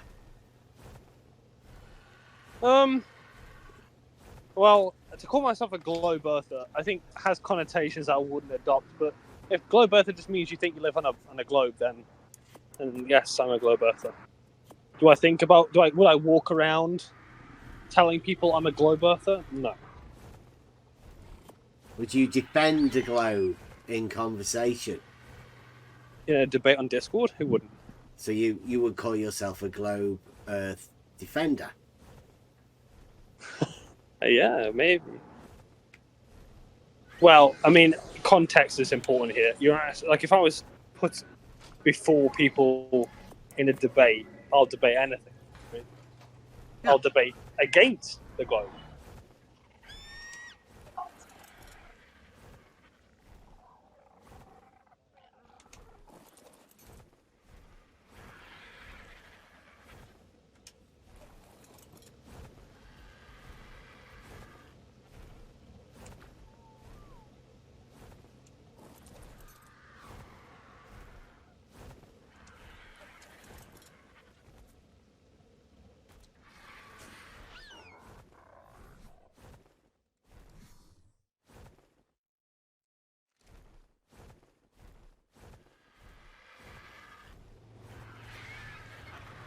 gonna have to take the. Is that man you? Because you're a mank. Manufactorum. Totem. Hey, what are the bad words? Oof. There's not many.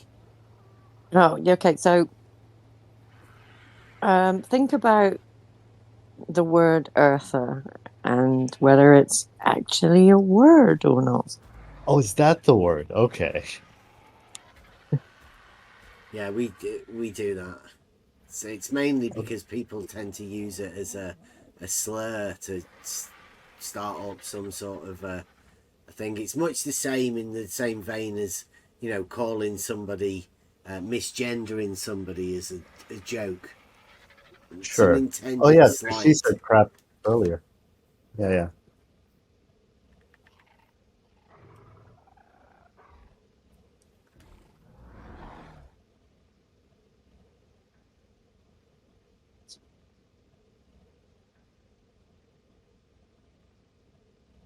Like if you listen to Bob, Dr. Bob, he says flat Earth is basically child killer, or fight the flat Earth. A flat earther is a child abuser.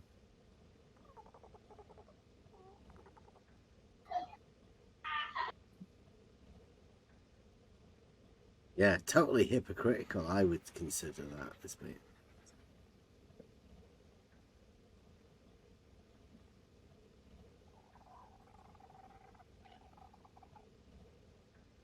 Or you got the flat Earth dogma. A flat earther is somebody who doesn't trust science.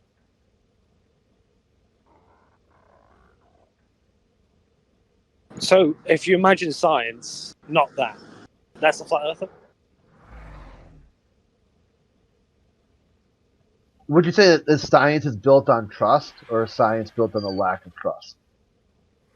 Science is built on consensus, which requires trust, demands it, amongst other things. Though.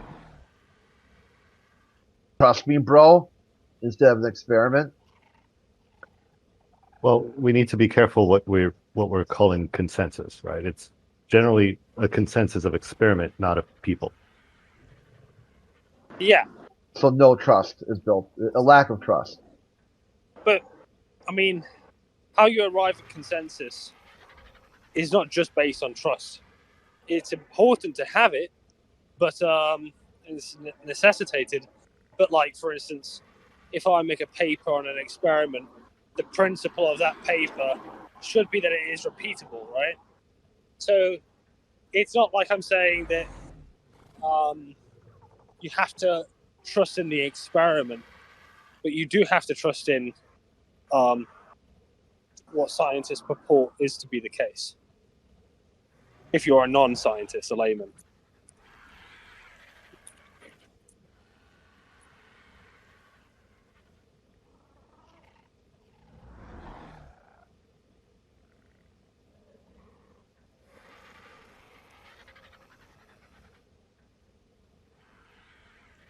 We're well past the point where science is accessible to everyone. You know, it doesn't exist.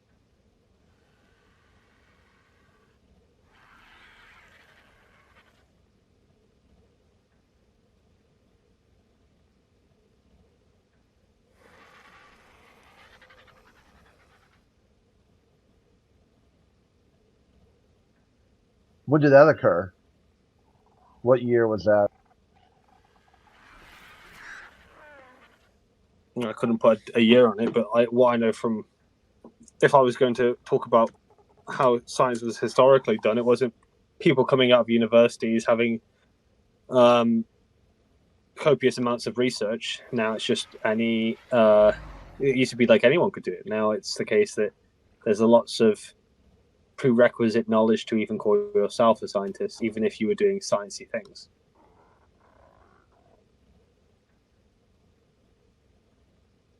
So it's no longer a verb. So what year did science change from a verb to a noun?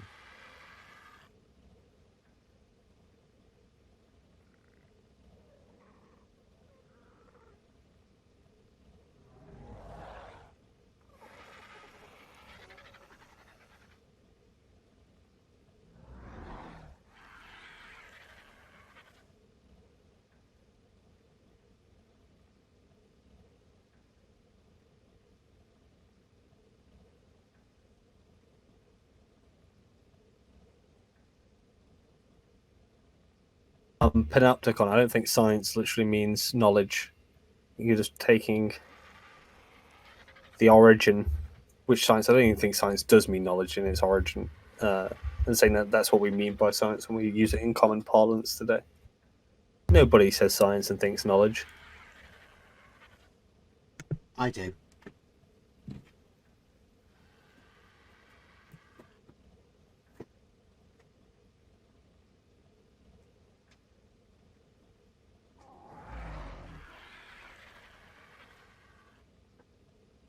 Is the scientific method not just basically cause and effect, which is similar to antecedent consequent relationship? Say that again. Science is cause and effect, and logic, finding proofs, comes from this argument, which is an antecedent consequent relationship of the if P then Q, and that's basically the scientific method with cause and effect. If P what do you think the then scientific Q, science. What do you think the scientific method is? What do I think the scientific method is? Or did I just literally tell you that the if P then Q statement is the same as the scientific method? If this, then this.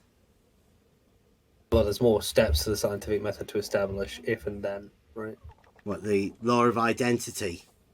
To make sure all of the things are in place to understand we understand the cause. Well, look, it's not that profound to say that an if-then statement is a hypothesis and conclusion. I'm just saying that the scientific method has steps to validate that hypothesis and conclusion. Yeah, that's the whole point of science, is to gain the knowledge about the particular subject that you're looking at, the if P.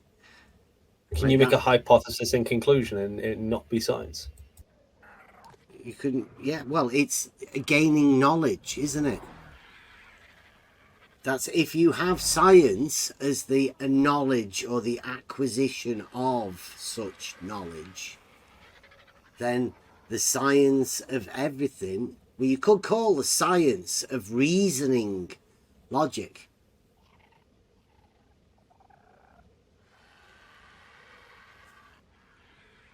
Logic is the science of reasoning.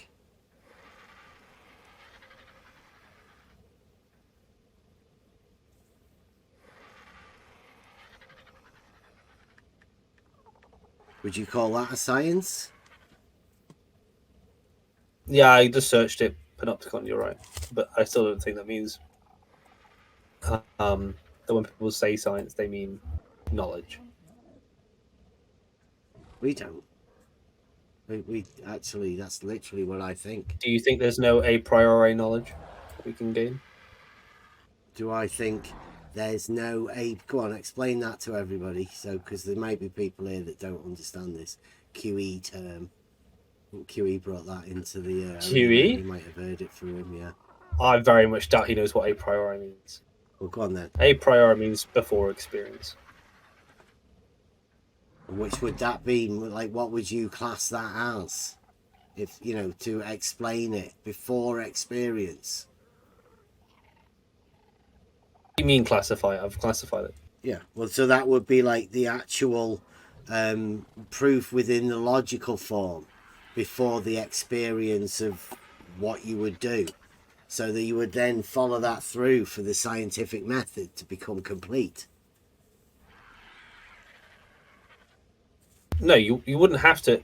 You wouldn't have to do it. So, for instance, you know, I mentioned an analytic truth earlier on. Well, what? No, wait a minute. If a priori means before the experience, then what's it called once you have the experience? Does that change a priori to something else? That would be a posteriori. All right. So you could have the same thing being both a priori and a posteriori, right? Can you give me an example?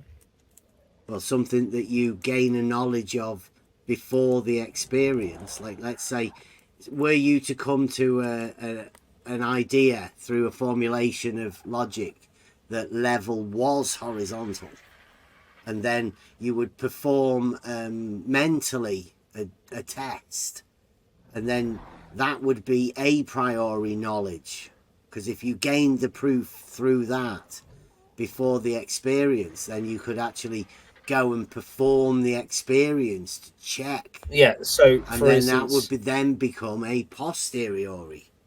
So, for instance, if I said all unmarried men are bachelors, would you need to check that? Would you need to go and survey unmarried men to see if they're bachelors, or do you think it would be trivially true? Well, you'd have to check modern day because people want to change the definition, right? There would be some sophist out there to say that modern day we've changed the definition. That you could necessarily be married and be a bachelor at the same time. I mean, why not? Are you saying they can't? It's 2023. Would you need to check that there isn't somebody out there that wants to classify themselves as both a bachelor and married? Well, they'd be using a different term for either marriage or bachelor because we want it's to impossible change the definition. logically. So does your argument allow for people wanting to change the definition of both married and bachelor, or not? Well, it allows for it, but in this sense, if you're going to define what a bachelor is, you're going to come to the fact that it's an unmarried man, right? Prima facie.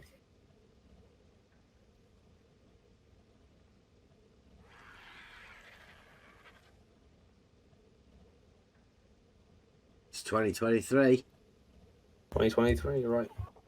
You can't define other people out of definitions just because you choose that you want to make a definition a certain way.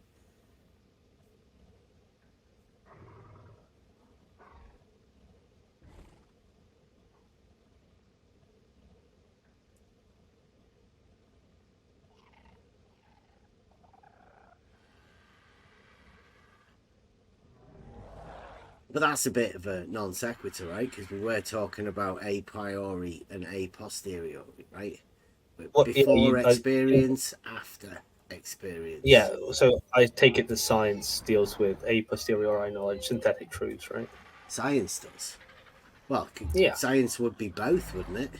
Wouldn't the acquisition of knowledge go through a priori and a posteriori? Wouldn't it be the accumulation of all of that? Because if you're gaining knowledge, you can gain knowledge through both means. Right? You can gain knowledge however you decide, right?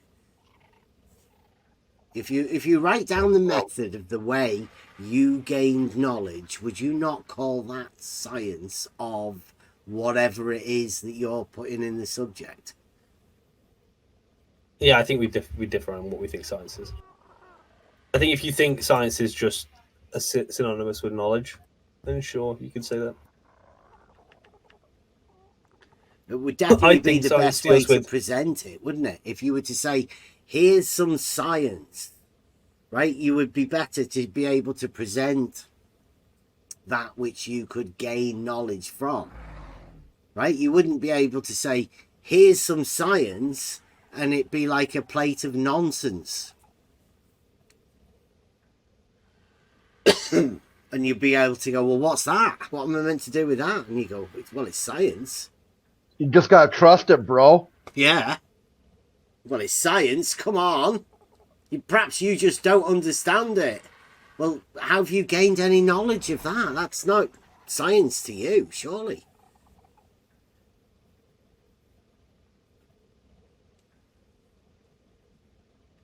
But it's 2023. People change definitions of words, right? Even imaginometry has that one covered. Yeah, imaginometry. Mm-hmm. All definitions are meaningless. That was given to us by Ruhif, that. He's one of your shadow giants. You won't know about him yet, but he is. He's one of your shadow giants. Sorry, who said all definitions are meaningless? Ruhif. The Ruhif, yeah. Ruhif. Mm-hmm.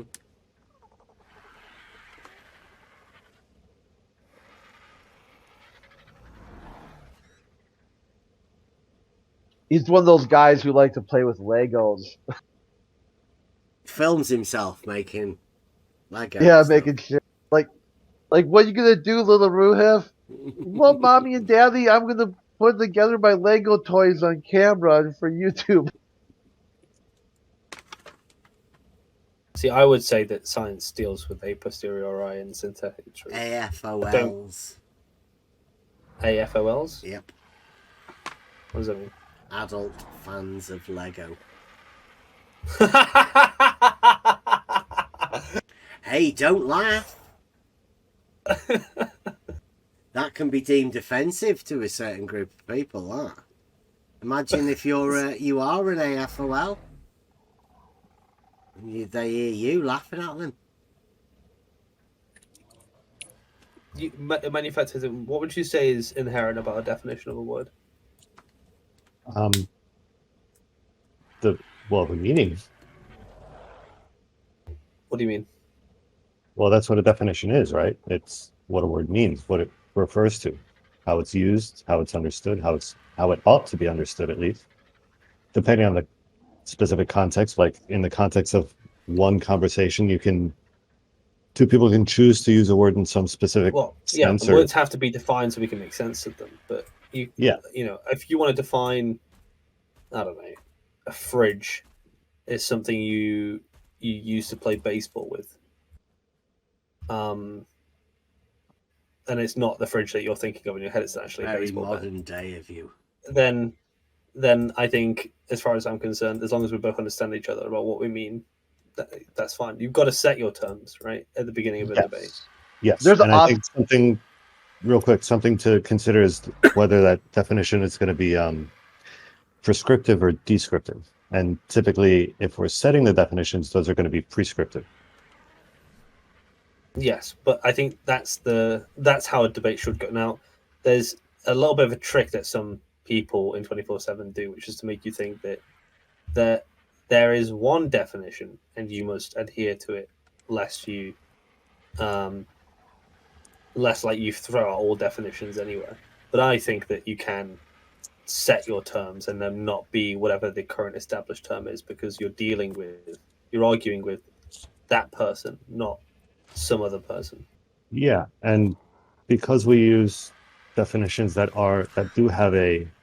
because we use words that do have a descriptive definition, it doesn't mean that we can prescribe a more stringent use of them. Like, even if we say a thing, instead of saying baseball, we say a thing that's used in baseball, say. That might be a useful definition to adopt during a conversation if we need some flexibility to be more clear about what we're talking about. I don't know if that made sense what I just said. Yeah, we could have I don't want to talk about triangles, but I'll do it anyway, but just because it's one of those favorite topics. But if you're trying to account for an idea, i.e. a triangle on the surface of the ball not going through the ball, and obviously there's going to be issues there. If you're a Euclidean fanboy or whatever, you might just use the word striangle, right? And striangle is just the same concept, just a different word, right? It's all it's just playing. You can just play with words all day, right? So people stop getting hung up on the definition of a word. Playing with words, why would you do that? See, we're getting into very Wittgenstein sort of areas, but I'd say it's the basis of the trivium. It's grammar. Well, the use of words have to have a meaning, right? And it's whatever meaning you attach to those words. Well, I think that a word is only as useful as it is attached to a concept and what you're trying to explain, right? So as long as the concept is understood, that's important. The word you use to describe the concept, just pick a word, right? It doesn't matter. Yeah, well, in that example particularly, I think the problem arises because what it refers to is itself disagreed on. So when I heard that conversation in the other room, the issue was the 180 degrees specifically. The triangles disagreed upon. Yes. So if a triangle is defined by whom? if a triangle is defined by having three angles Me and my connected friends by here do not disagree upon a triangle in any way. We all understand exactly what we're talking about when we say triangle. right. So if that definition includes 180 degrees, you're going to disagree with someone who thinks it's only defined by having it's three just angles a triangle connected by straight lines. It's just a triangle. The Just 180 a triangle. degrees is a consequence of triangle. That's where the contention would start it, right? What do you mean? So saying just a triangle doesn't explain anything any further. Three straight lines that meet. Well, yes, straight lines in the sense of not deviating from a vector or defined by the shortest distance. Like, see, now you've got a problem with straight line, not triangle. No. I'm talking about definitions. Yeah, you said triangle was the one that there was a contention about, and I said there is no contention about triangle in this room, unless you want to bring some sort of contention in. But now you're changing it to the definition of a straight line, which I would definitely say there is no contention about the definition of a straight line. When everybody here hears three straight lines making a triangle, then they completely understand what both the straight line is and the triangle. They need to understand the both together. Does a triangle have to... Go on. Real quick, does a triangle have to be a closed shape? Yeah, it's a triangle. Okay, but you didn't say that, right? Why was anybody here thinking a triangle was not a closed shape when they heard the words triangle and straight lines, three straight lines? Did they hear a not closed shape? I don't personally think anybody would not include that in the definition, but until that actually arises as a contention, you don't know, right? That's the point of the vagueness of language, is unless you set your definitions correctly and account for any potential contention down the line, you're going to run into those things. You're going to have to revisit these definitions as that discussion goes on. I need to revisit the definition of a triangle, mate. Not the definition as it's used in the world. Of a straight line either. As it's being used in a particular conversation. Definitions are shared property, right? We have to agree on what we're referring to, or we're going to be talking past each other. Yeah. Most of the time, these aren't going to be in contention, but every so often you get things that, while they may seem obvious, there are ways in which you can define things that are perfectly functionable that are going to seem counterintuitive or weird or strange or just, not wrong. With triangle, right?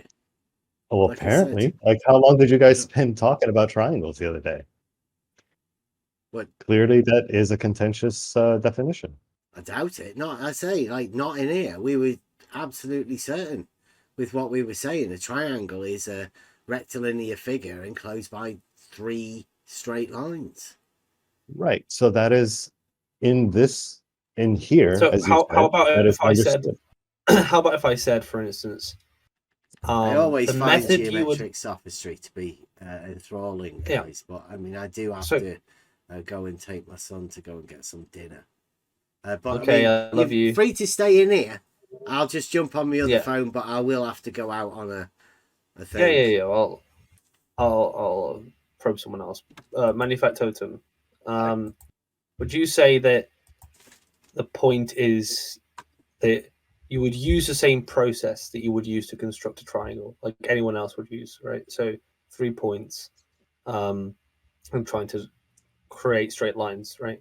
Now, if you found that in that attempt you're only making triangles, and triangles indicate a globe, then and you can't produce the triangle that you're using the same method that anyone would use to create one, then then there's a different concept that we need to address of what a triangle is, right? I think that's really just like you're coming up with a new term to describe something that doesn't fit into somebody's definition of triangle. Yeah, I mean, those are the two ways you could go about it. You could either agree on a more specific or less specific, depending, definition of triangle, or come up with a new word to describe this thing that people aren't agreeing is a triangle. How would you come to terms with someone who sees a triangle as this definite term that will not be, this very rigid sort of sense of what a triangle is? Yeah, come up with a new one, I guess. Say if we can't make triangles, but we can only make triangles, that means it's a curved surface.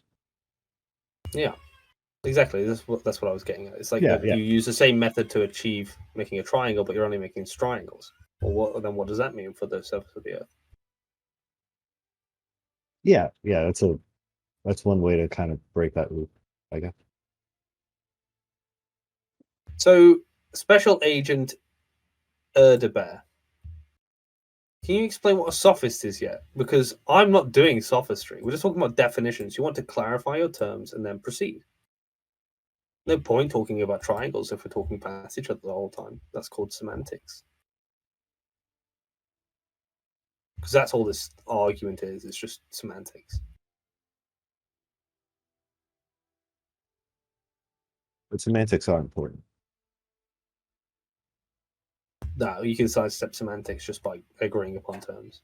Yeah, I mean, that's what that is, essentially.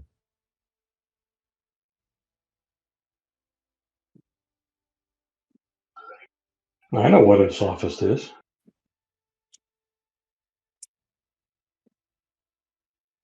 You want to know? Yeah, tell me what a sophist is. I believe that you know, but go on. Well, it's someone who tries to convince others of a position through bullshit. Define bullshit. Nonsense. They're not that. They're not that. I see. So if I say to you that for instance, you know what I was talking about earlier, how the affirmative position gets to set the terms of the debate. Is that sophistry? No. Is it sophistry to say there's utility in people setting the terms for what they're talking about? No. No. Okay, I think that's okay. Special Agent, you've been debunked. There you go. Well, just because I said it doesn't mean it's debunked. It's not an argument. It's really self-evident, right? In my view, that this is how we communicate with each other. There's not much else to it. I mean, I could talk gobbledygook to you all day long, but ideally, we want to set terms that we both agree upon, or we both can understand each other at least. But if you define a word as something, then yeah, you could say that it's that. Right? It seems pretty pointless. Like the word mass. And then you define what the word mass is. Yeah, it's like that's a tautology, right? Like you pick the word, you say what it means. Now what? And you have this word. Well, so it's more like etiquette, right? Like how burden of proof is etiquette, and obviously it's got utility in some sense for like pushing forward a conversation if that's what anyone's goal is. So if I said to you, we're gonna have a debate about mass. I think mass is a thing. You might say no, it isn't, and then you say what is mass, and then I say, well, mass are just beans that grow on plants. Do you disagree that beans grow on plants? No, I don't, right? And you would say neither, right? And the debate would be over. But if I said mass was something more disagreeable, then there would be a debate. But the reason, the whole point is just to say that I pick what I'm going to use that word to mean in that debate. Obviously, you want to keep it somewhat relevant to the debate you're the kind of person you're talking to, but it's basically the point.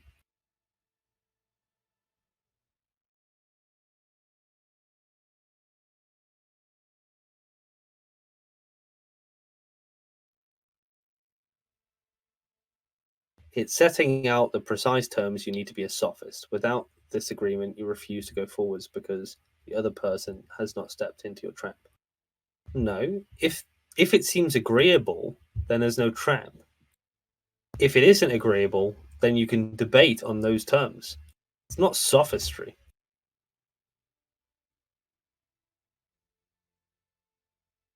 I don't know if you've ever debated anything in the social sciences before, but if I told you what a nation state was, you might very well disagree with me. But if I set the terms of what a nation state is, and I say that Israel is a nation state, and I define those terms, you could say that's a poor definition. It's a good definition. Maybe it doesn't adequately capture the concept of what we're talking about, what we're trying to talk about. But at the end of the day, it's my definition. I set the terms if I'm in the affirmative. And at the very least, you could say, if you define a nation state as this, then what you say follows. Yeah. Which might be as much as someone's trying to get out of that conversation sometimes.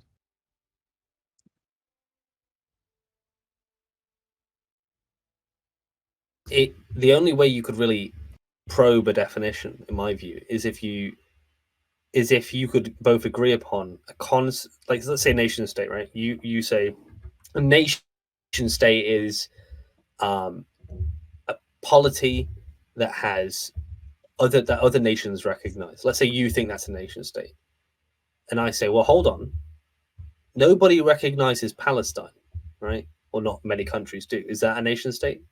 Well, then you might have to add more caveats or more criteria, and then you're enhancing your definition. So you're both on a clearer level of what you're trying to talk about, right?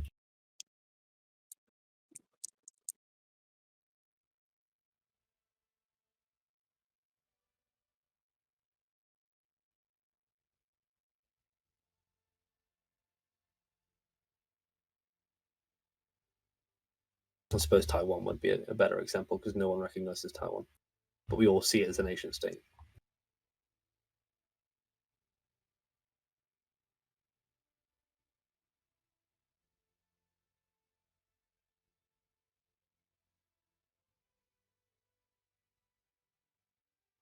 So it's not sophistry, is it, Special Agent?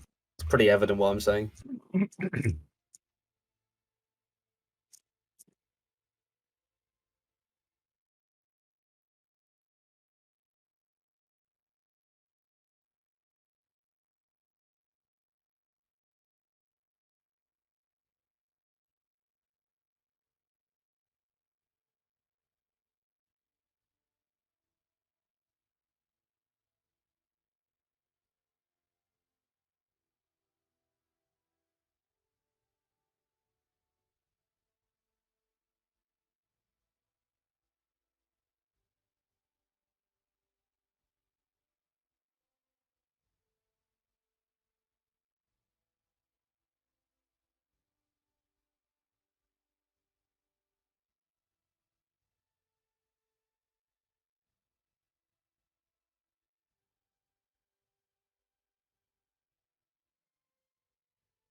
You are speaking about your belief system.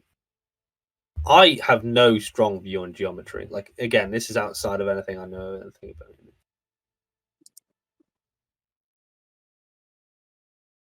I don't really care about it.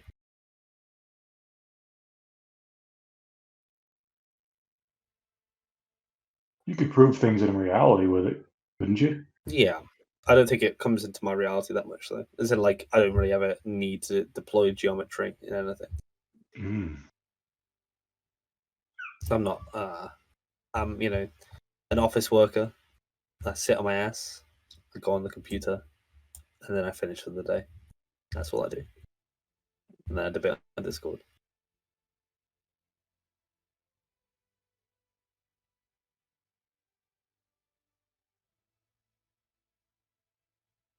Did you think that you would? Yeah, go ahead. Sorry, I was going to read what someone said in the text chat. What did you say? I was going to say, did you think you'd get very far in a? Well, I mean, you are in the arena of Earth shape. Did you think you'd get very far without a strong grasp on geometry? Well, in the sense, the arena in the sense of like I'm in a flat Earth arena. Yeah, Earth shape arena. Yeah. I think, and I think you know this because you've heard me talk a few times, that I more probe things like have you falsified the globular Earth, right? By talking about the black swan, or I talk about the logic of saying there has to be a container if you have gas pressure. I don't go into geometry. I think some people should and some people can, but lest me sound like an idiot, I'm not going to. Few do. Few do, or I Few do. do. Few people sound like an idiot when they talk about geometry. Well, few people talk about geometry, and if they do talk about geometry, they talk about not geometry. They're not that. Yeah, and I don't I don't see it as very fruitful, at least for the conversation that they have. I think it's useful for some people, especially if you're like, the only thing you can know is Euclidean geometry. It's his globe. Yeah, it has to be.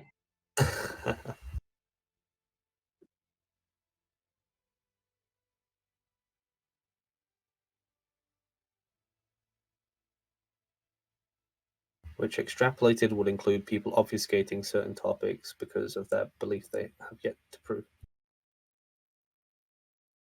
Yeah, but Panopticon, do you get the sense of me doing sophistry by talking about setting terms for a debate?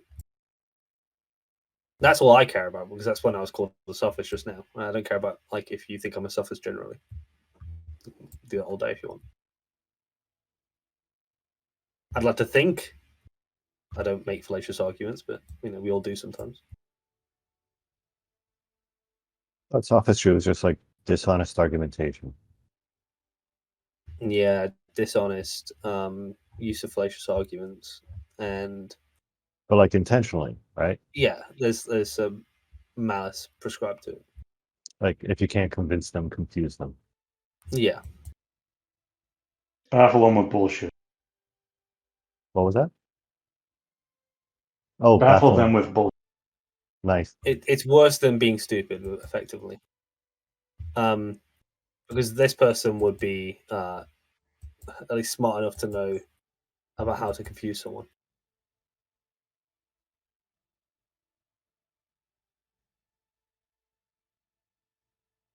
Your terms. What do you think? Sorry, go on. Well, I was asked, what do you think is the best way to know if 2 points are at equal elevation? Water. How would you prove 2 points are at equal elevation? What does water flow? There you go. Beautiful. Setting your terms to proceed with the argument like the modus ponens. Setting your terms to proceed with the argument.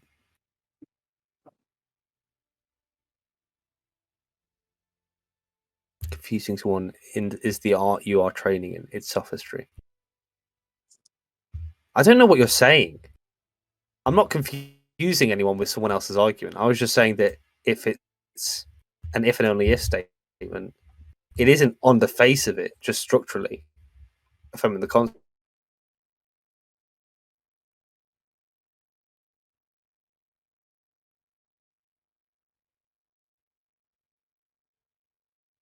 I actually have no idea about the first premise of his entire argument. Or was it the second premise, the big circles thing?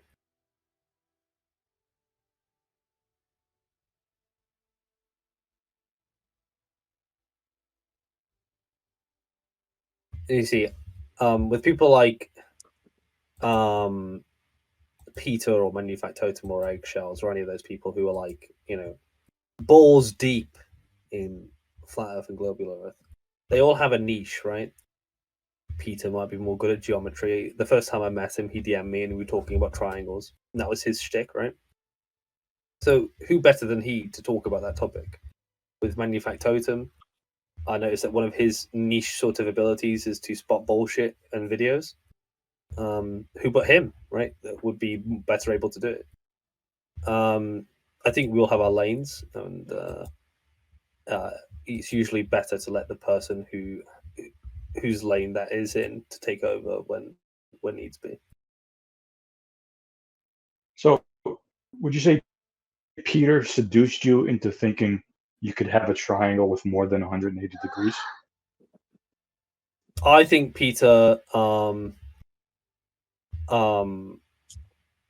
I think I'm persuaded by Peter, but I don't think I would be confident enough to manhandle his argument for him.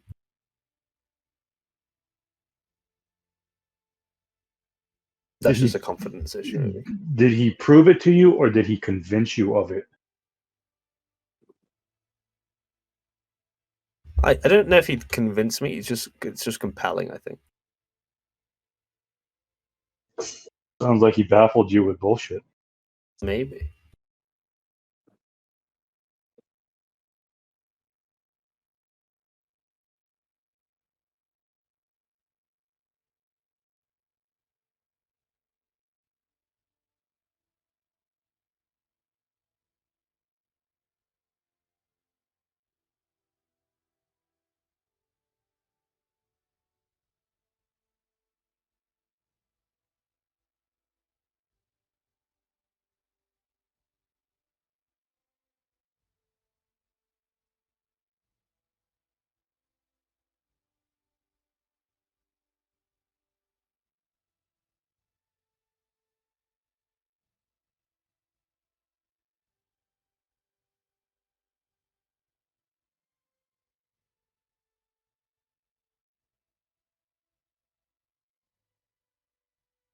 So, Jerry, where did you get this argument from? Because I assume you didn't start off talking about geometry when you first entered the flat Earth debate.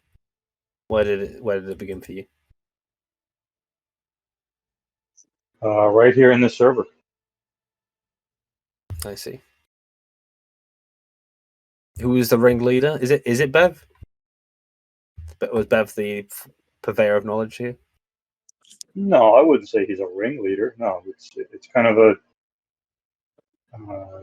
community effort. Although I only joined the server. I'm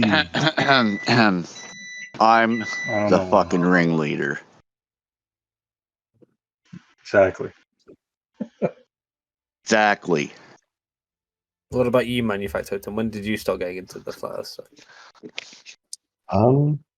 When it showed up in the politics server. And before that, I was I'm the ringleader. what? It's amazing because I don't know. never saw you before Manufactotum until Flat Earth. Yeah, I mostly dabbled in like philosophy and religion, trying to solve the is ought problem of morality. Are you figure out what irreligious? consciousness is. That's a complicated question. I'm not religious as most people would think of religious. But you believe in deity or deities? Let's say yes. Okay.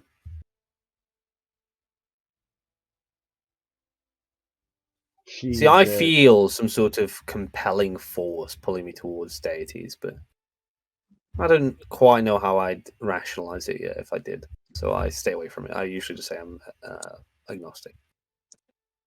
Yeah, my definition of deities might Naturalistic. not be well, naturalistic, yes, but not not as like thinking agents. Sort of like an Aristotelian daemon kind of thing. Right, okay. I thought you were going to go more Einsteinian and just talk about how the laws of nature are God, you know? There's definitions of God I think you could make that argument for, but even that I would put as a possibility. I wouldn't say I'd positively believe that. Well, it'd be very pagan if you did believe it, so. Yeah. I had a period where I was Taoist. I was pretty close to that kind of line of thinking. Yeah, when you're feeling all hippie and you wanted to be unique and you were like, I'm a Taoist. Yeah, I didn't shower for a year. I bet.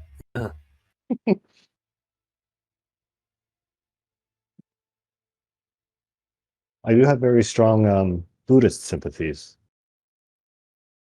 But the Minayana, not the Mahayana, the less religious kind of Buddhism.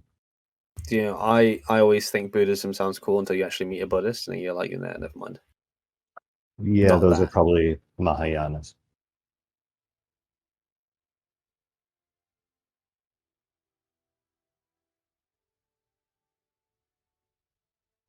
I'm also Aristotelian in a way. I like virtue ethics, that kind of stuff.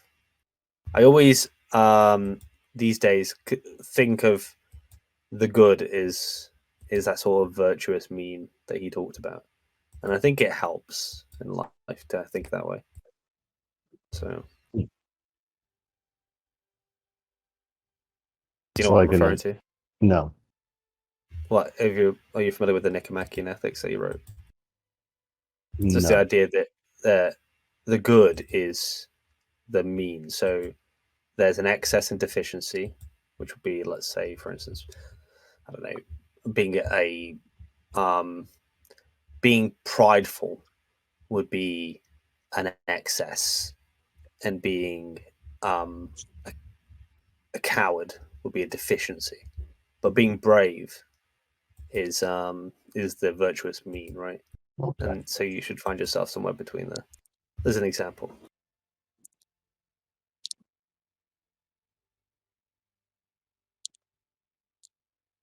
So where do you stand on like the objectivity of morality?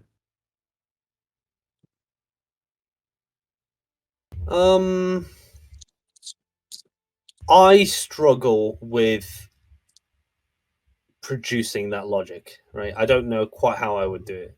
Not being a religious person makes it all the more difficult. So I don't know.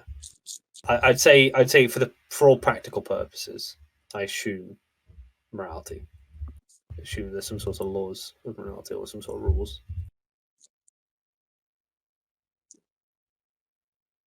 Are those rules knowable, or are they just kind of an ethereal standard?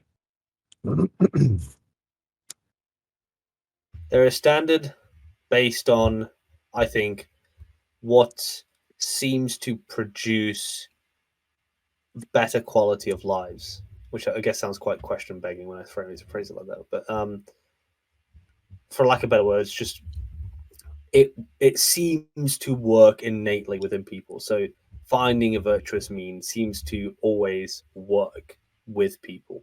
I think that's trivially true, right? I think we always want to find ourselves in the mean. We all look at drunks as people who are in excess. We all look at people who don't go out and speak to their friends as bores, right? And I think you want to always avoid these excess and deficiencies, and I think it works for most people. I don't know if there's any law about it though, but like any kind of moral law that would suggest that this has to be true. Okay.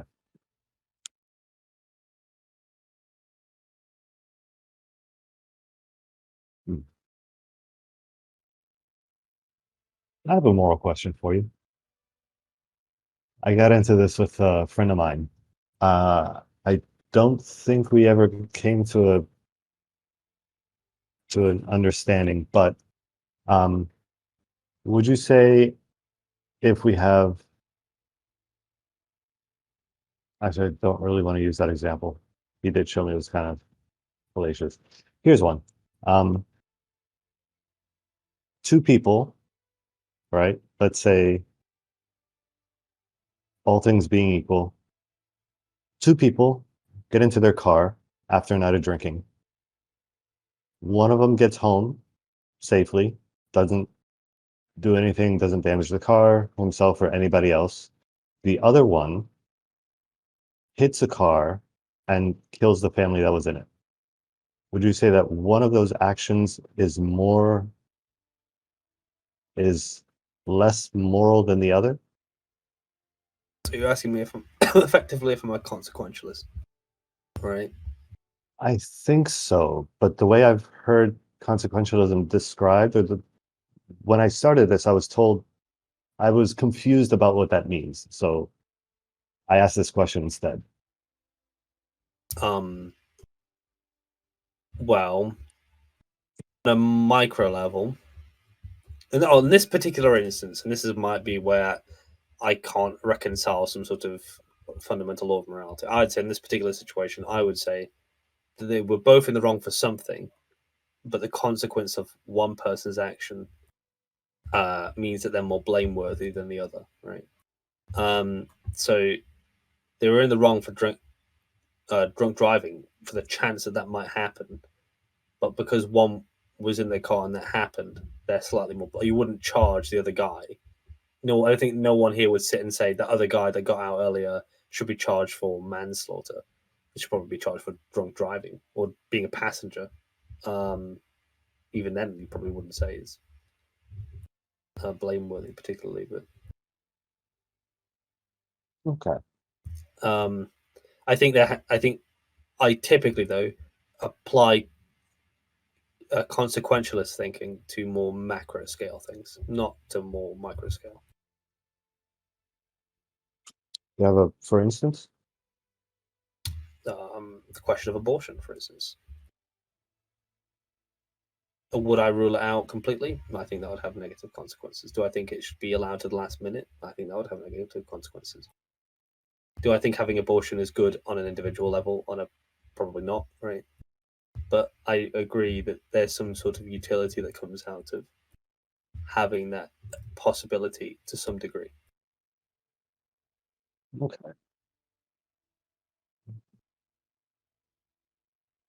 Yeah, that answers my question.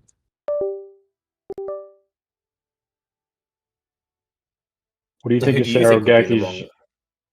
Sorry, go on. I want to ask, what do you think of Saragaki's proof? Right there in the live chat. You asking me or Manufactotum? You, but Manufactotum could chime in if he wants.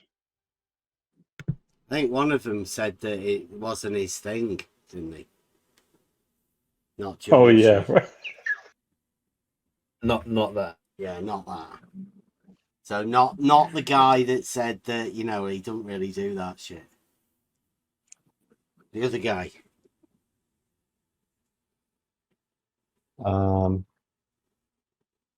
It's tightly written. Hold on, I gotta read this carefully.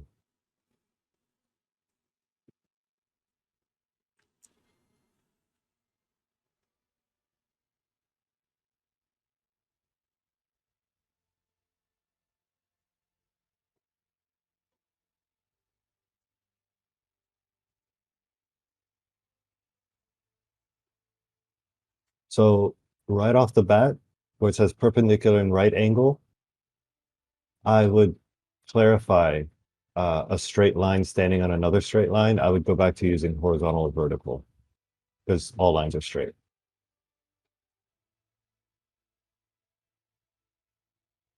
What, That's my you've got a calculus problem teacher used to with... tell me.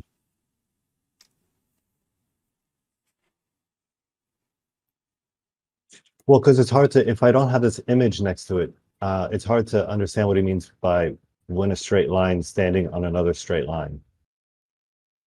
Right, because it doesn't necessarily mean that they're standing on each other perpendicularly, right? Let's see, adjacent. Oh, hold on. Wait. No. Okay, makes the adjacent angles equal to one another.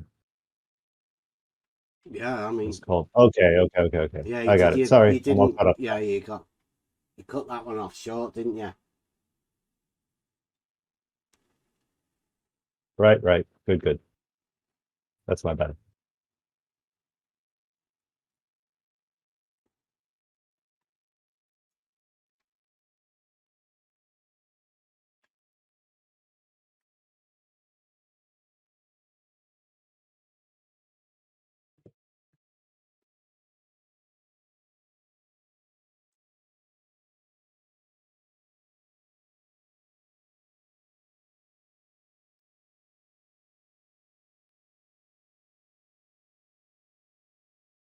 I would just like to add that's one of the main reasons why we read. And on top of that, just to add in another one, you should also understand why you read. That might help too.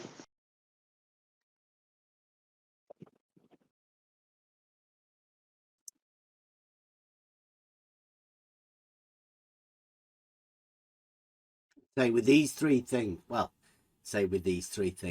with things like this, you should always read it 3 times over just to make sure. Yeah, that was my second time through, except the first time I had people in my ear, so I wasn't really focused. So is this just a proof of parallelity? Perpendicularity. It's hard to tell the difference, isn't it? Well, it says, hence the line AE being horizontal is perpendicular to both CD and FG, making them both vertical. This makes the alternate angles equal to one another, as they are all right angles. And as such, by Proposition 27, Book 1, we know that CD is parallel to FG. Yeah, sort of like an enthymeme or a corollary. You know, like corollary, you can say. Thing that follows from it. Sure. See that as being a necessary consequence, like if, then type thing? If I accept the definition of horizontal, I think this would hold in every situation. And do you accept? It's where it says, or to a baseline, level. Yeah. So he clarifies it with a level, but depending on what that baseline is,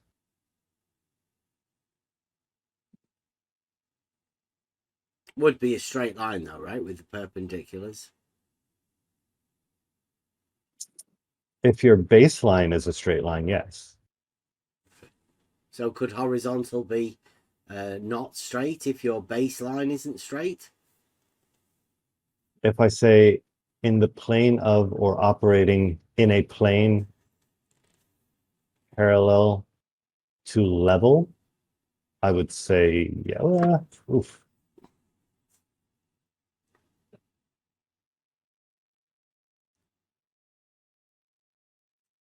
We've had this new definition of plane come around recently, brought upon by this flat earth guy that started calling flat planes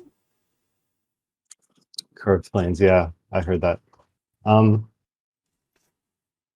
mean, that would be one of those operational definitions. I think generally plane is considered to be not warped. Like if it's flat, it's a plane. If it's curved, it's a surface. But we say plane because that's sort of how we do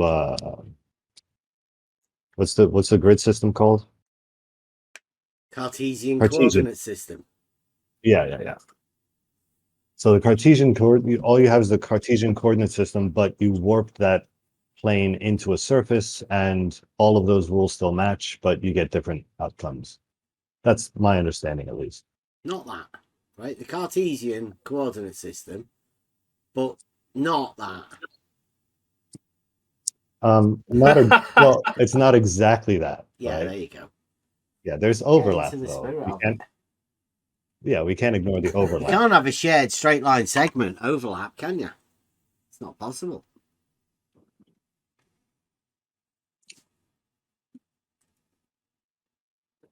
Because no two straight lines can share a common segment.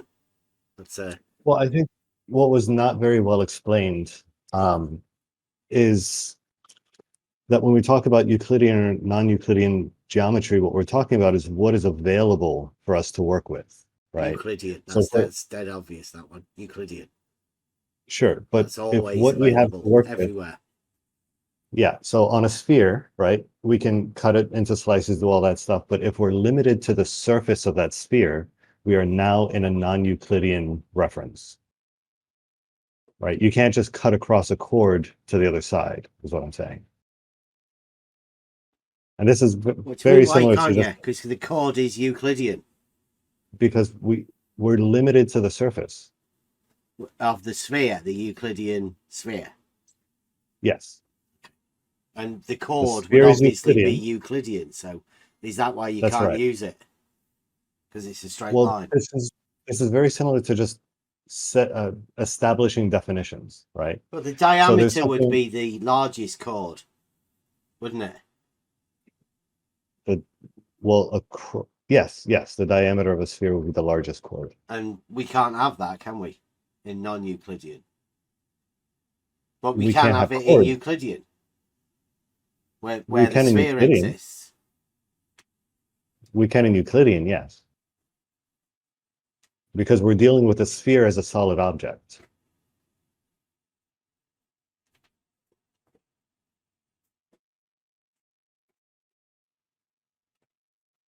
Well, that's good, because then we could have the chord as the shortest distance between those 2 points. Right. Yeah, that's good. But now we're no longer talking about the surface, right? No, we're still talking about the sphere. We are technically talking about the point from one point on the surface of the sphere to the point on the other surface of the sphere. Well, it's the same surface, isn't it? It's because it's just the got same one surface, hasn't it? Right, but the line that we're tracing is not across the surface. We've now gained ourselves another dimension of freedom. Well, the diameter would be the distance between the surface of the sphere, wouldn't it? In Euclidean geometry.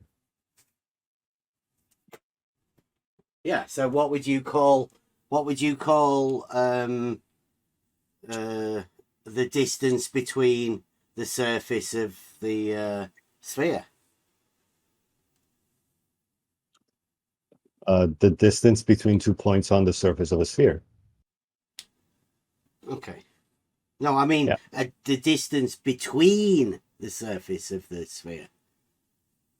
Well, the distance that would need more specification. The maximum distance between the surface of the sphere. Well, within Euclidean, we would call that a diameter. But you say that's within Euclidean. So what would you call that in you have to be careful. non-Euclidean? Because if you say between the surface of the sphere, I'm now taking the whole of the surface. Unless you define a specific point on that surface and another point, I can take the distance between those 2 points. But the distance between one surface and another, some unmentioned thing, you could do that too, right? That would be a very complex calculation, but yeah.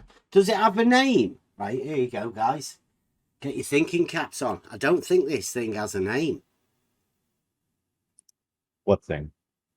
The distance between the surface of a sphere in spherical geometry.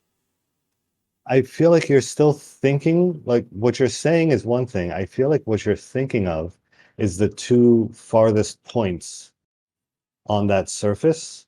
Yeah. And okay. So that's different than asking the difference between the surface.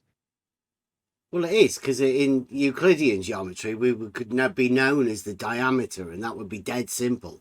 People would be able to easily understand it. But as people are thinking of a sphere Euclidean, right, we can't obviously talk about a diameter, because then that puts them straight back into thinking that the sphere they're thinking of is Euclidean.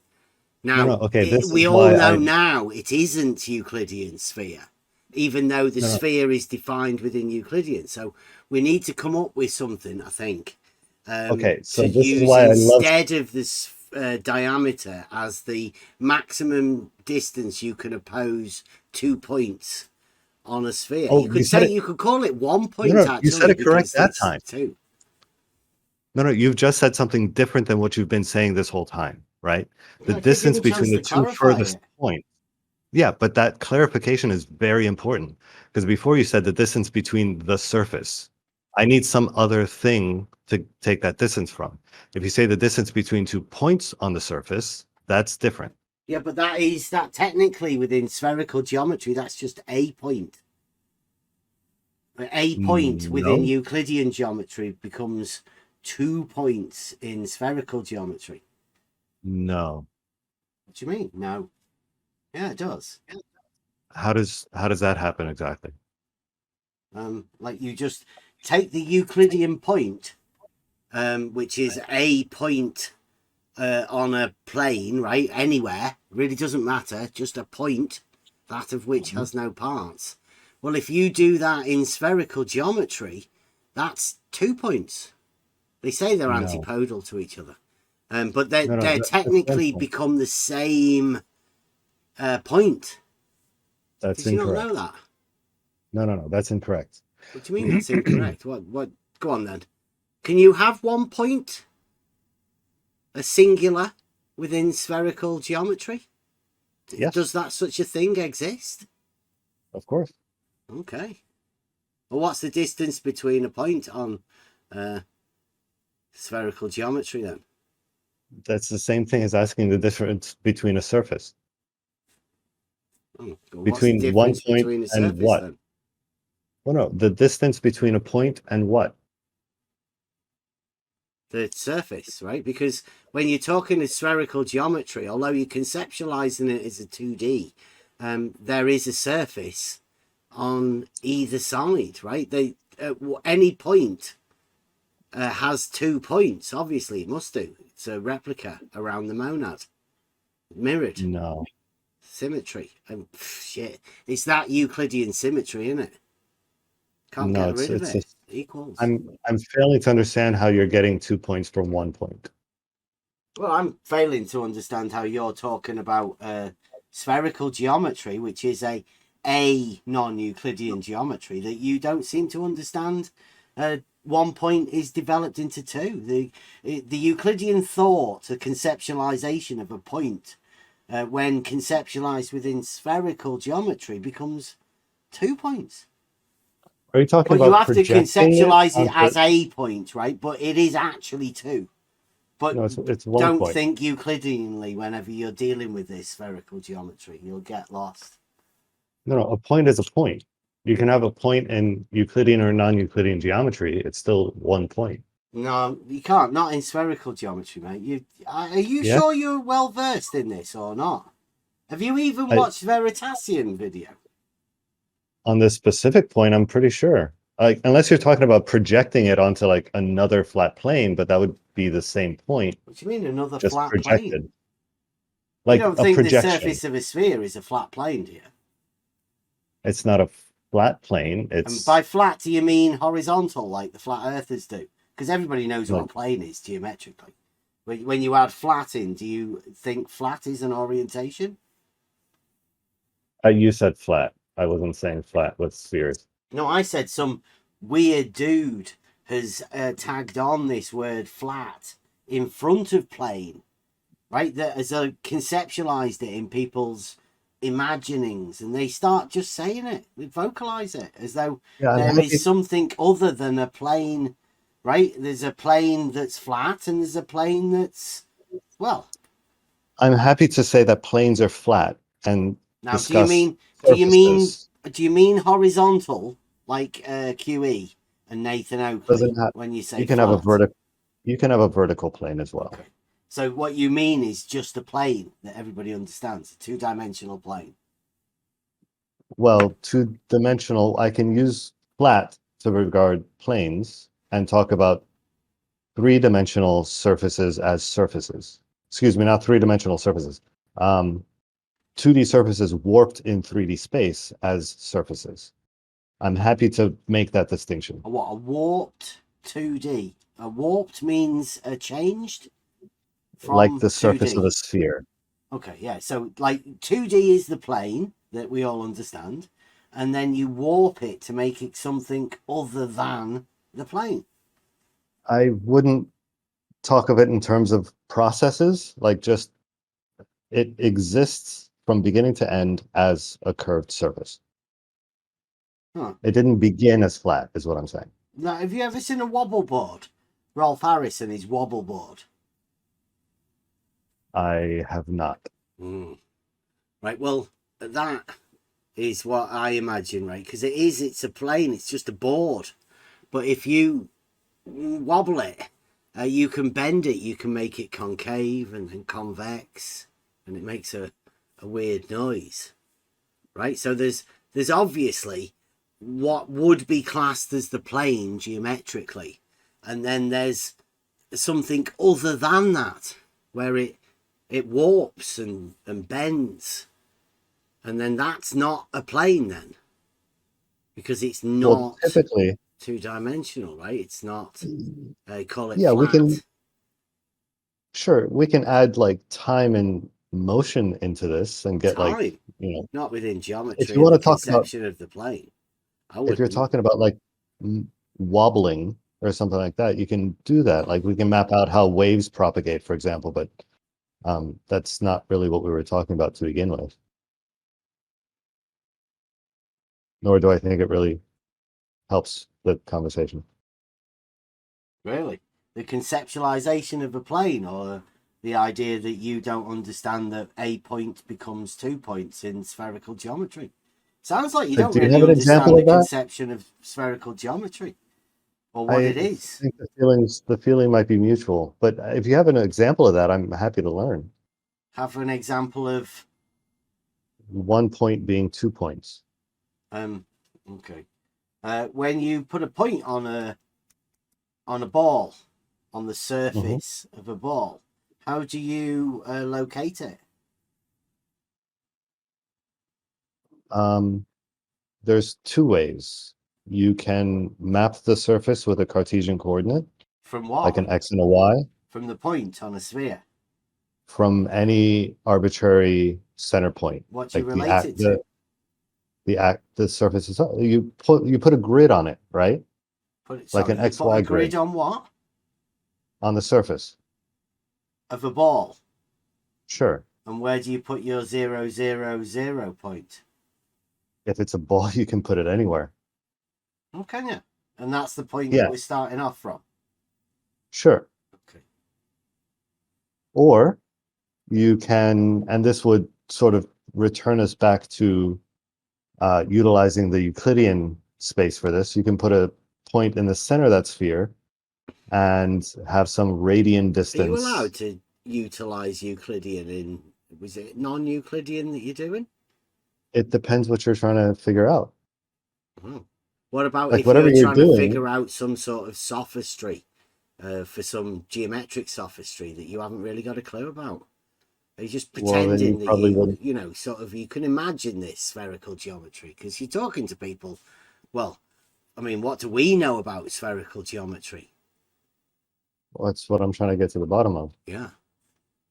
Well, we're trying to get to the bottom of why the fuck you're talking about spherical geometry when you haven't got a clue about anything. Like, have you studied, what have you studied through geometry? I mean, I took maths in school. Wow. I got up to high calculus. School? Junior school? Took some physics in college, but not a whole lot. Did they do any geometry in the physics that you did? Plenty. Did they? Some, yeah. Did they teach you about a sphere? Did you make it into book 11? I think I had sphere before I got to college. All right. When did they non-Euclideanize the sphere for you? When did that occur? I don't remember. I think that was geometry 2 before calculus, if I remember correctly. High school? Might have been. I took calculus early though. I think I was high school. Yeah, I think I was still in high school when I took calculus. The non-Euclideanization of the sphere in high school. I'm still confused about this 1 point becomes 2 points. Well, obviously. You can't even remember where you took it. Like, which was the teacher? Can you remember the teacher's name? Does that matter? name? Does any of that matter? Yeah, of course it does. You want to know who's affected you in your youth, in your childhood, with these really strange thoughts. Because now you're scrambling and you don't seem to even understand how 1 point becomes 2 points in spherical geometry.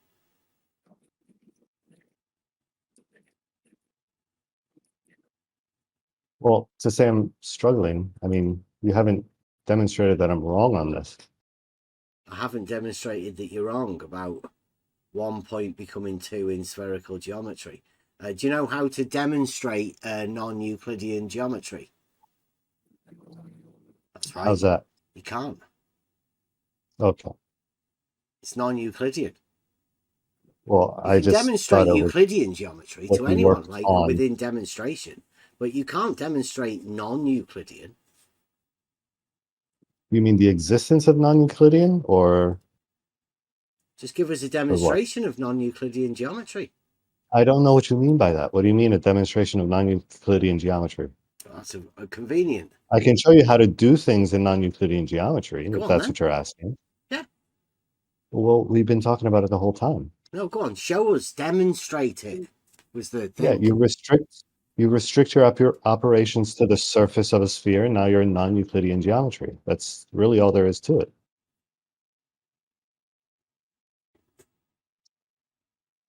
See, you say your words sound you're in non-Euclidean geometry, but you're really just imagining a sphere, a Euclidean sphere.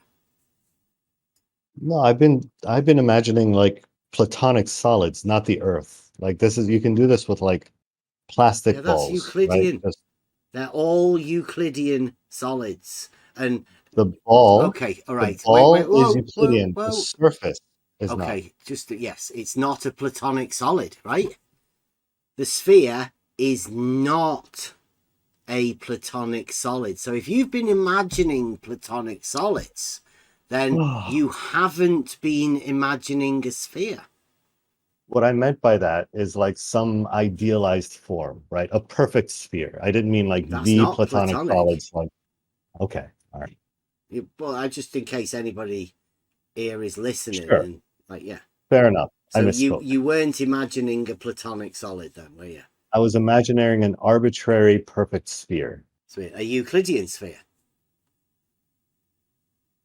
Yes. Right now, how do you non-Euclideanize that Euclidean sphere for us? You restrict yourself to its surface.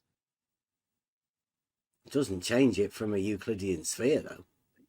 That's right. The operations we're conducting, if we're restricted to the surface, are now non-Euclidean operations on a non-Euclidean in what way? On a non-Euclidean plane, which is the surface of the sphere. Okay.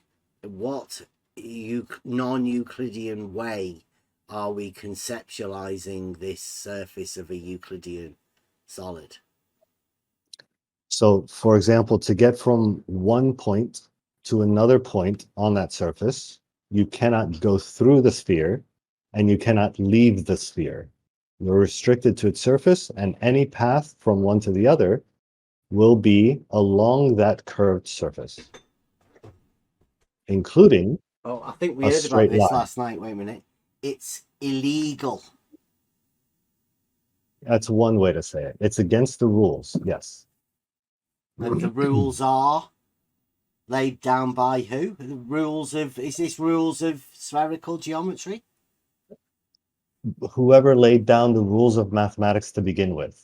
No, that's right? Euclid. We can't add... That's Euclid. No, that's Euclid. You're having to step out of that. You've gone away from that. The foundations of mathematics, i.e. the rules of mathematics, was laid down by Euclid, but you're saying not that. Yeah. Fair enough. So I'm going to bring back our use of math and math prime, okay? Because I was speaking about math, and I apologize. That was Well, yeah, you're speaking about Euclid on one hand, right? We've got Euclid, right. The Elements, boom, 15 books, sure. Perfect system. And all of the things that follow are from that. Spherical trig, we've got all of that stuff here. Boom, right? What have we got in the other hand? Sorry?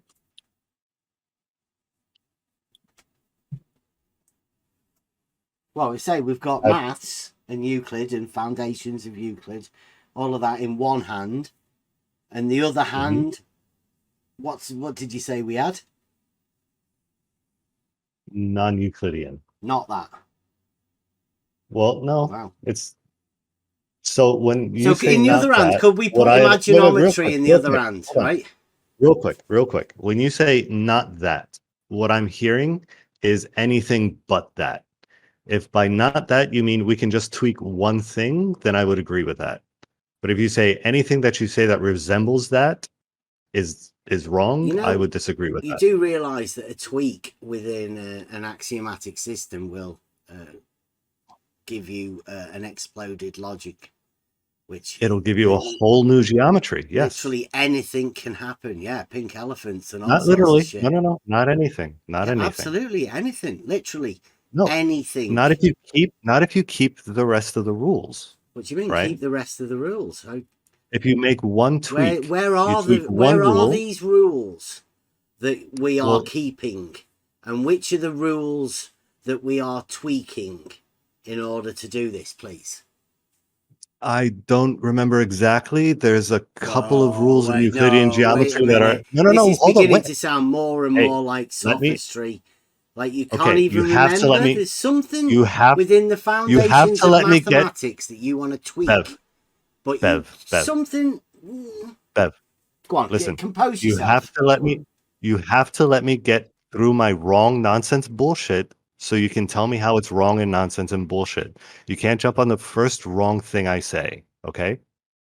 So there are, I think, 2 or 3 postulates in Euclidean geometry that are negated to get to non-Euclidean geometry. I don't remember which numbers they are, but one of them is about the flatness of the plane we're I've only operating on. got 3 postulates in my book.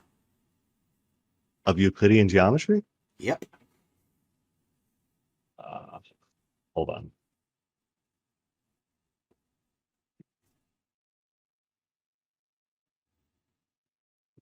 Because I remember at least 5.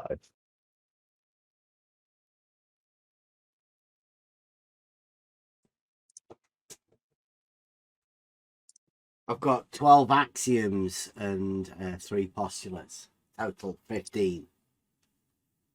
Right. I may have misspoke again.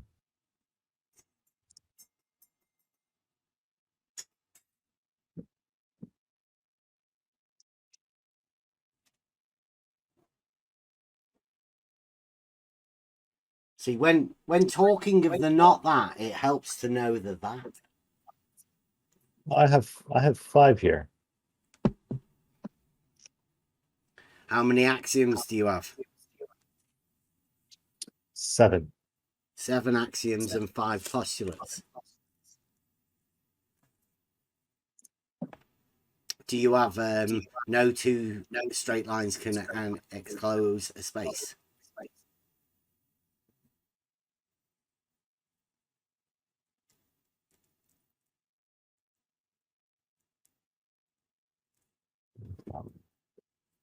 You're trying to look for Yeah. For a good one. I mean, I didn't really have these memorized, so I can't. No, not a lot of right people off the do. head. It does help to know Euclid, though, doesn't it? Well, I know enough to do operations. I just don't generally have to prove it from the start again. Yeah, it's only the foundations of mathematics. I mean, how much of it do you really need to know? Not his original postulates. You don't need to know these original postulates, do you? To do basic maths? No. Mm-hmm. Well, I mean, modern maths, right?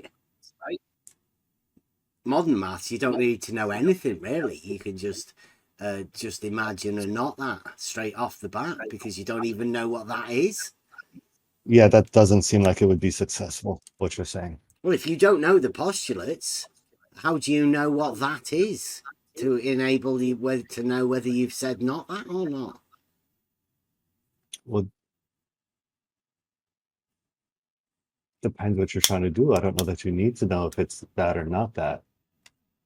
Just needs to work. Well, you said earlier that they changed some of them, but you don't even know what that was for them to change it. So how would you know what a change is if you don't know what that was before it got changed? Yeah, they refused a couple of them. I don't know if they what, they changed refused? them. Yeah, the How one can about you parallel refuse? lines, for example.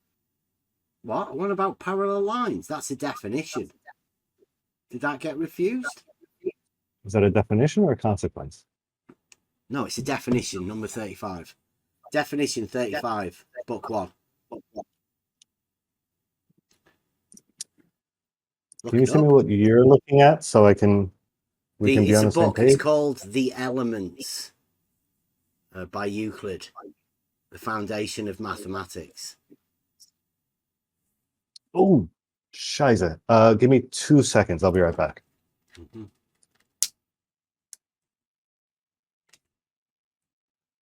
I don't know why we have to keep going over this. But hey, if people are learning, that's what we're here for. Do you want me to get here? Not that. Postulates or the axioms? What have you got? Have you got anything? Me? Yeah. You know, like in your in the vaults of the understandings of the foundations of mathematics. This guy's saying that, you know, you can just tweak them a bit. Do you know which bits they can tweak? Which bits can you tweak? Well, here I'll help. I think you're not understanding it fully. You know a square? Think of a square. You know what a square is, right? Absolutely. Euclidean. Not that. Yeah, you're getting the spirit. But I mean, like, you do know what the square is, right? Yeah, but we're talking about not that. Yeah. Well, you know what a globe is, don't you? Tis globe. You only know what a globe is because you know what the not that is, right? You understand Euclidean geometry. Euclidean geometry can't help you derive a globe. So therefore, Okay. Euclidean geometry, you have to throw it away. My news back, by the way. Yeah, so I'm not entirely sure what all of this is in the goal of. Like, is this just to establish my authority to speak on the matter? No, you were just going over the axioms, right? Yeah, why? Definitions, postulates of look here. Here's the 3 postulates that I've got in my book. Right now, which one of them do we not like? And can you give us a reason for why we don't like them? Or whether we've falsified them? It says postulates, let it be granted. See, in my book, it says, because the definitions of a line is length without breadth, then if you were asked to, you know, demonstrate it, you'd say, I can't. How can I represent length without breadth? So the postulates are like, let it be granted, right? You are allowed that a straight line may be drawn from one point to another, right? So you can get a pencil and you can represent that point as a line, a straight line on a piece of paper, because it's not just length without breadth, is it? It requires other things, right? The plane that you're drawing on is a piece of paper or maybe a bit of chalk on a board, right? Maybe you're just got a stick in a bit of sand. Sure. And you're allowed to do that within the postulates. That's what the postulates tell you what you can do, because the definitions and stuff make it impossible, really. Proves it's all conceptual. Mm-hmm. So if I draw a line that does have breadth, that would be like illegal. No, it says you can do it. That's what the postulates are there for. No, right? that You does. can. Okay. Let it be granted that a straight line may be drawn from any one point to any other point. The postulates are there to allow you to do this for purposes of demonstration. Right. And does that line have any breadth? The pencil? Mm-hmm. Yeah, of course it does. It's got all dimensions. Everything in reality exists within 3 dimensions. But is that a line if it has thickness? So like it says, you let it be granted that you can. For purposes of demonstration, for you to be able to understand how to prove things within this system, axiomatic system, yes, you're allowed to do it. Now, which one of those 3 do you imagine they didn't like, or they got rid of, they changed, they tweaked? Because that's the OG The stuff. second one wouldn't work in non-Euclidean geometry necessarily. Would it not? Not necessarily. Is that because a line becomes a circle? That's right. So it's already a circle. Well, it wouldn't be to any length, right? It would have a determined length. What has a determined length? A line? Whatever line you draw on the surface of a sphere would not necessarily be infinite. Okay. Well, what about the third one then? Would that not be also? Yeah, I think any distance would also not work. Okay, Yeah. so you can't have that one either. So that's at least two that have had to go. Right, so you can't draw a circle at any distance, so we've lost the third one. Have we got a replacement for it, or are we just gonna ignore it? Do you want to change it? Do you want to tweak it, or just ignore it? I'm not inventing non-Euclidean geometry. If you're asking me like what those postulates are, I'm sorry, I'm not entirely sure. But okay, well, what does it say when you Google I don't know it earlier? What does it say? What like the shadow giants, the people that are that you go to get your information about this sort of stuff? What do they say? Which are the ones that they tweak? No, I'm remembering from the conversation you had with Peter. You're remembering from a conversation I had. That's Spherical geometry. Don't be learning from conversations I have with Peter, mate. You want to be researching this sort of shit? I know enough about it to serve me in my life. You've just proved you haven't got a clue. Sorry, you don't know anything about the postulates. This is the beginnings of the formulation of this particular geometry that you say you know enough about. But enough seems to be less than nothing. So is this because of the 2 points thing? Because I still don't think you're right on that. Okay, you don't think I'm right, but you've just said that a line is a circle. Not necessarily is a circle. Can be a circle.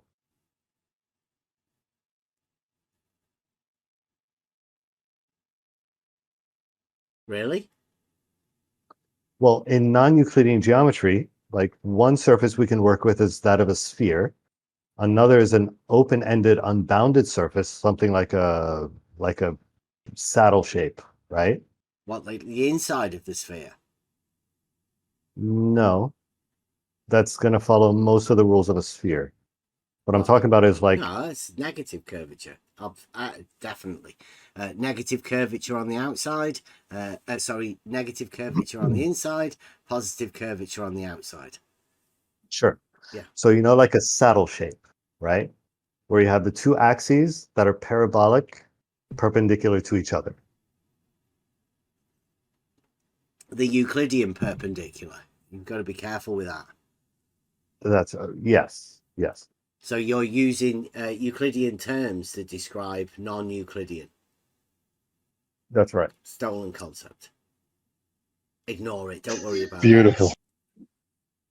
Again, that's allowed. You're warping this 2D You're plane allowing it. through, You're allowing through it. 3D, We're pointing out how it's a stolen concept.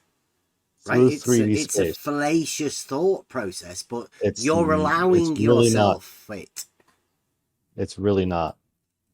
So what you can also have, for example, is non-Euclidean. What you can also have is non-Euclidean 3D space, right? So a space can be non-Euclidean. No, there's only Euclidean geometry that makes it into the 3D realm. That's because the space we live in is Euclidean. There's no room for any more space. I would challenge that. Would you? With what? Mm-hmm. With model Affliction. Could you show me some non-Euclidean space? So In the same way Well, as we can where would it trace be? the Where would we go to look? Because your words are becoming meaningless at the minute. Where would we go to find this non-Euclidean space? So in the same way as we can warp a 2D plane in 3D space, we can warp 3D space in 4D space, right? I bet in your mind can do wonderful things because you're imagining all of this. And you may have been well skilled in sophistry, but it just doesn't cut it within geometry, mate. It's not You know sophistry, when and I this was is talking geometry. They earlier do this about the all the proofs I time. hold, right? The ones that you haven't. Well, they exist within a geometric realm. And you're literally just making stuff up. It's pretty obvious. I think everybody can hear it. Is it? Yeah, absolutely. It's blatant sophistry. You don't know anything about geometry, yet you're coming in here pretending that you think you do. And I you're know enough to using know what like a a point is. sophistry to try and dismiss just I think you're Euclidean calling it reality. sophistry to dismiss me. But you Oh, still wow, haven't shown that'd me be how I'm very wrong about skilled. 1 point becoming 2 points. Well, you'll have to look it up yourself because you obviously Of won't course. believe anything that I say. You seem to be I've able to all right. think some sort I of think we can things. all agree, anybody listening to this, that I have conceded on a couple points where I was demonstrated to be wrong, correct? I have admitted at certain points that I misspoke or misrepresented something, and I Yeah, you've corrected definitely that. been wrong loads. Yes. Okay, so why are you trying to get out of showing me this very clear demonstration, apparently, by saying that I'm just not going to believe you? Because a point is a point in Euclidean space. And what is it in non-Euclidean space? Well, in spherical geometry, a point becomes 2 points antipodal to each other. And if you can't see the reason for that is because there is a surface in the same place in 2 positions once you imagine it as being 2D. That's your problem that you can't I see really that. think, no, I think what you're talking about is a projection. Well, you wouldn't know what I'm thinking about, would you? You'd be thinking wrongly. Which is why I'm trying to get a clarification from you. That's my suspicion, is that you're talking about a projection. Projection of what? Of that non-Euclidean surface onto a Euclidean one. 2D. Do you imagine that Yeah. when we say 2D, do you imagine that's a Euclidean projection? It can be. Can be. Or is that the one that you're imagining? I'm imagining. Or are you trying to imagine the sphere as being 2D and not The understanding surface. that a point becomes 2 points? The surface is 2D. The sphere. The surface of the sphere.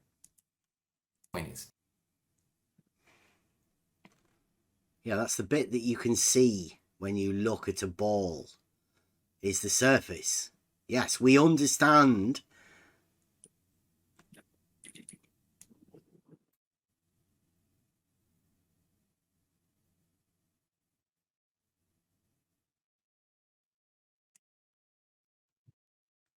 Do we though? What? Here's a question. How do you define dimension? How do I define dimension? Yeah. Length How are you without using that breadth. word? But more generally. Length without breadth. Okay.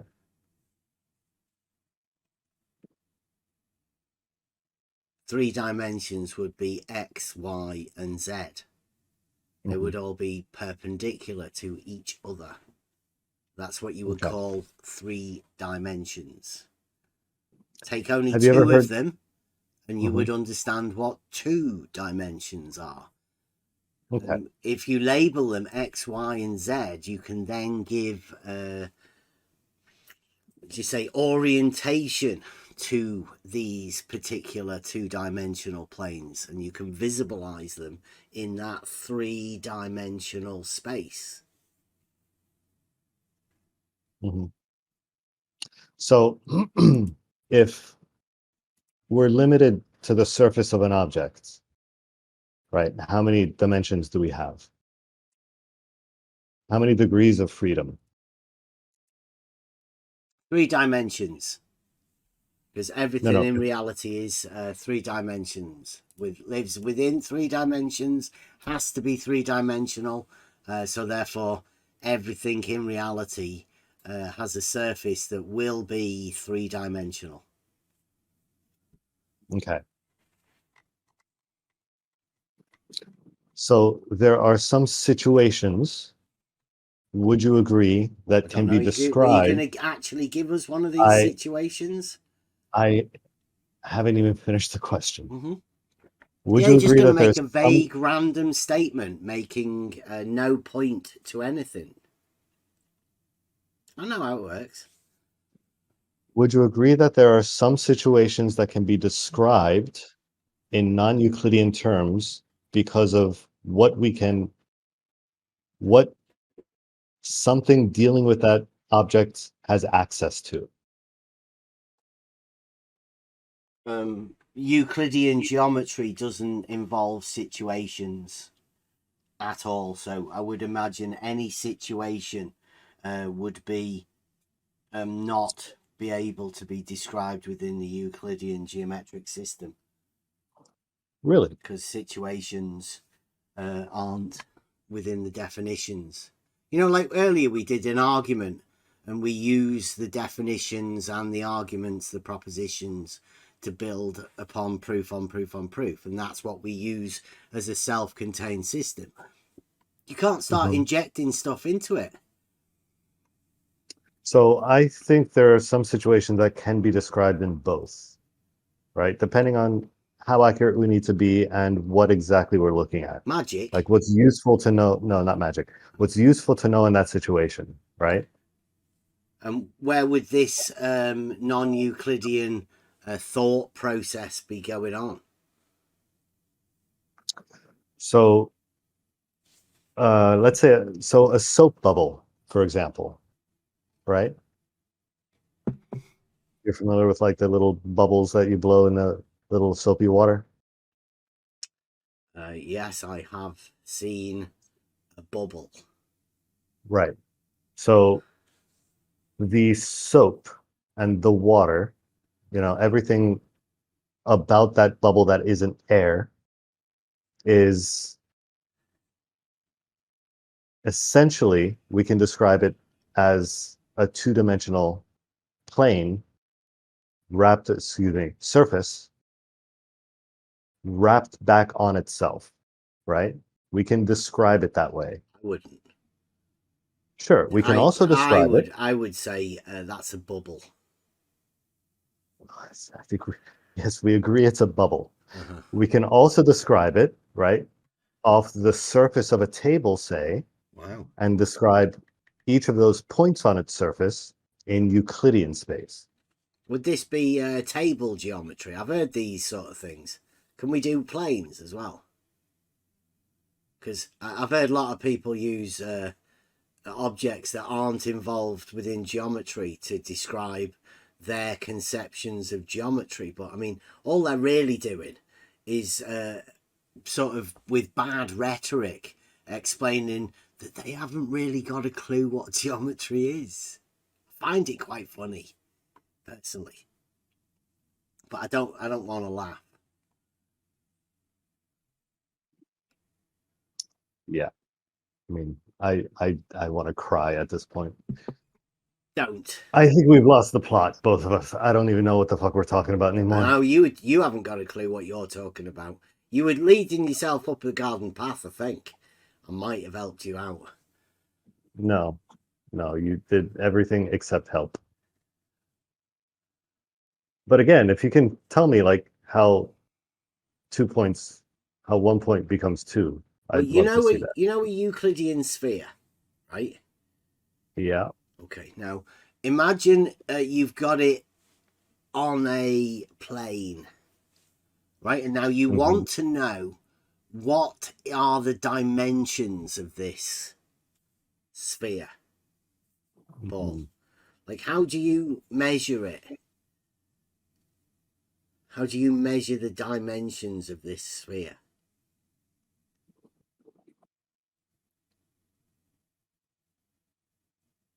I suppose there'd be a number of ways. We're talking about a sphere. Sorry, give that to me again. You've just got a sphere, and we're after the dimensions of the sphere. Oh, sure. Okay. Yeah. You measure the distance between any two opposite points. And how would you do that? Depends how big the sphere is. If it's small enough, you can use some calipers. You can put a reference top and bottom and measure that distance. Okay, parallel probably, planes, right? If you want an accurate measure, yes. Okay. Well, you realize that is Euclidean. That's a Euclidean measure. Yes.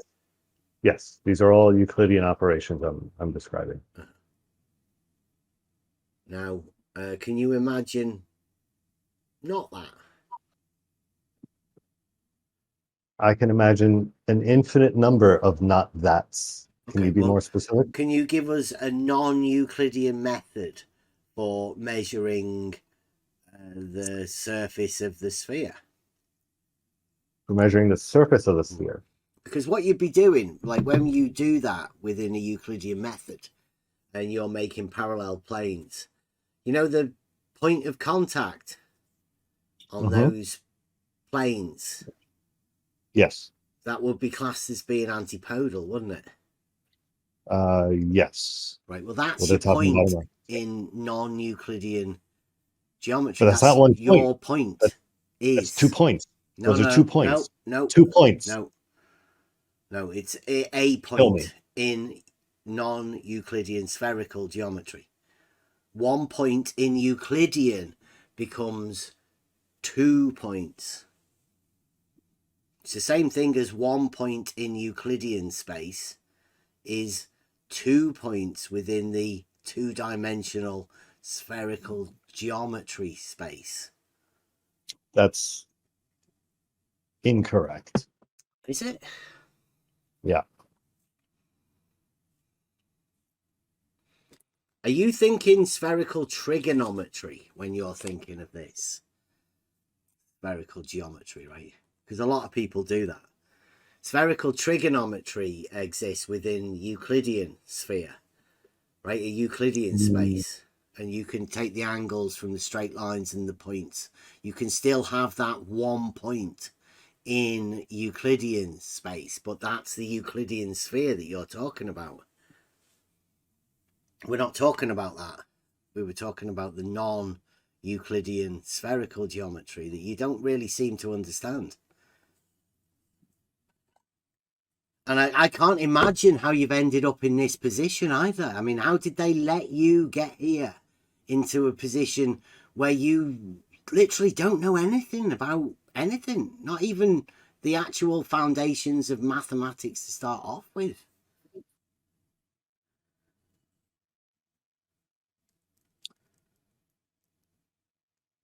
Sorry, what was that? Oh, terrible, isn't it? No, sorry, I was reading a comment in the thing. Yeah.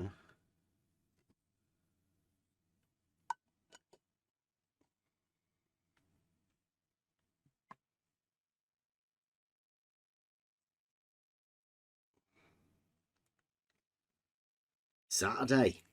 What have you got planned for the rest of the day? You've got a good day planned. It's UFC night tonight. Are we done? Are you?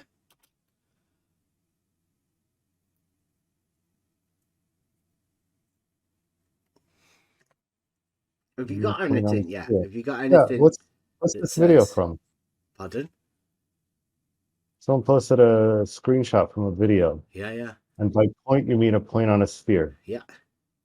Yeah. What is that? What's that? Oh, is that you? Yeah. What is that? So, well, it encloses how many spaces? 1, 2, 4 spaces.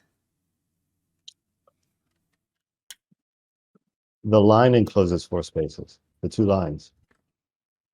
The 2 points. What? The 2 No, the points. point doesn't enclose. The point doesn't enclose any space. The point is a point. Where do they intersect?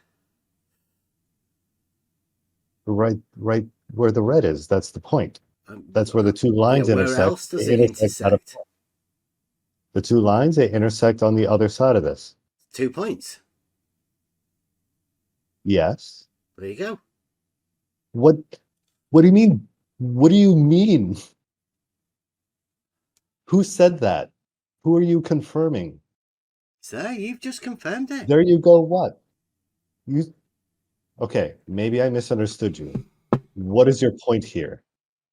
The lines intersect at 2 points, not just 1. Yes. They don't intersect at the a lines point. intersect at 2 points. There you go. So a point becomes 2 points, like we said at the beginning. Did you not hear what we said? Why does that mean they're the same point? How are you getting there? Because it's on a 2D surface. 2 points. Yes, there are 2 points. And it's 2 lines. That's right. Intersecting at 2 points. How many intersections? 2 points. There you go. 2 points. Yeah, 2 points. Can you get those 2 lines to intersect at 1 point? Not if they go through. No, you can't. You need 2 points, which I'm pretty sure that's what we said. 1 point That's what I said. in Euclidean space 1 point becomes 2 points. 2 points in spherical geometry. Yes.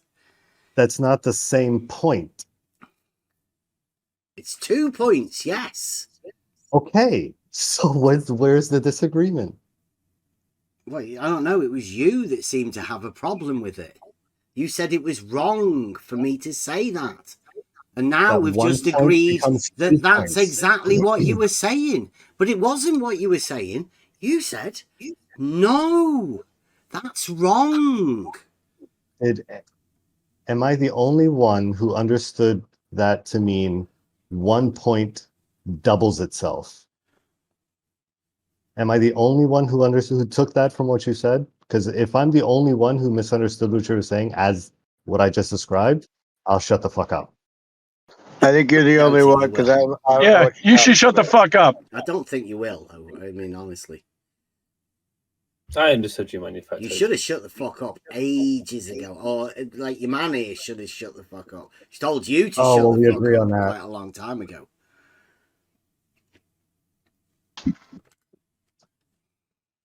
I mean, this is just the foundations of mathematics, guys. I mean, it's not rocket science, is it? No. 1 point becomes 2 points. You certainly could have clarified that at any point during this fucking long ass discussion. It's like I led you into a trap, except you were the one that said no, not that. Fucking kill me. Jesus Christ. All right, well, this was fun. I'm going to go put my nuts in a vice. Oh. Wow. I'll see you guys. No kink. Is that a common thing for homosexuals? Really? Really? He's going to do that as a treat. Now? As a treat. Sorry. Or maybe he's going to do it as punishment. I think they're confusing you for me. I think that's the issue then. Okay.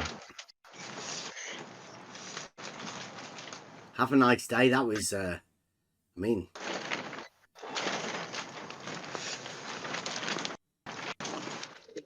I don't even know what that was. That was a lot of sophistry, I would say. Anyway, toots. Toodles. See you later. Is there any other non-Euclidean geometers. I call them. I am Spartacus. Geometers.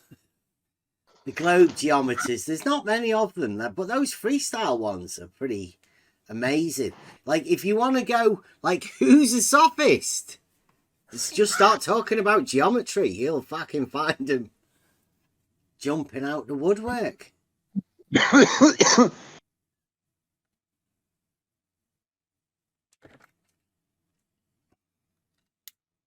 Not that. I am Spartacus.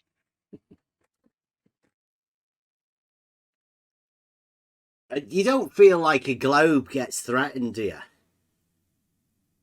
Because I like personally, my globe doesn't get threatened at all. I'm safe in the knowledge that it just has to be. It's his globe. It's his globe, yeah. It's only reality. I mean, who's going to take that away from you? How could somebody possibly even think that they could take reality away from you?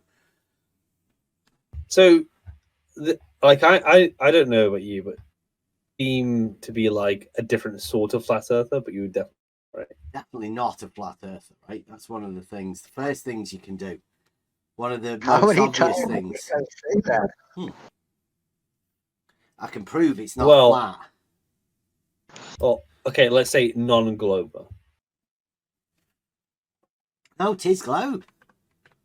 'Tis globe. Yeah. But how can you say that everybody lives on the globe, right? You're not going to take that away from people. You're saying that's something that you have the right to take away from people. And then what? No, point fingers at them and call them child abusers? Are you part of that crew? 'Tis globe.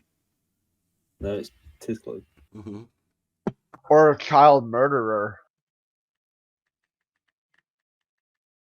Be like Bob, the science guy, Dr. Bob. If you're not on the globe, no, that's what he says. Yeah, flat earthers have murdered children, and they need to be stopped before they murder more children.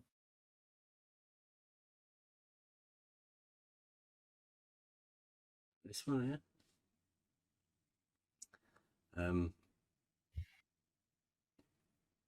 You and everyone that teaches their children that the earth is not a globe is a child abuser.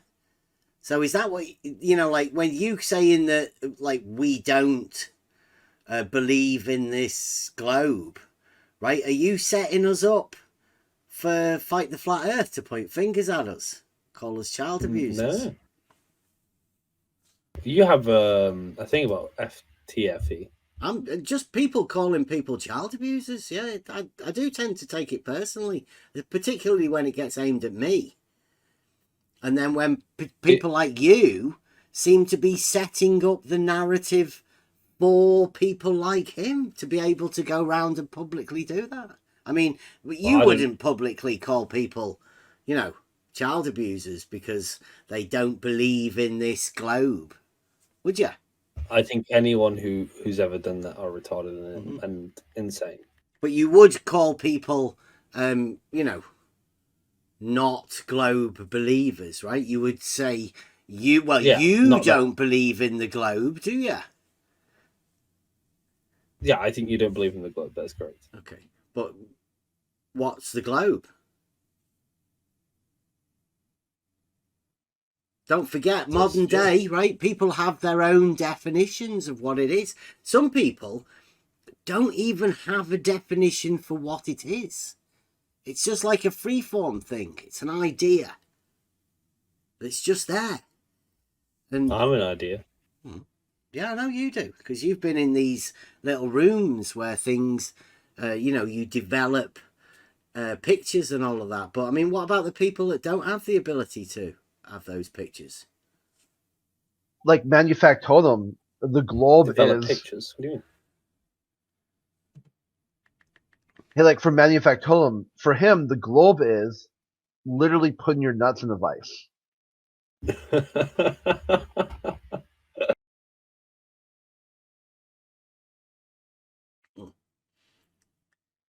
Like, how do you know what other people have got as their globe?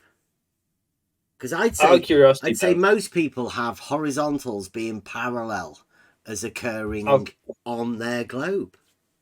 Out of curiosity, if you were catapulted into the sky, and you looked back at Earth and you saw a sphere, what would that mean? Is that like what's the word? Inconceivable for you? No, it wouldn't mean anything. It's completely irrelevant. Would mean nothing. But that's just me. I mean, it might mean something to somebody else. I couldn't attach anything to being catapulted up into the air and seeing a ball.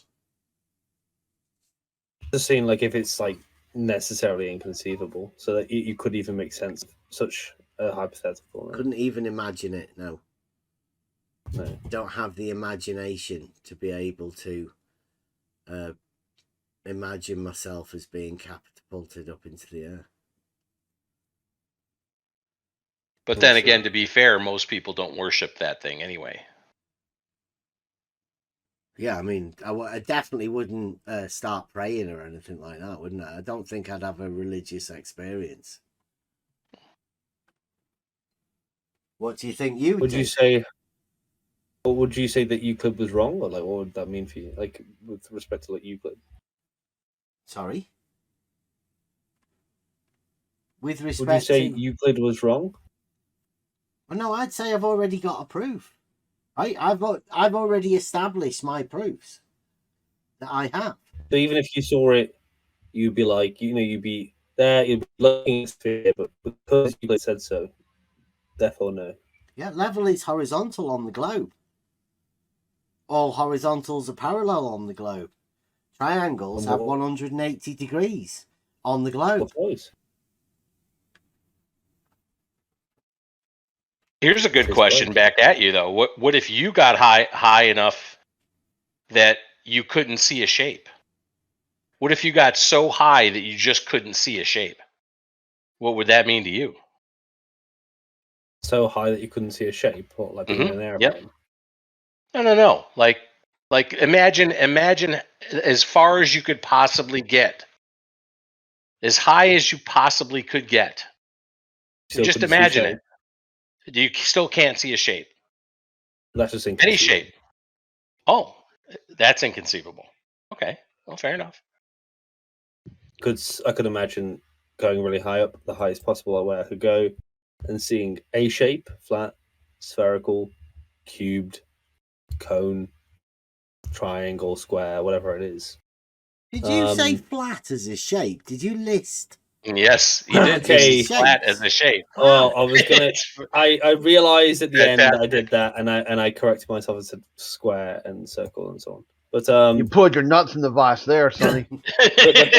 but I can't imagine. I can't imagine being so far up that I couldn't resolve a shape. Huh. Interesting. You can imagine all sorts of things, but not that. Not that. Mm-hmm. Interesting that.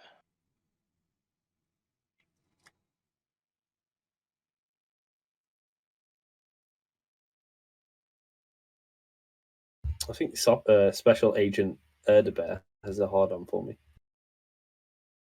One of my favorite Cards versus Humanity results was to deport Justin Bieber back to Canada via catapult.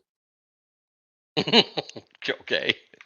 I was just wondering if that was done, would he see the curb of the Earth or not, or would he just be worried about flying through the air back to Canada? Is there anything in this world that you could say that you move further away from it and you can't resolve a shape? Grit just talked about the curve of the Earth. What's that? Not that. Yeah, can you just describe us? When I did skydiving, I know it's been a couple years, but before, one of the first things I came to talk to flat earthers, I was like, just go skydiving, you numbnuts. You can see the physical curve of the Earth. You can see it, skydiving is not that high. Okay, people it looks high, okay, because perspective and all that. But then when you jump out, your adrenaline's pumping and you're wearing these goggles that kind of, give a lensing effect. So you think that it is like this massively curved horizon when really it's just the effects of tunnel vision and goggles.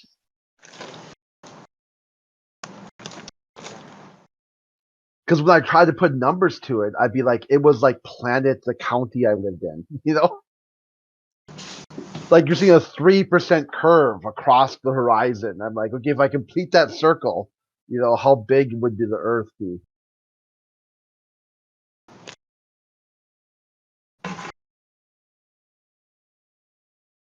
So my definition there is the curve of the Earth is an optical effect caused by adrenaline, lensing,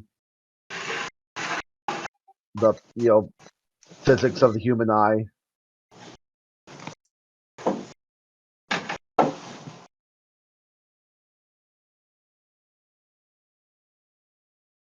I would say it would be a measured elevation change in a non-linear pattern.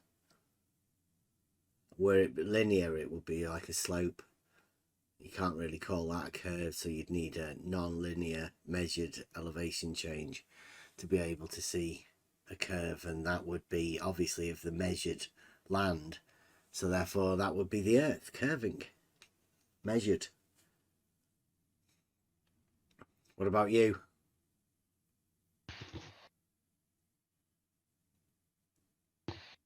Just add two definitions of Earth curve. Do you have one?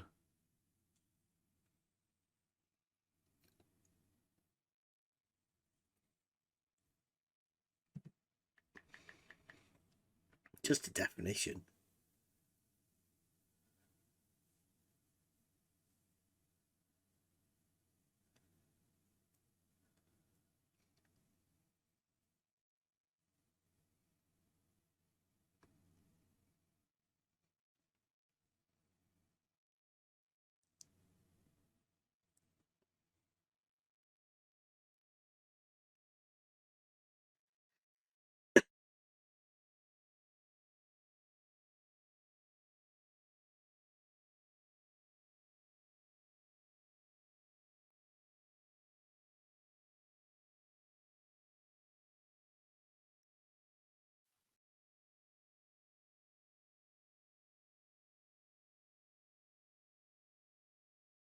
So really, the last question left is, why would they lie?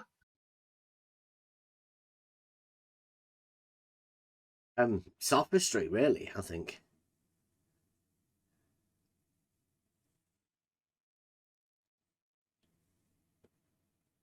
Probably because they haven't got an argument, right? Because they've got no proof. So they're forced into committing sophistry.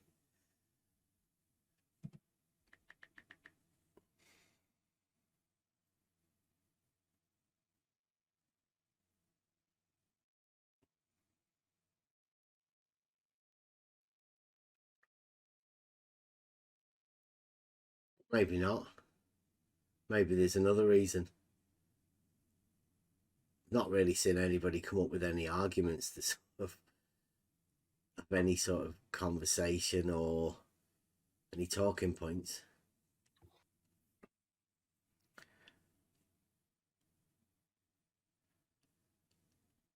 Guys, I'm back. Sorry, I just got through putting my nuts in a vice, so kind of a little bit sore.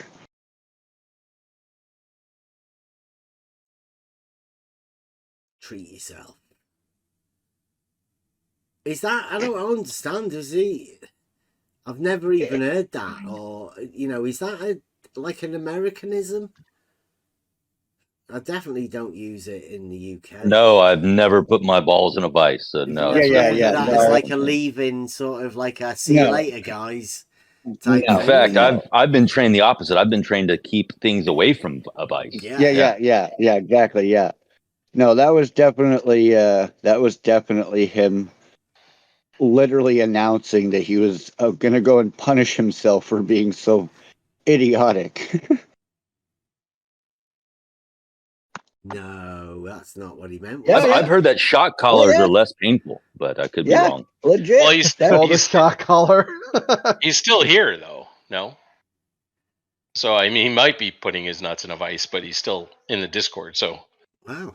I mean, I hope not. Yeah. Like I think bind what, to the end. To be fair, right? I think literally. he may have been choosing. I think he may have been choosing nuts in a vice rather than like what many people say. I'd rather have a root canal than continue this conversation. But still, an odd selection to say nuts in a vice. Yeah. Yeah, I mean that would seem a bit more relatable. A bit more, yeah, like because I couldn't understand it honestly. I didn't know where it Yeah, was coming yeah. from. It seemed a little bit out of the blue, let's say. Yeah.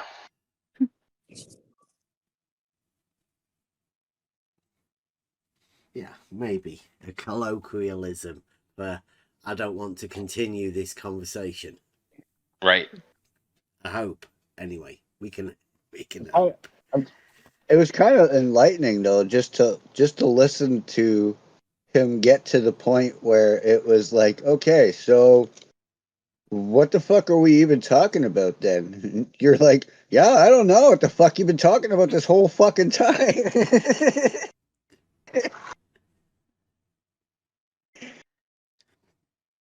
And you're like, well, do I know what I'm fucking talking about, or should I shut the fuck up? I said shut the fuck up, but apparently my button wasn't fucking working. Mike got in there. Shut the fuck up. Fuck off, Arwin.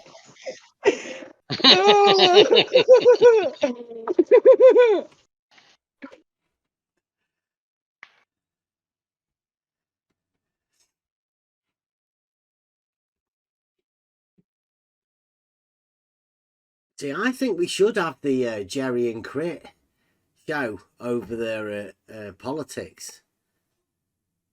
Because, I mean, where would you be allowed to do this sort of stuff, have these sort of conversations? Oh yeah, hey Crit. Yeah. You gotta do me a favor and get me into that fucking server, because for some reason, and it's impossible. Oh, you're a bit it's risky. impossible. You know, turn up. Yeah, I got 2 words for you. Fuck that.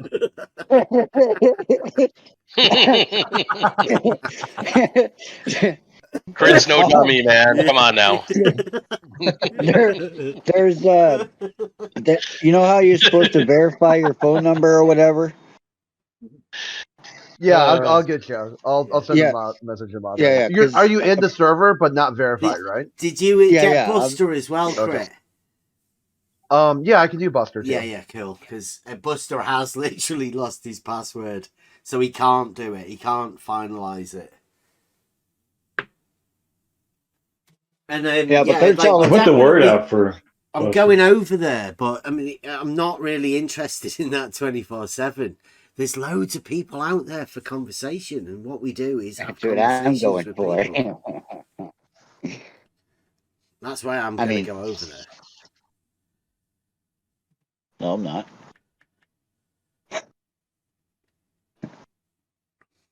I won't cause shit today.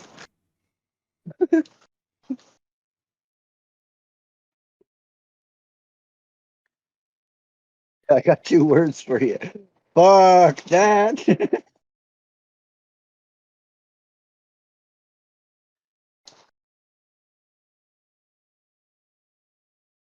Bev, may I ask you a question? That's what we're here for. You can ask anyone a question, really. I think that's. Would you say racism is worse than homophobia? Would I have a scale of how people choose one form of bigotry over another? No, I class it all as just bigotry. Okay, good job. Right, no cap. Can you also ban the other guy then? Did you say homophobia? Yeah. Is that an irrational fear of? Yeah, like racism would be, race phobia. Right? I'll just call it race phobia. Like as in an Um, irrational fear. hang on. Right, this is a slippery slope. More like just Okay? more bigotry. No. Yeah, this is a slippery slope though, and this could go on, and we could all end up having been offended by something someone said. So we would all need to be banned, or everyone else would need to be banned. Right? So banging around racist, banging around homophobic, banging around transphobic these days means absolutely nothing because it's overused and it's used in the wrong ways. For I example, agree. I was just saying because a guy in tech shirt was calling me the F word, so I'd have said that you're black. Or calling whatever, you the right? what word? The F word. So I was just responding in The kind. F word. Calling you a fucker. Flat. Well, I was just responding in kind because I thought, well, he's homophobic, so I'll be racist, and then What's someone the said, oh, hang this on, guy's hang on. racist. I really want to know what is racist. What F word? What's racist about fuck? Homophobic. The homophobic. Yeah, what's homophobic about the cigarette, the stick, like the British word for stick. Bunch of yeah, Oh, cigarette. a fag. A faggot. No, this. Yeah. Good. Right. So I was just okay. checking. I was just checking that I can be racist if he's homophobic. That's all. What? So how is a fag calling someone a faggot? How is that homophobic? And Well, how he is asked me if I was- there a response? Well, like, so why is if- there like a racist response? Well, let's test it. Right. If I asked you, I was under the assumption that because you were a flat earther, that you were molested as a child. Would that be somewhat bigoted? What? I would. Wow. I think you're from way off into the weeds That is here. Okay. definitely Well, I'm just saying. not okay. I'm just reporting back what I heard in the text chat, right? No. He Right. might have to leave. Yeah, There are terms. going on here. Hang on. Can I just right? There are terms of service violations, right? Everybody knows. Yeah. But then there are also things that you might get offended at. Yeah, I agree. Personal I'm not offenses. offended particularly. I'm just saying that I was told that Oh, I'll why? be banned for racism, and then I was sort of responding to him saying I was molested as a child. Well, I For think being gay. I think everybody might need to tone it down a little bit. Yeah, I'm just double checking that I'm not going to get banned. But you can't dish it out and then expect people to sit there and There was give a you reverse. round of He applause. started with the banter, It so doesn't. I responded, It doesn't right? matter who started what. We could go back to days ago when you made silly comments. I mean, we could play this game all day. Right? We're talking about text chat in the voice chat. Yes. Right? Why? Who is commenting in the text chat? What do you mean about what? I don't know. About what you're doing? Okay, so we've no. We've had people come in here and post certain things, and then moan about them being posted. Okay, yeah. So right. So you're bringing up something that's occurred in a text chat, with something that you're talking to us about. Oh, I'm checking because you're the moderators, right? Of the what? I'm checking. I'm not of this server. Yeah, and you're talking in the VC. Yes, so I check if I get banned or not, right? You want to get banned for what? Have you ever been in the politics server in the general chat? Yeah, I'm way worse there. Okay, and so there is 0 point to what you're saying. Okay, let me explain it to you so you understand. Those bans. I understand. You are getting annoyed that people in here are giving you shit. No, right? no, you're misunderstanding. If the question was, if you feel offended, can you be racist? The answer is no. That wasn't my question. The question was, if banter begins and I get called the F word, am I allowed to be racist in kind? And then if I get banned What for it, about what about faggot is racist or homophobic? You can't be racist in kind because you feel offended. It's not offense, it's There's banter. no such thing as racist in kind. It's not it's a banter, right? If someone's offensive to you and to be banterous, can I not respond and be banterous back? Well, not when you use faggot and I don't understand why it's homophobic or racist. Please, could you point out? Okay, so because I don't know what the rules of the TOS rules are. So if someone says to me, it's just a word. It's just this one word. One word. No. So what is the problem with it? What makes it racist or homophobic? That's it. That's all I'm asking you. Well, if it's used to say, for instance, well, it's just TOS, right? So if anyone looked at that, let's say Discord came in and spied on the chat, right? They would probably see that as homophobia, especially if you're talking about gay people being Wait, molested, didn't you say you love being called that word? Yes. Didn't you say like you really love it? This is okay, why, good. This We're is good. why I'm you not actually invited me to call you that. I just want to be sure you invited me. Yeah, you love it. It's proof you of the fact. love being called it. Yes, I know. It's your favorite thing. It was great. Proof of, We're proof good. of You're the so fact, happy then. Nobody wants to be called anything racist. You're not understanding. Nobody wants to be called anything racist. It's not. But you love being called that word. The F word that ends in a T. You love it. You love it. Being called that. You love it. Yes. You not only not protest it, you love it. Yes, I so said then that. Why would you want to quote unquote respond in kind? Nobody wants to be called any sort of racist shit. Okay, that's then terrible. What kind of horrible human being are you? You're the offended party. That's fine. I'm not offended. I'm not offended at all. Nobody wants to be called racist shit. Yeah, you're the offended party. That's fine. No, not offended at all. I was just checking to see if there was a double standard or not, right? Because someone said there's not a double standard. Right? You just can't call people racist shit here and get away with it. Oh, because so you the moderators will not tolerate it. You seem offended. I don't know.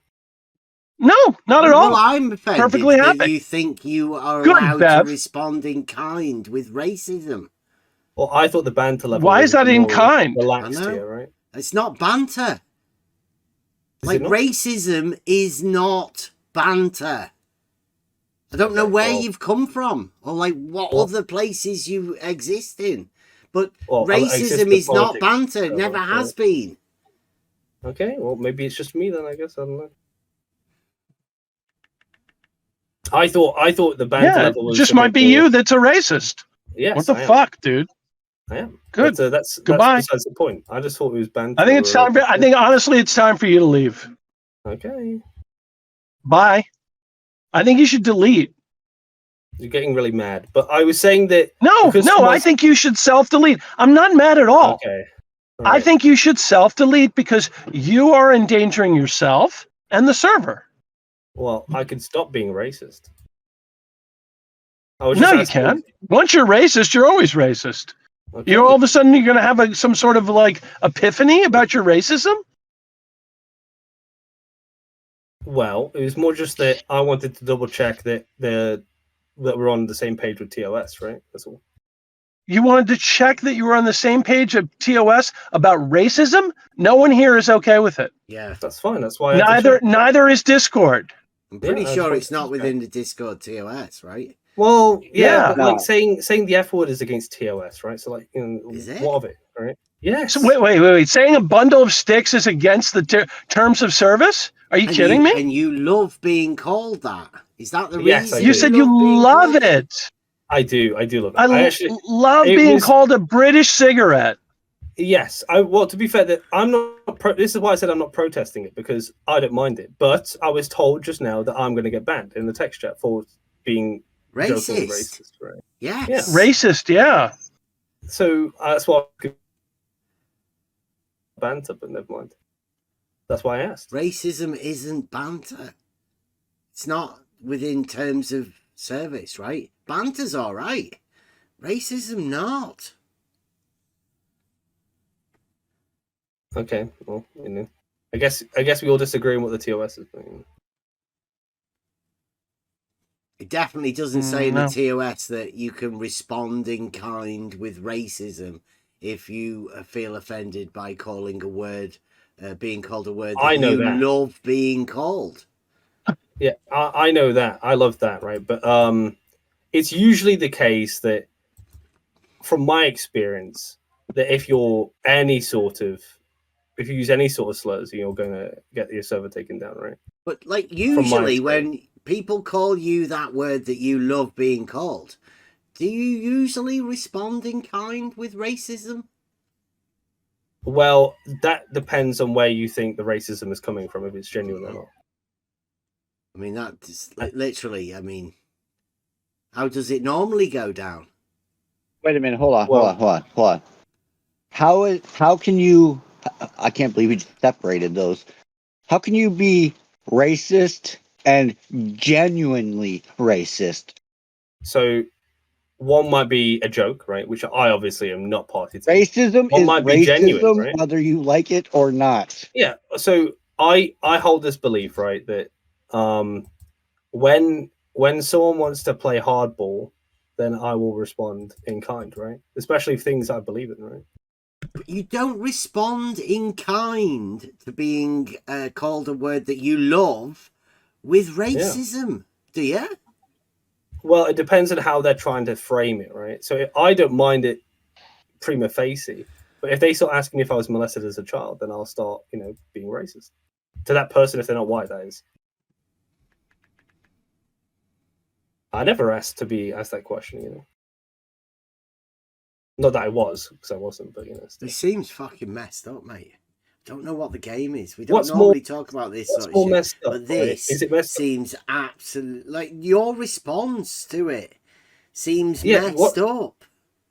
Yeah, but okay, look, what's more messed? You talk about how you were called a child abuser for like how long, right? Now imagine someone says he's still doing it to 4 years later. I'll stop talking about it. Stop. Okay, well, I'm saying that guy is saying that I was molested as a child, right? That's creepy and weird. No, never said that. Absolutely never said that. Do you want to find never said it? Oh yeah, you asked me what age was I molested at, right? The obvious. Yeah, I did. What age were you molested? I wasn't molested. That's why it's a weird and creepy question. There's the answer. There's the answer. Yeah. It's a weird and creepy question. Sounds like an honest answer, that though. Yeah, seems like a really honest answer. Yeah. I wasn't molested. Yeah, I've never been. You find this funny. It's weird that you're pretending to be offended, but you find it hilarious. Well, it's weird. What's wrong with you? Well, it's a weird question to ask someone, especially what age they were molested at, if that's what you think. It's a weird response to think that you can respond in kind. In kind. With racism. That's the weird response. I'll take moral objections from you, right? But the last person taking moral objections from is Mr. Are you molested as a child guy? Right, hey, doesn't matter really, does it? Because you're talking about terms of service. Now, he's got nothing to do with the terms of service. And I'm pretty sure that it doesn't say anything in the terms of service that you're allowed to respond in kind with racism. Well, I was asking more about server TOS. Because you feel offended by a certain question. Weird question to ask someone. It's just a question, though. That, if anything, I was offended by was that question because it's a weird question. Yeah, you got offended by a question and thought you could respond in kind with racism. Am I the only person who finds being asked about being molested as a child to be weird? Is it just me? Am I the weird one here? Yes. Who thought child? Okay. Did you mention child? Well, I don't know if you know much about the context of that question. I don't know if you know the context of that question, but that question is usually only applied to the idea that you become gay because you were molested as a child. Oh, do you understand that? Is that what he said, or is that an implication? That's what it means. That's the implication that everyone knows. Implication.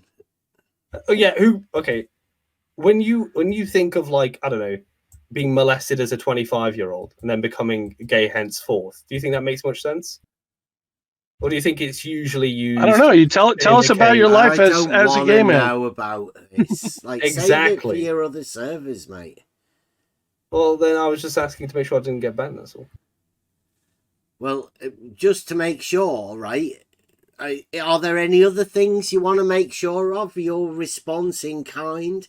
Anything else that you think that you might be allowed to respond in kind with, like racism or maybe I don't know. What do you want to do? Some sort of misogyny or whatever?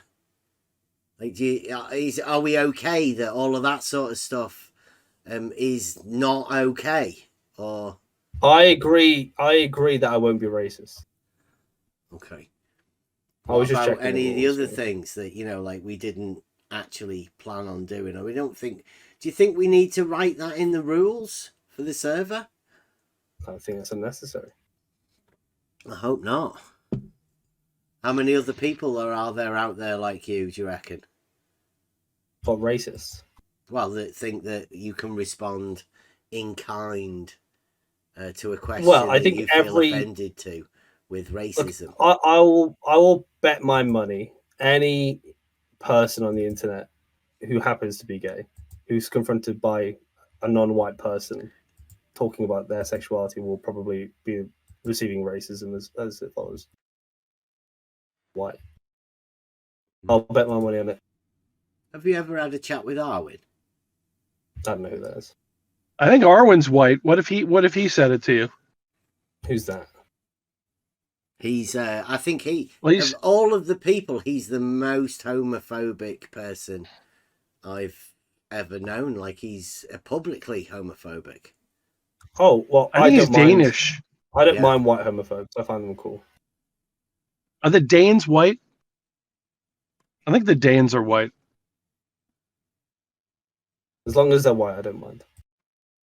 You don't mind white homophobes? Yeah. Okay, this freaking weird conversation.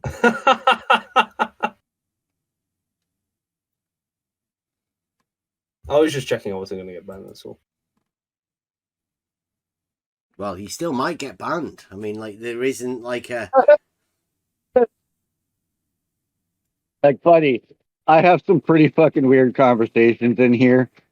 All these people know that. I am probably the weirdest person in this Discord, but you are freaking me the fuck out right now. Yeah, there's some You should weird go and see people a in this doctor. arena. Weird, right?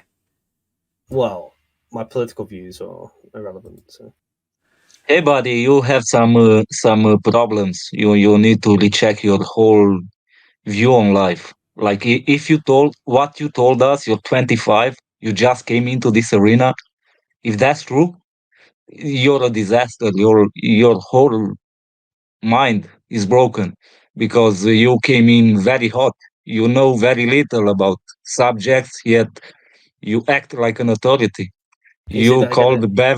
You called Bev's. Let me finish, because you called Bev all sorts of names yesterday, and you were very certain as to I don't know how to say it, but now you admit today that you don't even know his views that have been stated for years. So you're a mess.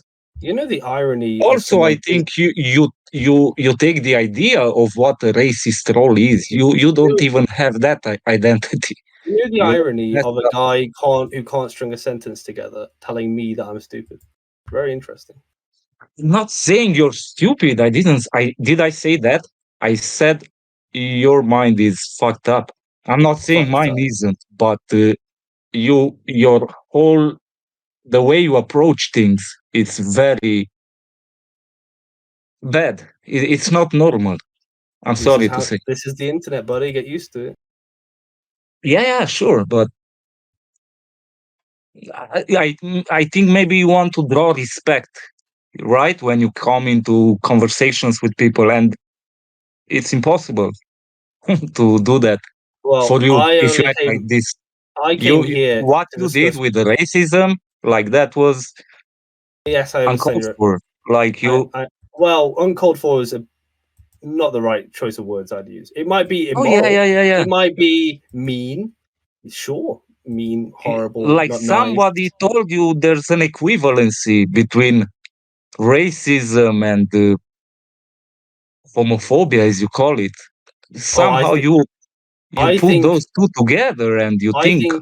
I think any of them, right? If you're got to pick a side. Either you are offended by them or you aren't, right? And some people will pick the side where they're offended by some and not others. I think they're strange people. I pick the latter. Yeah, well, I don't care.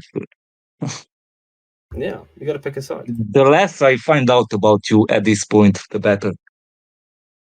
Yeah, well, let's attempt it. Trying to string a sentence together. But I'll give you, you're smart, you're able to hold a conversation, you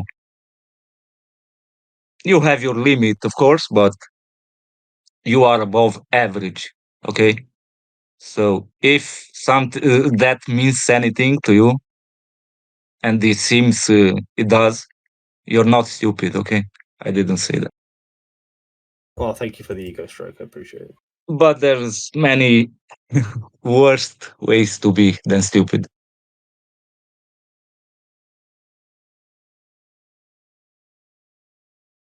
Well, maybe, I mean, you could say that I have a fucked up sense of justice, but it's the internet. Like, I don't know where this morality on the internet's coming from, but it definitely wasn't there when I was a kid. What's this? Yeah, but I'll give you like this idea that racism is the big bad, right? That you can't do. Everything else is on the table. It's weird to me.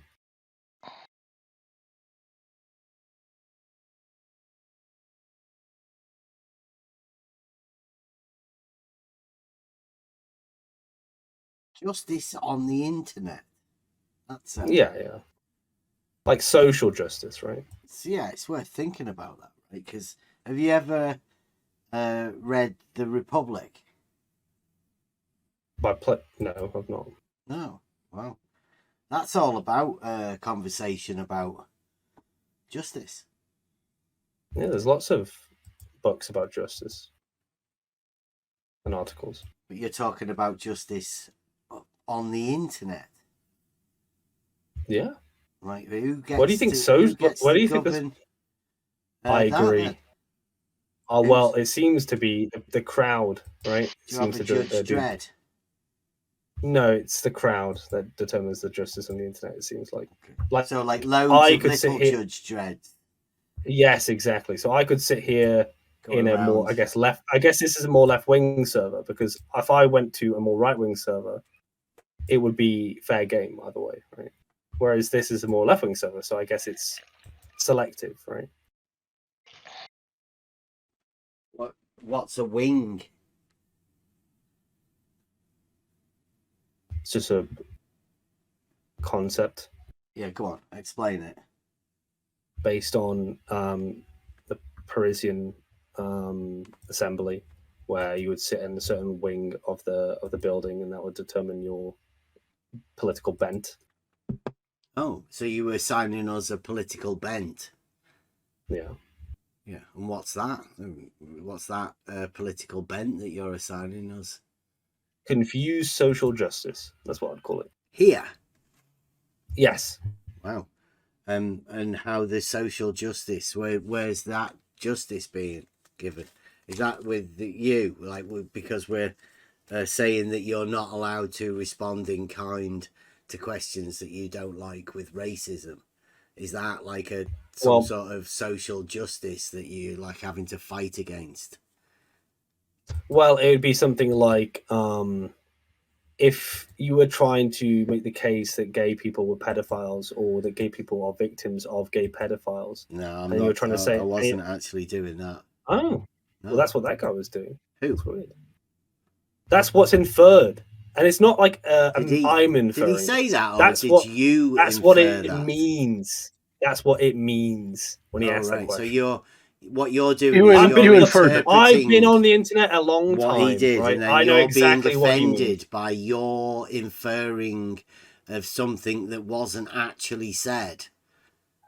Like your particular social justice that you're handing out is no. I for one don't have autism, so I can distinguish context clues. You don't have autism?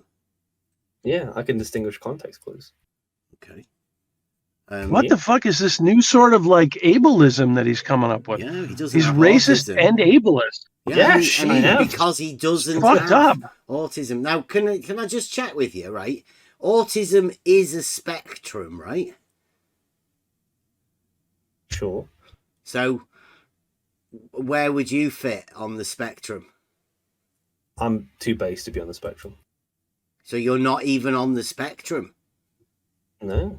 Oh, well, you realise that is impossible because it's a spectrum. Well, so how does it follow to say it is a spectrum, therefore I must be on it? Well, you know, light. Yeah, I know light. Which light isn't on the spectrum? That doesn't. Which is the light that isn't on the spectrum? How's that analogous to what I'm talking about? Because we're talking about a spectrum of autism. So you think everyone's autistic due to this spectrum? Goes from 0 to 100%. It's a spectrum. And do you it think encompasses the entirety of it within a spectrum? But just to be clear, you think no person can exist outside of that spectrum? Well, it's a spectrum. So you think spectrums mean that every kind is included within it? The spectrum of colour, every colour would exist within that spectrum, yes.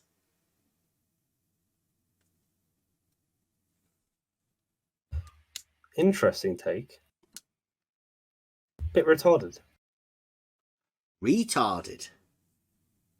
Yeah. We could go like every slur possible and evaluate, like, you know. Well, I typically have a rule of just saying they're all as good or as bad as each other. I don't really care. He's been dying. He's been dying to do this all day. Does he consider the something wrong with being on the autism spectrum? Well, if we're all on it, then no, obviously not. Mm-hmm. But you prefaced your thing before that you're not, so that puts you aside. I'm the only person who isn't. I'm the only person who is on it.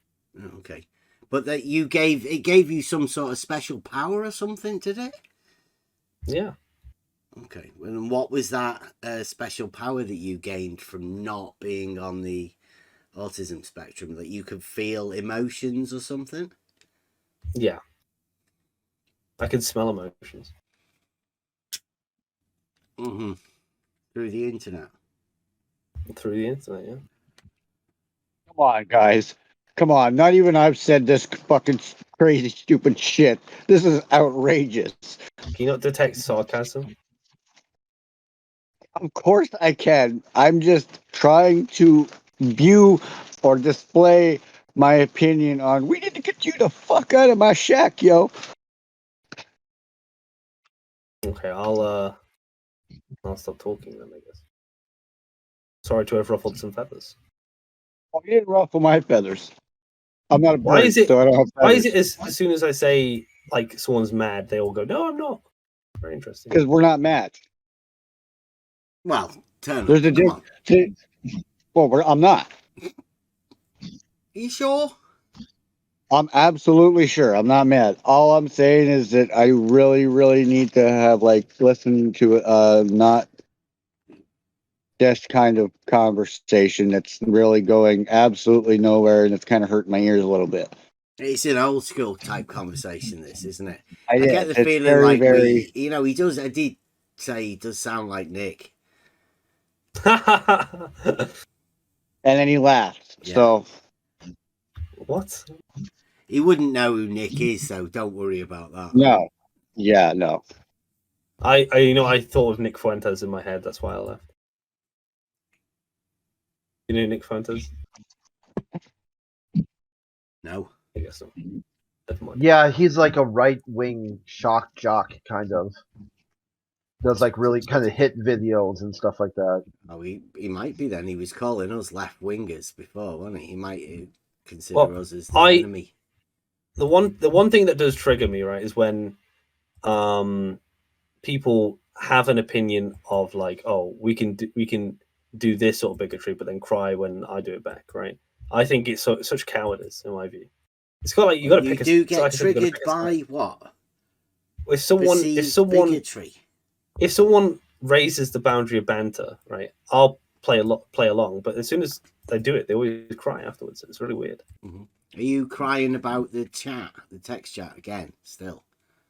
No, I was just mentioning that because that was relevant to what you said. Is anybody in here bigoted or anything? I don't know. Nope. But no, you said it gets you triggered. Like, why did you point out the fact that something gets you triggered? Well, I was just saying that it's the weird double standard that I don't like. I would be happy if someone was like double standards for what? Like, you're telling us that in case we do trigger you. So like, I don't know. Why are you telling us? Well, it's relevant to what we were just talking about. A double standard. I don't know if double standard of something that didn't happen. Well, unless it happened in your mind. Did it happen in your mind? Oh, right. Yeah, I forgot you don't understand the context clue. Listen. That guy knows what context clue he's using, which is the funny thing. It's like everyone doesn't know except for me and him, right? Which is weird. It's really weird that you bring it up in the VC to us, though. Well, someone said, again, the reason why I brought it up was because you're the mods. And someone said, oh, we're going to ban this guy. And I was like, okay, that's a bit weird. I thought it was fair game. So I brought it up. Is that not fair? Would you not do the same? Look, if this was the politics 24/7 room, mate, you wouldn't have even had a warning in the chat. Some of us have just been disappeared. Okay. No warning. Yeah, I don't no know nothing. what And you're doing, mate.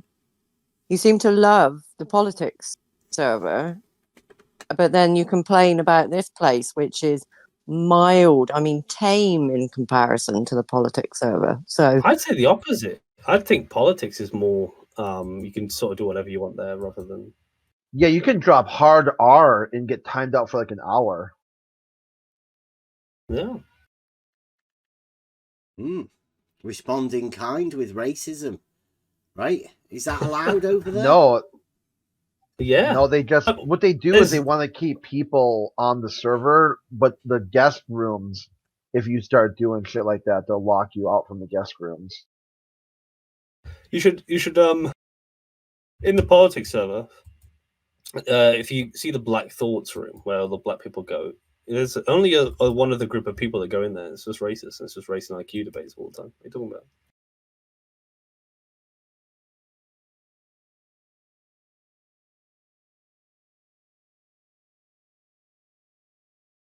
You've got a problem, mate.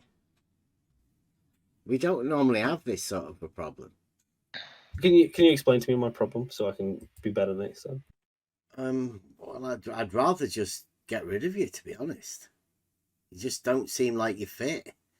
You just seem really argumentative, and you have some very strange responses, to be honest.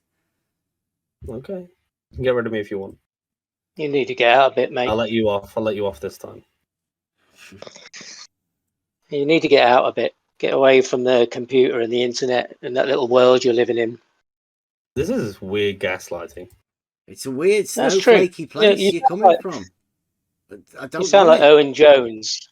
I think it's the opposite. I think this is the snowflakey place, from the sounds of it. You sound like the Owen Jones clone. Owen Jones? I think you greatly misunderstood what kind of person I am. Yeah, they sound very much like that. Kind of, that kind of PC social justice kind of persona. I've just said that you're seeming PC, and you're saying now I'm the PC one. Not at all. They were just pointing out the terms of service to you. That was all, because that puts a threat on the server. You are. Yeah. Yeah. Well, that's what they're pointing out to you. Yeah. So I would just call bullshit and say that, look, TOS will ban you being transphobic, homophobic, sexist, ageist, ableist, racist. But it seems that's to be not the our only thing. fault. That's not our problem. It's not our problem. So, that's not our rules. We didn't make those rules. That somebody else has imposes that on it. That's fine. I agree. What you do out in your world and amongst your people, because you're not like this in real life, are you? Yeah, if I met you on the street, you wouldn't be like this at all, would you? I will. I'll be like this, though. I'll be like this, but you won't be like you are. Yeah. So you what won't. I was saying is that, well, it's weird that I would be banned for it and not him, right? Not so much that I think that I've done anything wrong, because I don't care, right? Otherwise, I wouldn't have said it. Yeah, but that's the world the false dichotomy of the world you live in, isn't it? Well, how does that sound like a SJW shit? Though? You know, the one that you're living in here on this keyboard warrior kind of Discord personality you've got, as opposed to the one as you were standing in the room with us. But in reality, you know, that's different, isn't it? Is it different? Yes, it's very different. Very, very different. I know damn well that you wouldn't be as you are if you were stood in front of me. I know that. Well, just a persona you've got. Like the guy just, I don't know, it was who spoke to you a little while ago. You come in here and spent, I don't know, 6 hours in here acting like some kind of authority today. And you know jack shit about anything. You're intelligent enough to spin some words, play a little sophist game all day long, try and have everything on your terms. It's all got to be the way that you describe it in order for it to be valid. So I don't know anything, but I do know how to spin an argument. Yeah, you as he said, you know, you're a little above average. You're not stupid. You're a little bit above average. That's what you've done all day. So if I'm above Being average, a load of what does that words make? to try and seem like you're the man. Okay, you're trembling a bit while you say this, though. I'm emotional. Yeah, I'm sorry. This is a new medium for me. Look, you know, listen. This is a new medium for me. All right, I'm not used to this. I've only just started talking and finding my voice. All right. Yeah, I'm emotional because this is coming from it deep inside me. It's not just an on-surface bullshit persona that I'm trying to project. You should find a better use for it than talking about. And if you stood in front of me right now, then it would be very different. And I'm just being as I will be if you stood in front of me, not pretending to be something else. I think it's very telling how a person reacts to hearing emotion in someone's voice and the response to that. I mean, that for me has just summed up what I've been waiting for the entire day. Thank you, Em. Wait, do you think I was always going to lead down you this path of me seeming like I'm a sociopath? I pointed it out the first time I spoke this morning. Pointed that out, exactly what I observed. And you've changed nothing all day. Did you just admit to being a sociopath? Oh, no, I'm not a sociopath. I'm very empathetic. I just thought it was interesting because... You're very empathetic. I mean, come on.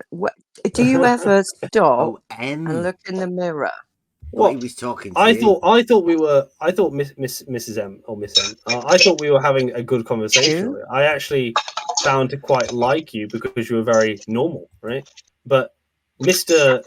Special Agent keeps atting me all day, and keeps talking about my character. So I don't know how much empathy I've got left to give him, right?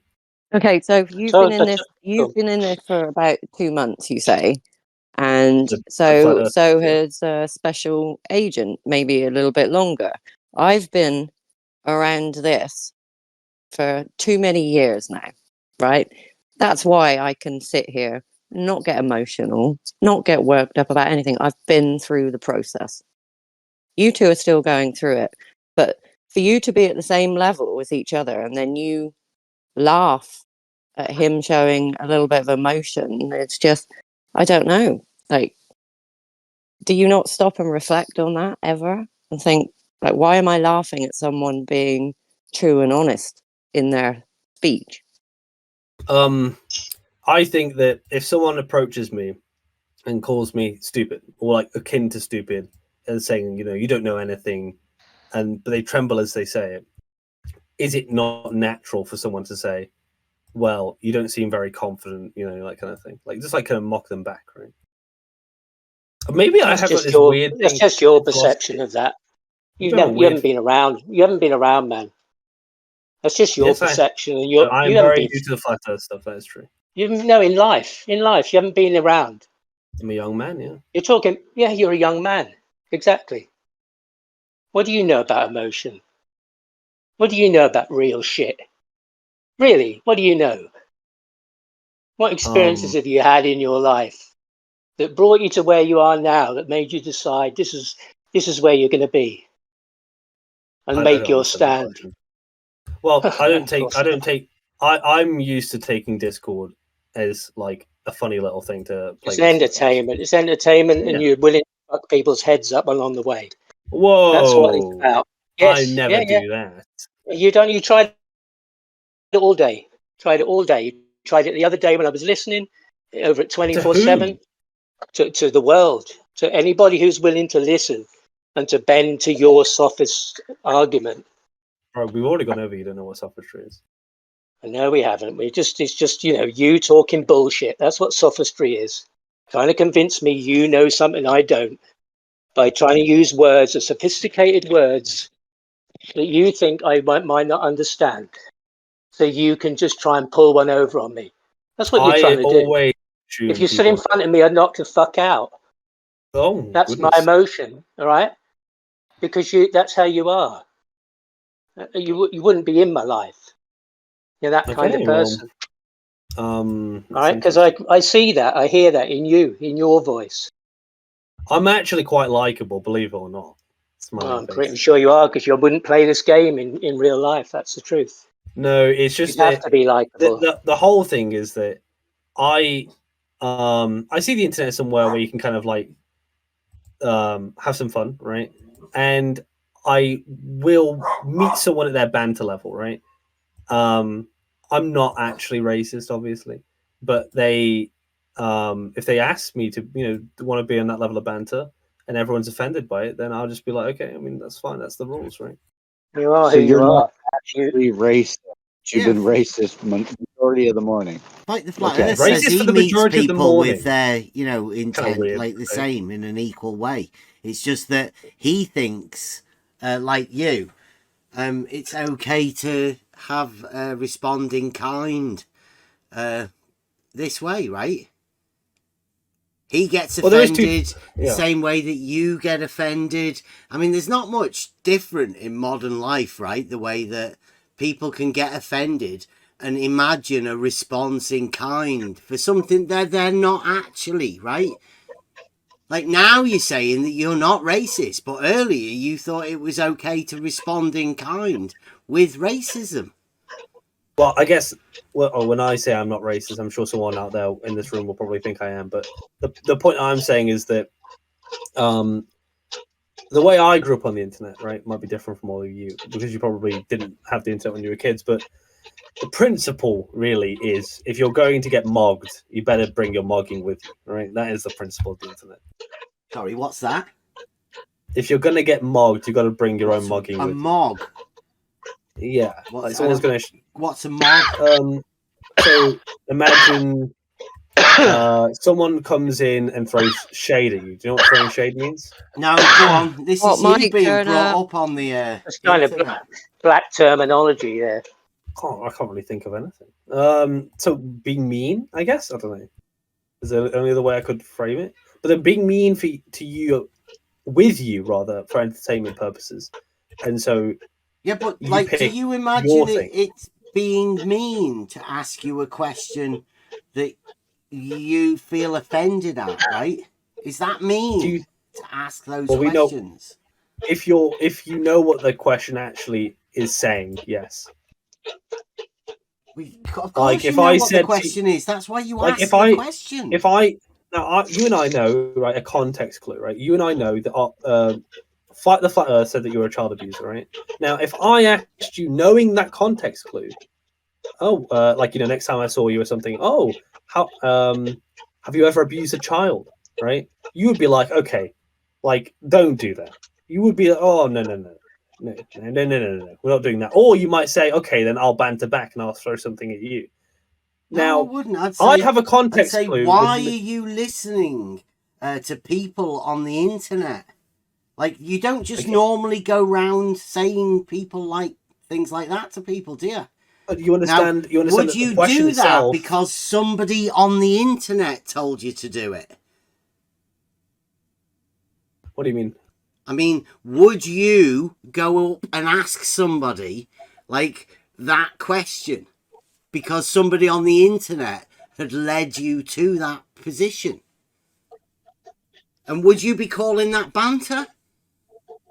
So it's the same principle where the question on its own seems weird, but not tangent to anything else. But when you add a context clue in, now we've added weight to the question, right? What, because some other guys decided to do that? Like you think then it's okay that you're okay to do it, or that's the context because somebody else had done it. No, the context clue is the question isn't just a question about whether or not I was molested. It's a question of, I don't even want to get into it, but I've already gone over it. It's your projection, though. It's not a projection. It's just that you guys are. It's the way you look at it. You brought it here. Nobody was thinking that. You brought it here. Well, you're of this. It had You're to be of this. You're of articulated this. because I was asked why it's problematic. You projected that whole concept onto the whole thing. No, I never heard it till you said it. Well, that's because you're new to the You're internet, of this, buddy. As you said. You're of this generation that is being trained to live outside of reality. This is the issue. This internet, growing up on the internet. We never grew up on the internet, apparently, as if we haven't got a clue what the hell's going on. Yes, I think to some Growing up degree you're missing a lot solely of on the context. internet. We grew solely up on the with digital the world, internet. solely in a world without reality, where you are being taught and conditioned to reply in a certain way with certain acronyms to describe your experience. Acronyms? Not real, is it? Yeah, MOG, or what was the other one you just said? Shade, the cliched little words that connect you to certain groups that reveal who and where you've been and who you're in contact with. It's like tracking script on a link on the internet. It reveals something about you. Well, it's all well and good, right? Spending all the time talking about how I'm an awful, immoral being and whatever, but I think that's probably a waste of time. I didn't say you're immoral. I just think you're a bit lost. I am? In the valley of the broken minds. Welcome, welcome. I feel like the valley of the broken there's a minds. disconnect where maybe some people in the room know what I'm saying, but some people don't, right? And that's just fine. As long as some people understand me, that's all I care about. I think everybody here understands you. Everybody's been listening all day. I'm pretty sure that they feel very, very clear about what's gone on today. Well, That's what I like about this place. There isn't any of that confusion about that. I didn't speak and, for you haven't. hours. I bet you haven't experienced anything like this in your journey around the Discord and the internet because you spent all day here. You'd have been shut out everywhere else or shouted down. I came You'd here have about seen midnight. no humanity. 1 p.m. right? 1 p.m. I arrived in the room, and I spoke for a few hours. Manufactotum spoke for another couple of hours. Then I came back after like maybe 2 hours, and I spoke again. You're acting like I've just spoke for what is it now? 4.5 hours. You've been here in this room. You've been here in this room all day. I said about 1 p.m. Well, maybe 12 midday. I don't know. Whatever. Pretty sure you wouldn't be tolerated in other places, or somebody would have come from the shadows to shout you down. You notice how everybody's entertained your stuff today? Oh, no, I came here at 9:30. I just checked. There you go. See, 9:30. There you go. I was right. Yeah. I think I put in the chat a little while ago. What was it, 10 o'clock or something? Because I know what I was doing back then. Well, I've kind of when I walked stood up and been around out, and I was walking when I was walking my dogs. I've got a life as well. I don't just sit on the computer or on the internet. I've got a life. I'm now cooking dinner. I've got to cook dinner. I've got a life. But everybody entertained you today. I can't go anywhere else on Discord, I think, and I'm just saying experience this. The entire day, right? I've kind of. No, it's the entire day. It's a working day. It's an entire day, isn't it? 8 hours nearly now. Pretty much. Working day. It's Saturday. I don't know who works on a Saturday. Yeah. I'm something to Well, I don't know what you do. But you haven't took your dog out for a walk. Can you hear him barking in the background? There you go. My dogs can hear it. They told me. I've got more of a relationship with my dogs than I have most humans. I've got more of a relationship with my dog than I could have with you. And I see you exactly as I see my dogs.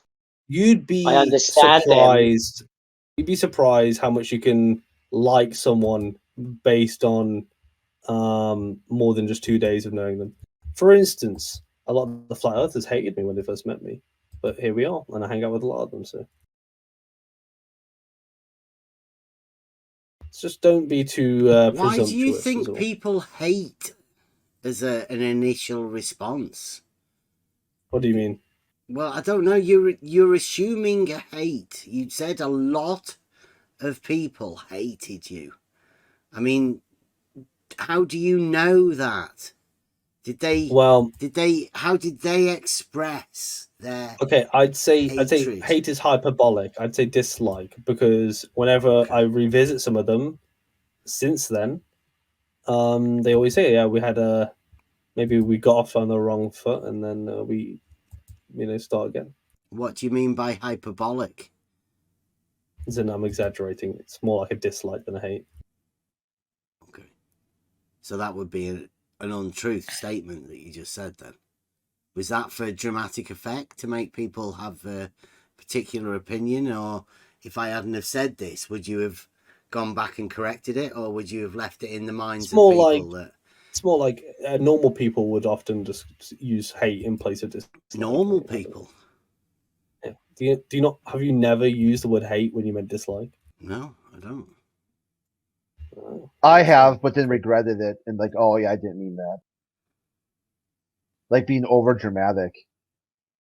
Yeah. I've done the same thing for love too. It's like one of those words where you can use it, like, oh, I just love that class, or that I love that episode, and someone's like, why? What was so great about it? And I'm like, oh, I guess yeah, love was. I mean, it was. Here's the parts that were good, like the interesting aspect of whatever happened, or Yeah, exactly.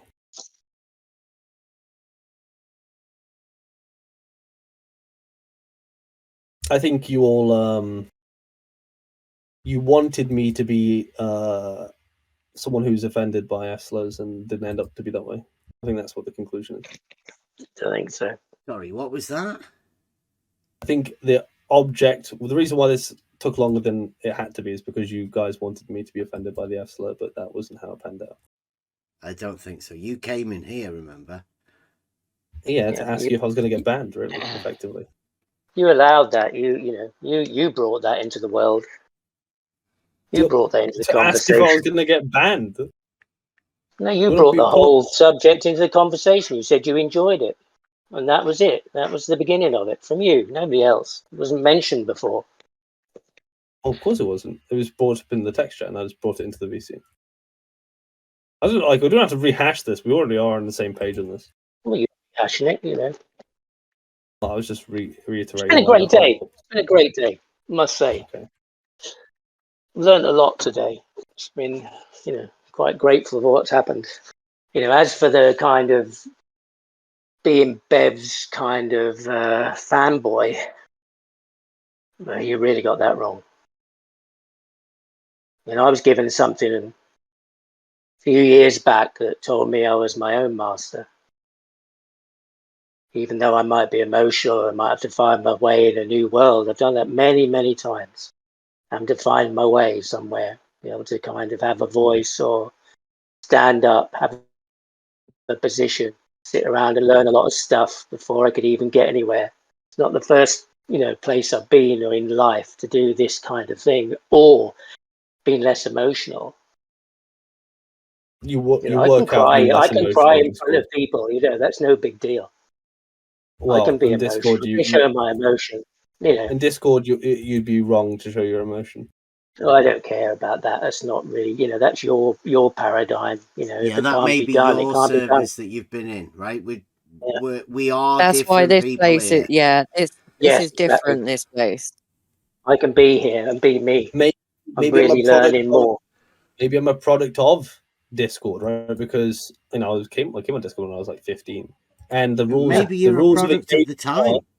Right? Maybe it's just 2023. Yeah. This is your time. The rules of engagement on Discord are the to respond in kind, to always mog, and to never show emotion, never show that you're mad, right? Those are the rules of engagement.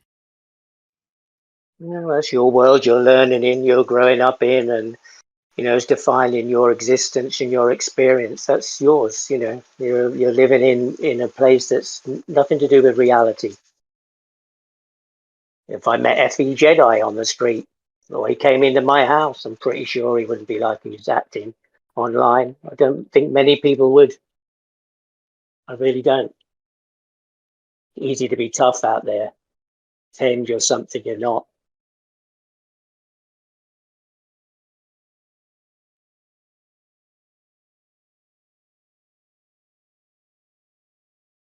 I told you, you had an opportunity today with your supposed knowledge and skill and things to actually take me to another place in my life, in my experience. I told you that.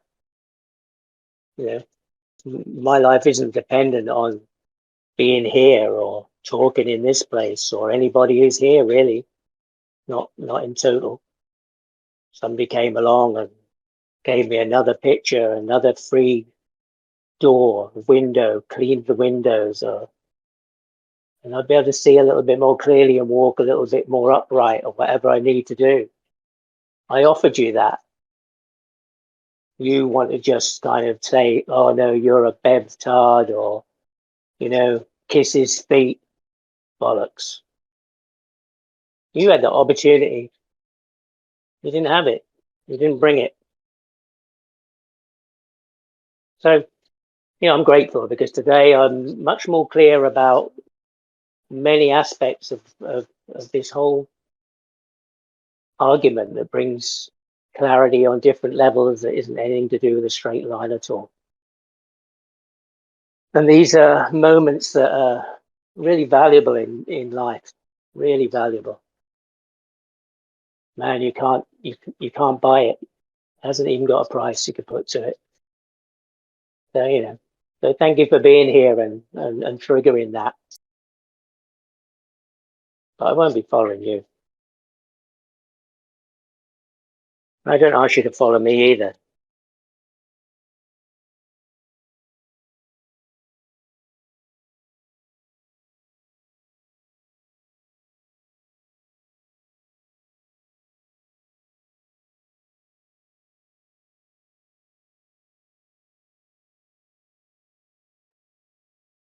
I'm doing the dishes, but I think that moment of silence, a little bit in between there, gave the pause that we needed. What a day! And yeah, thank you, Ed. I know that what he just said there came from the heart. That was genuine, right? You don't often get those sort of statements and those sort of conversations, because these little chat rooms within Discord are set up for people to, I don't know, sophists, practicing sophists. So thank you, Ebba. That's what the idea of talking in this place is. Just this. Having these conversations. I think there's maybe a generational gap. I mean, you're the same age as my son.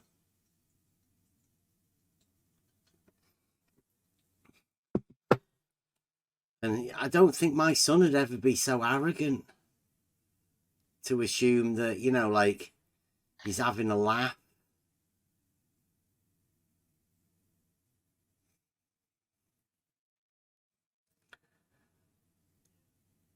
Having fun at getting, I don't know, taking offence. Is that modern day?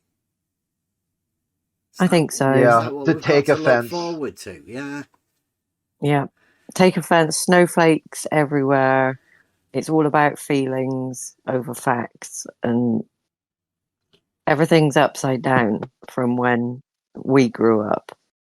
Like, it's the complete opposite, and they forget that we've experienced both. So we've experienced life without internet, and we are also, with you guys, experiencing life with internet.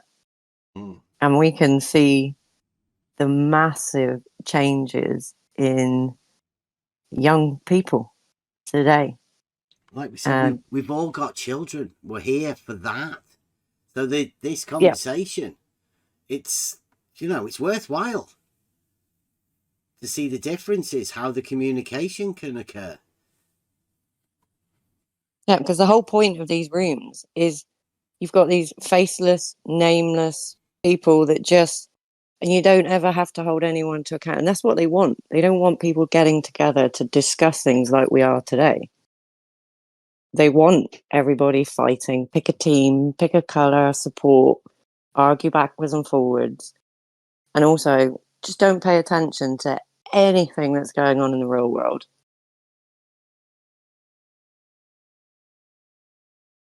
It's crazy how easy it was.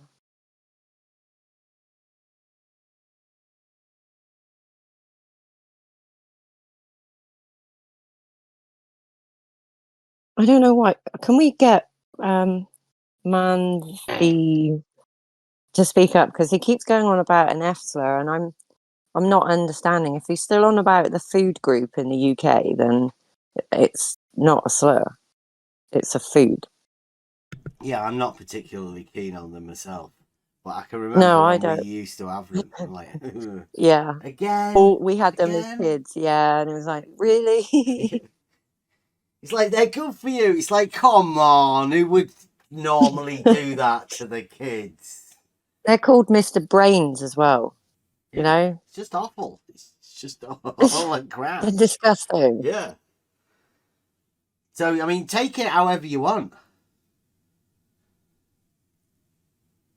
I'm doing a washing up. We're normally about the argument, not about the snowflakey sort of modern day stuff. And if he's still going on about that, I mean, like, literally, we don't need it. If he wants to come and have a conversation about it, then speak up, man.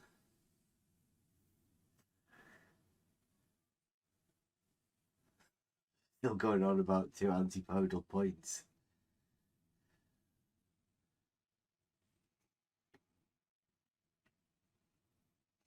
Wow.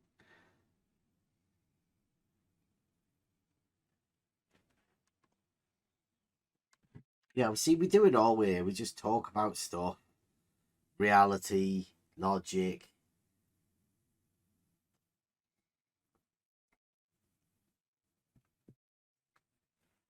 We give people a chance to talk about things.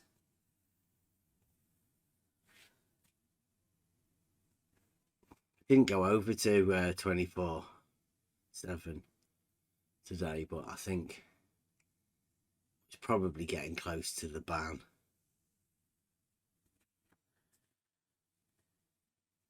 If we'd have had that conversation that we had over here, it probably would have got banned from it. I went AFK for a bit. What happened? Did you end up kicking Britain out or what? No, he's still in there, isn't he? He's still in there. Oh, okay. It's not very often in this place that we have to remove people. Not anymore. Yeah. Yeah, the real bad ones are already gone. Yeah, and it seems like, right, once you get rid of the really bad ones, the ones that actually do some terrible things in order to get banned, all of the other ones seem to disappear as well. It's like they hold more than one account per person.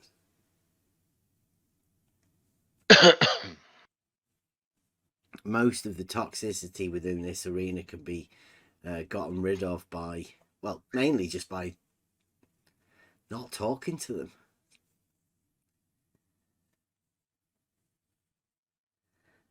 Less and less fucking rooms. The thing is, I think what it is people are out there trying to find ways to entertain themselves.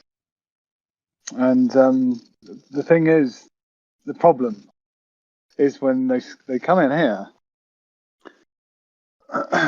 This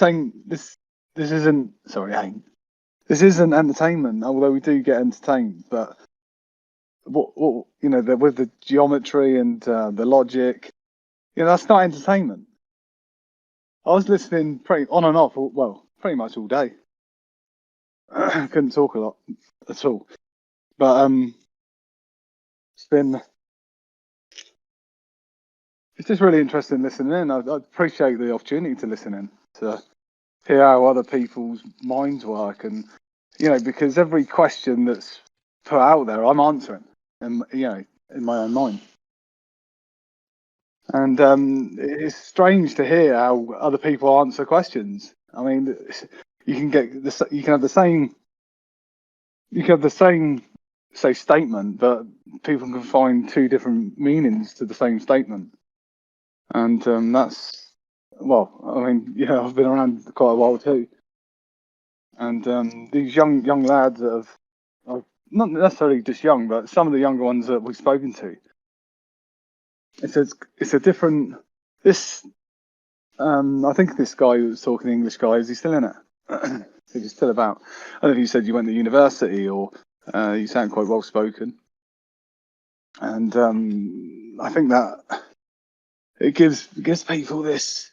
Some say arrogance, don't they? It's kind of like an arrogance, thinking that they know better. And when you're talking to a group like this group in here, that's a lot of years of experience in it, of many different topics, life. And I'm not saying that's going to win anything. You know, I'm not saying that's going to win anything. But it's, you must, if you've only been around 20 odd years, and there are people older than you that are, and they're not irrational or anything like that, completely rational, and in actual fact makes what you say irrational, then surely, you have to sort of like stop for a moment and just go, hold on, these fucking guys aren't bullshitting. They're not shitting.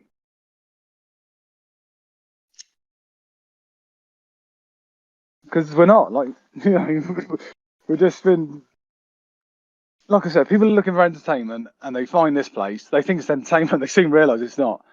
It's actually pretty serious, and I think it scares a lot of people as well. That knee-jerk reaction, having not actually, it's all right when you're pitting fucking models against models, but when you've got reality sat right in the middle, you've got problems if you're not, if you're not actually agreeing with the reality answer. If you're picking one of the other two answers out of three, and the one that's right is reality, and you're picking one model over that reality, then you got to start thinking whether or not you're making the right decisions.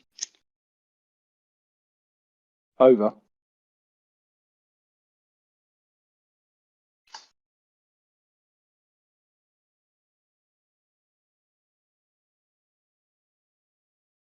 I can feel the love in you, man. Thank you.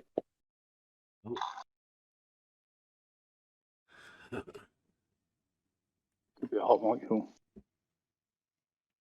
Unless someone said thank you to me, then I'll take it if it was. Yeah, it was me. Did you not pick me up? Yeah. Yeah, I just wanted to I say can hear thank now, you. Yeah. Okay. I was just saying thank you. I've never met you physically, but I can feel the love in that. I really appreciate that. Thank you. It's directed at everyone as well, Ed Bay. Yeah. We're all No, I know. adults, we're all grown ups here. But you especially, you come in, and I've not really spoke to you. We had a chat the other day about some that you, I learned that the gas that comes off of these bicycle lights, and that was, to me, was like that's good information. I never knew that, but that's not it. But I like the way you are. You're honest, as far as I can tell. And I just enjoy you being around at the minute. It's nice to hear you gaining knowledge. Yeah, gaining knowledge.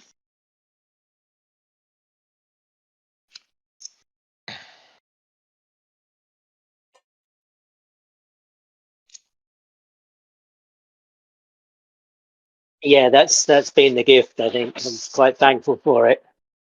Some of the stuff I kind of already known. It reminds me of that, and kind of brings a lot of other things together into one place that makes it much more clear. So yeah, it's been great. I mean, today has been awesome. I've had in these rooms, my mind is clearer now than it ever has been.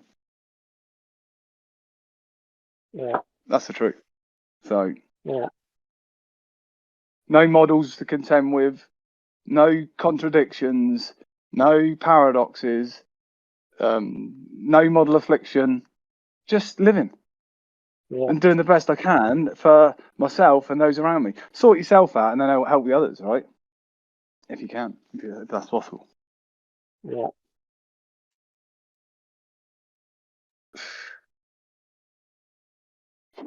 We know how hard this conversation is. You know, I've heard it for bloody 4 years or so, 5 years. Similar conversations about people that have been given something like non-Euclidean, and when asked, every time that anyone's ever asked about their non-Euclidean proofs, or have you got anything, you know, to back up what you're saying other than Euclidean proofs that you're actually denying, there's nothing. So if you haven't got any geometry back in what you know, and when they do pull out some sort of geometry, it is Euclidean. It's either usually a circle or, you know, so there's never really a sphere. The best demonstration I've seen of a sphere or anything to do with sphere and geometry is when Bev cut out a quarter segment of the sphere, like a ball, a real ball in 3 dimensions, one that you can hold, touch, tangible, and he took this quarter out of and that's when it all clicked for me. At that point, I was like, shit, yeah, these are the straight lines. These are where the angles are being measured. That's not the surface. That they like to, you know, change it to you know, this 2-dimensional surface. We're not talking about 2-dimensional surface. So anyway, that's just one thing, but there's so many when backed up against the wall, it's just all they've got is the sophistry, which we've seen. It's evident every time. Now, what's going on in their minds is maybe something completely different, and you know, they may think that they're winning, and you know, they're because going into if you're sitting on the fence and you're saying, oh, that's team A and team B, yeah. I'm just sitting on the, oh yeah, I really don't, you know, I'm neither one way or the other. But with an underlying, what's the word? A leaning. What's that word where you're tending to go for one more than the other? And a bias. And people have biases. And if it's his globe, right? So, I mean, so if it's on your dogmatic globe, you've got contradictions, paradoxes, you know, things like traveling traveling the shortest path, driving the shortest path, which is not a straight line, but shorter distance. It's got to be one of the biggest contradictions that's ever been said. Along with just a handful of others, which only come with the model, with the sphere model, which can be oblate, pear-shaped, any other, you know, anything you want. You can obviously you've got a sphere, but that's because it's non-Euclidean. It doesn't really matter because it's actually fuck all. So it's just a mind model, I call it. So yeah, I feel sorry for people, but it's they're just going through. I didn't know very much until I'm quite late in life, to be honest. I knew what I knew, but I didn't realise, and I thought I knew nothing. So I was chuffed when I started learning things and realising that, oh, maybe now I do know something. And then you talk to someone else and they may not know that. And that might be a fundamental part of what you know that needs to be known. Now, if the person is unaware of the fundamentals and unaware of the true definitions, or that these words that, you know, I mean, I don't really talk about it very much, but the war level tool itself is a perfect example of, you ask anyone about war level, most people really don't know much about it. In fact, 98% of the people that have ever been asked about a war level device in in this arena or any of the rooms, you don't tend to know what it is until they may came back a few days later and they've checked it out and then they understand. But initially, not many people know what it is. and that there lies the problem, because if you don't understand what a lower level device does, when you can look in a dictionary and see that is the definition. Oh yeah, it's equal elevation, or actually equal altitude. Then if you think that, say for instance, no, I'm not even going to say that. No, I'm not going to say it. You've got 2 points. Is one lower than the other? There's only fucking 2 points on a water level. Now try and answer that if you've got a model. That's it. It's like there's so many. There's just a handful of questions that you can ask someone to literally find out whether or not they're either model afflicted or a sophist, or both, or those other things. I'm not creating a false dichotomy here.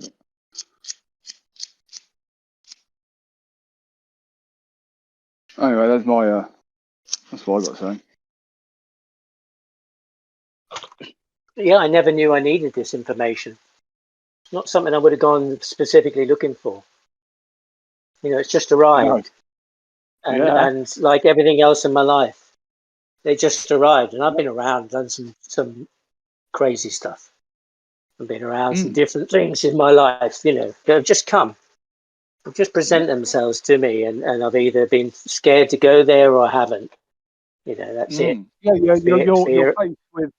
you're faced with it is literally the crossroads. Like I see it as a Y in the road, not necessarily a crossroad. Yeah. I see, left the old and right. Blues devil. Yeah. I actually went down to the crossroads.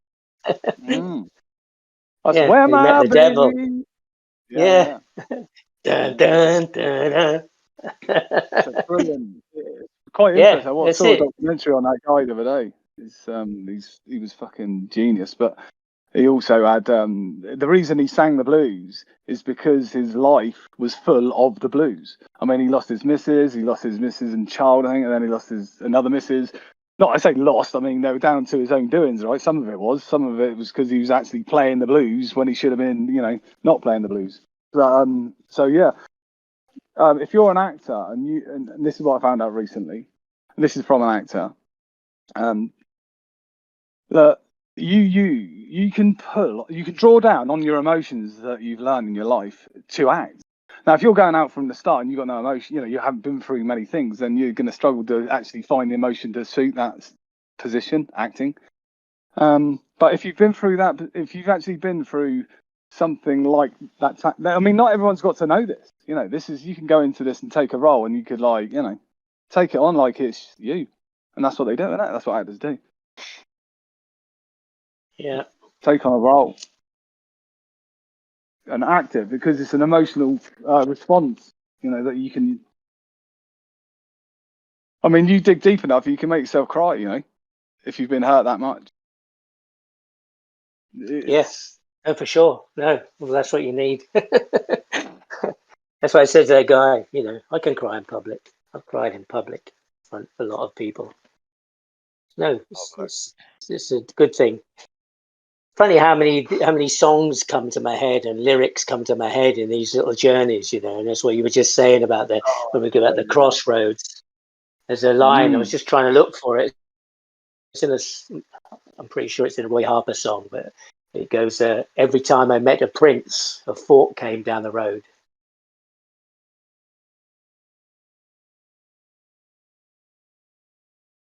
Every time I met a prince, a fork came down the road. Oh, the fork. I said the fork. A fork. Okay. A fork came down the road. Yeah. Yeah. Which way now? And this is like this. Now, this is how this is now for me. Yeah, that fork in the road. Sorry, Sorry, go on. Yeah, this is how this is. This is how I visualize this. I met a prince and a fork comes down the road. You go right or left. And it takes you on a journey. What I was going to say is that's like literally all day. Yeah. Those forks actually are all day. Yeah, they're just like, shall I go to the shop? Shall I do that first? It's basically setting out logic in your mind, and the more you're, I'm not saying the more you are organised, the more logic you are, but having a logical mind gives you a template to understand what's the word? The cause and effect of everything you do. Whether it's, you know, some people think, you know, I'm into karma myself. I've tested karma.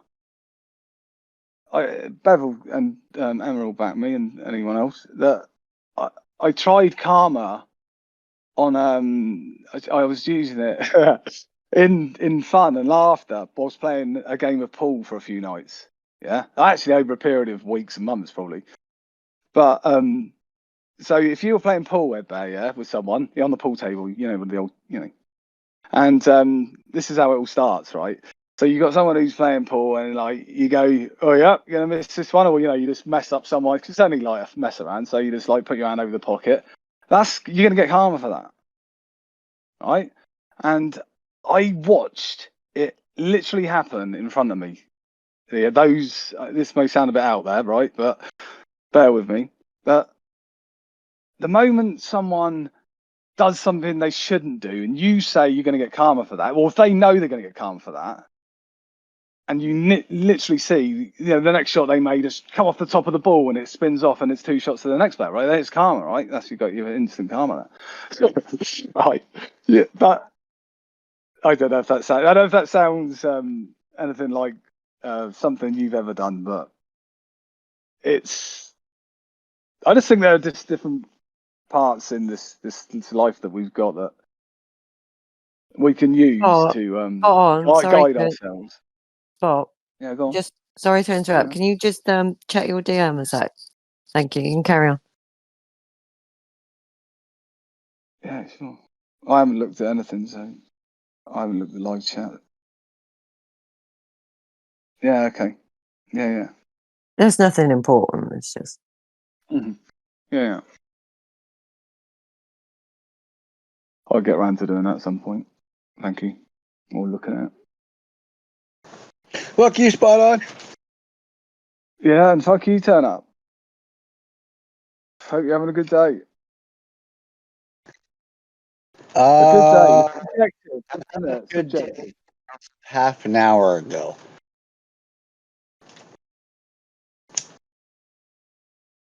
Mm-hmm. The rest of the morning in this place has been utter fucking weirdness. Like on a fucking on a past turnip level. Like, how do you get there?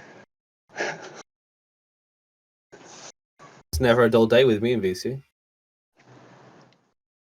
Buddy, I thought that there was never going to be somebody who gave me a run for my money for weirdness, but you fucking got the cake, buddy. You stole my title fair and square, buddy. You are the weirdest person I've ever met. I'm the weirdest person you've ever met? Oh, that's crazy. You've not met many people, have you? Which is considering the fact that I haven't even met you yet, so that should tell you something. Yeah, I've met some weirdos in my time, so. I'm only 25, so. How's Turn Up fair on the weirdo scale? Is there a weirdo scale? Is it a bit like autism? Yeah, it's like the autism scale. Yeah. The thing that I'm not on. What, spectrum? Why do you think it's called a spectrum? Oh, so only people with autism are in the spectrum. Is that what you're saying? No, the spectrum I'm is. not on it. Yeah, no, I'd just like to know what your whether you think autism, you know, is like you're in that scale, even though you say you haven't got autism, any form of it. Oh, I'm not even on the scale. I'm the only person not on the scale. That's only one out of 7 million people. Yep. I can chuck away the scale. Yeah, that scale that everyone else is on, I'm not fucking on. Is that what you're saying? Yeah, whatever that is, I'm not on it. Not that, yeah. Is that like I missed the beginning of your chat this morning? Did you say you were like on the you're neither a glober or a flat earther, or is that right? Or you a glober or well, I mean, it would be a strange thing to call myself that, But yeah, I'd say I think there's a globe. Oh yeah. You don't go by the name of the globe then. Okay. Yeah, I'm not an You're just enthusiastic a glober. normal kind of guy, just a Yeah. normal bloke that Average, knows yeah. his globe. Your local bloke, yeah.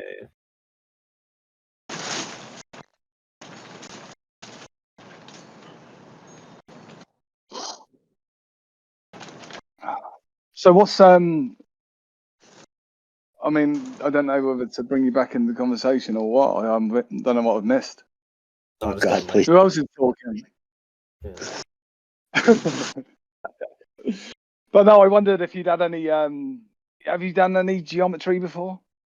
Oh God, No, I'm. I just watch. I just watch them as a spectator.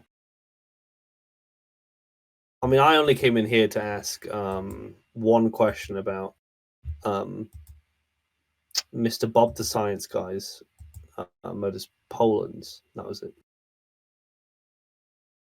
Modus Poland? Yeah, that's all I wanted to know, really.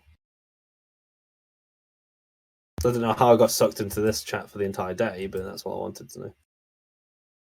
What would you like to talk about? What would you normally talk about? What would be a question other than that question? Have you got any other questions? What were they? About globe and flat Earth, or after today, after like apart from the weird shit, was anything learned or like do you think you'll come away from any of these conversations having gained knowledge?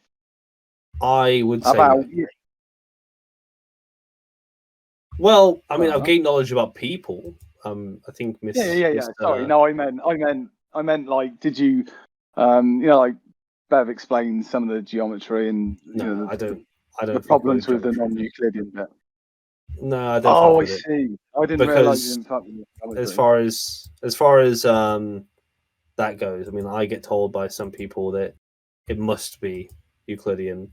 I get told by anyone else that it doesn't have to be, and so I just don't care. What happens if in reality, what about the horizon? There you go.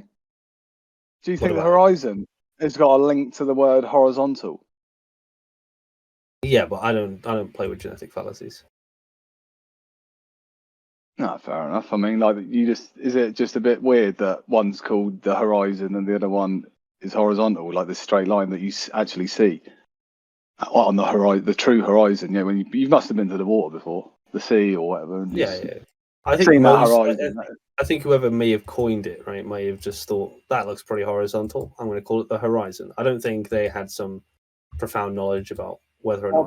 What about if they knew what a water level is though, and they use canals, and they knew that water is level?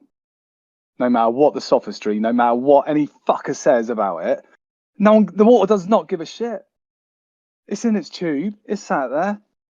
It's got equal pressure at each end. It's the same altitude. What does it give a shit about anything? It doesn't, does it? It's a horizontal. Yeah. That's what the tool does. That's what the tool does. Yeah. Water's not sentient, I agree. So do you think the water level, you've got two ends of a bit of clear tube and you just let it Are rest? you sure you want to talk? Right, let's just test the room. Does anyone actually want to hear me speak again? Because I don't know. I feel like there's... No, you're fine, mate. I'm talking to you. If you're willing to talk to me, I'm happy to talk to you for a minute. Okay. But I just wanted to know after today's... You're saying you're not a geometer, but have you got any experience with a water level or anything like that? Constructing tools, spirit level, plumb bob, anything like that? No, fair enough. You're going to be very disappointed because my entire approach is just that I am not a physicist, not really knowledgeable about anything for that matter. Don't know much about geometry. So I don't think I might have like vague positions on it, but not ones that I'm going to stake my debate on, right? And so I get what I do tend to do is just break down I the don't. logic. You're just trying to tell me. Go on. Yeah, just to, like challenge the logic, right? There's, on either side. Oh, I see. I got you. I got you. Just a prober,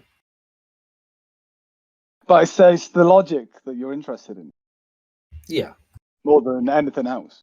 Yeah, like give me your syllogisms, give me your deductive and inductive arguments. I'll take anything. Well, like, do you know Betty then? Who? Betty? No, I've only been here for like 2 months. I've only been in the server for about 10 hours. Yeah, no, he's done. He's not. He's been here before, but I mean, he's not a regular or anything. But he's a globe logician, globjic specialist. Is that in reference to globe non-Euclidean geometry sort of stuff? Yeah, well, just logic when the sphere is concerned. You know, when you talk about something that isn't. Yeah. Do you find that? Have you not seen that? Have you seen have you ever wondered where the proof is for anything that the globe's got? What would you say is the best proof for the globe? The real globe. I wouldn't say I'd stake anything on a proof for the globe. I'd stake it more on evidence.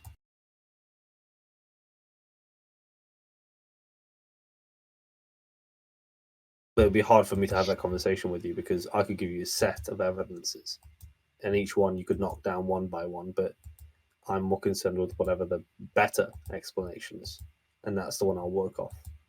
Yeah, but what about if I told you then that water is water device is, gives you a horizontal 2 points?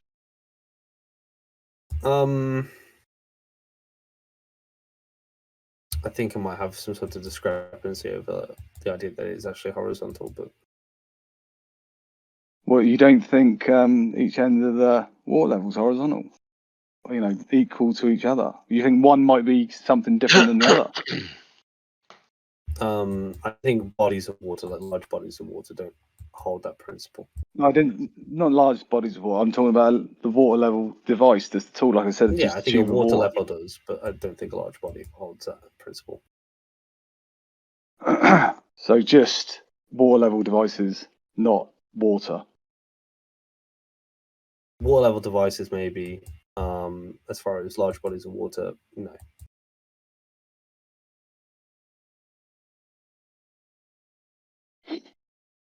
Fair enough. Clueless genius. Oh. I'm gonna add that to my resume. That's what you that's what you think, isn't it? But not what you know. Yeah, I'd say it's not a knowledge claim.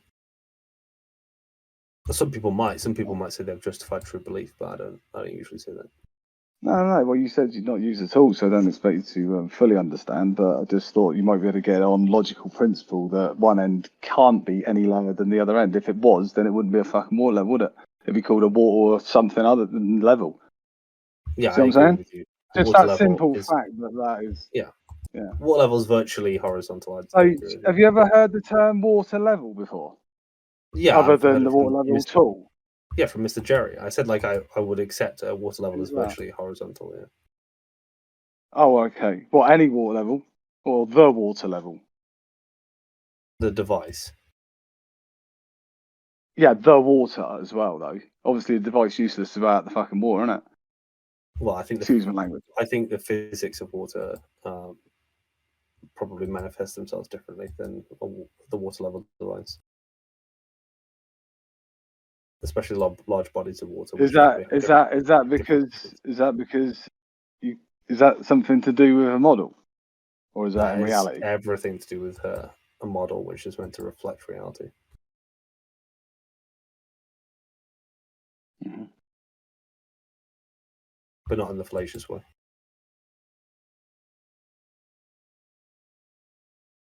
Not in a fallacious way. What do you mean? What happens if what you just said is fallacious, and you don't know that it's fallacious, but I know it's fallacious? Well, like just you saying that water acts one way, and then differently some other way. Do you find that? I mean, if you're into your logic, surely you got to question that. Sorry, if I do what? Sorry.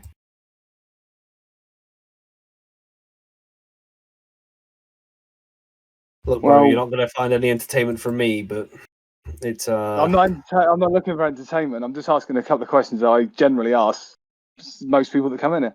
That's all. No, I don't usually do it this way, or it's not like a script. I'm just intrigued to know what your answers to these questions are. If you're willing to answer them, then that's fine. I appreciate it. I mean, I'm kind of. But I realise now that I realise now that if I know how important it is to use and experience the tools. So you thinking about the tools or what they might do is just like thinking like how someone might think about something. To me now, I know that they're very similar, those things, because it's all to think about thinking. Like I said, the water level does not give a shit about what anyone thinks.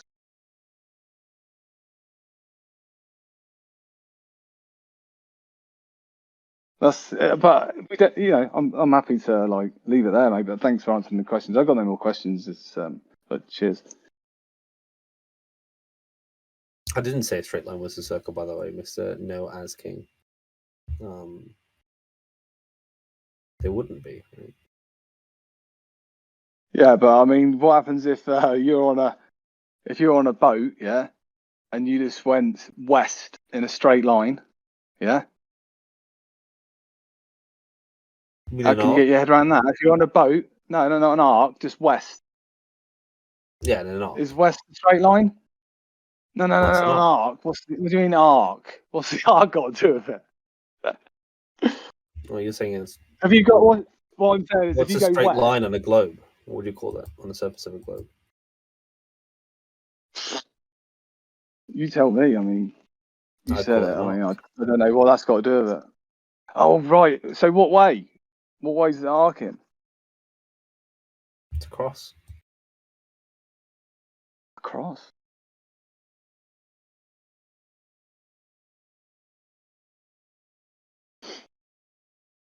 So if you're on a boat and you went west, what about if you went north? What about it? What happens if you just kept going north?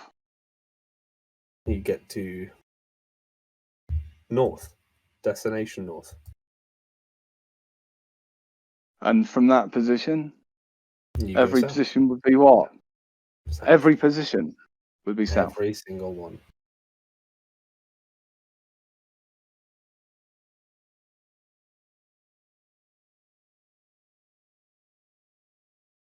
Thought you said that. No. You said Anyway, like me if I that's said fine. that you could go west of the north of destination north, right? I don't know how I could do that. Well, it's a bit like being south, isn't it? And then every direction's north. Is it? Is that right? Is that what the model says?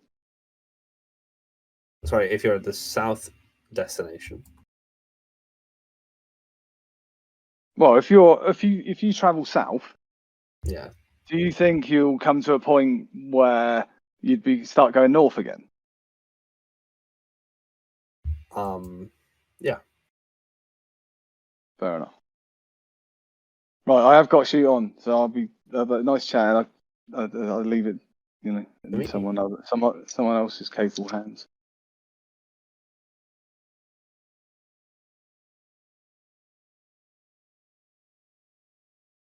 Oh, no, you don't. You're not doing this to us again. You take him and you deal with him.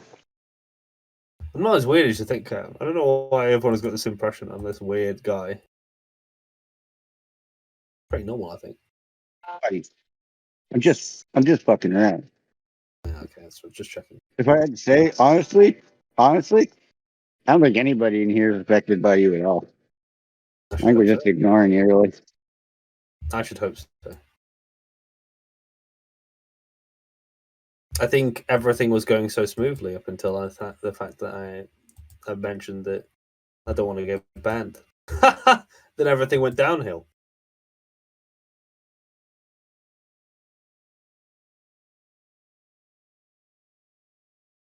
What's a paracosm disorder? Can anyone clarify?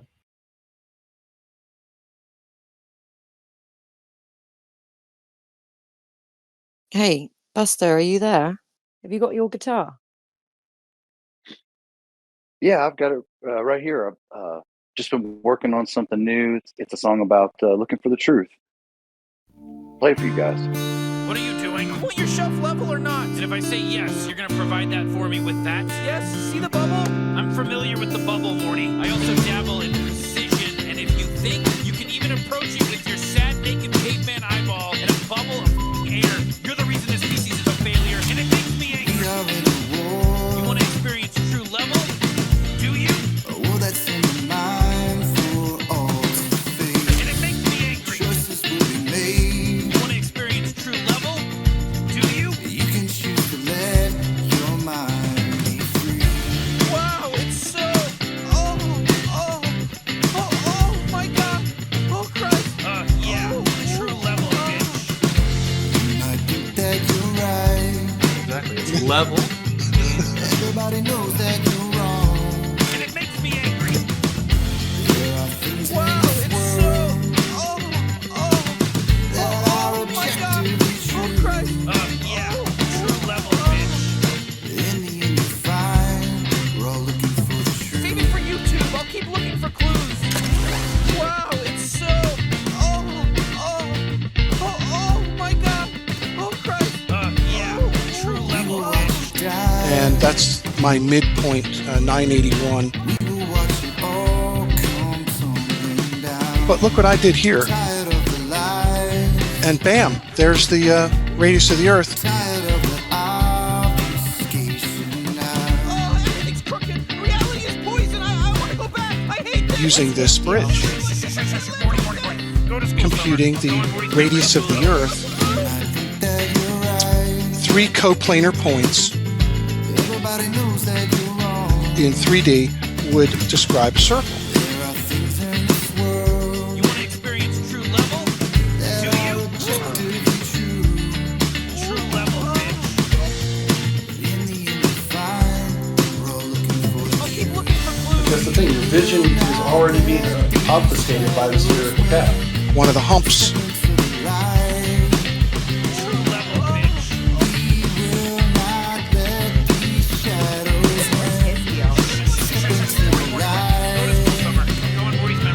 Radius of the Earth.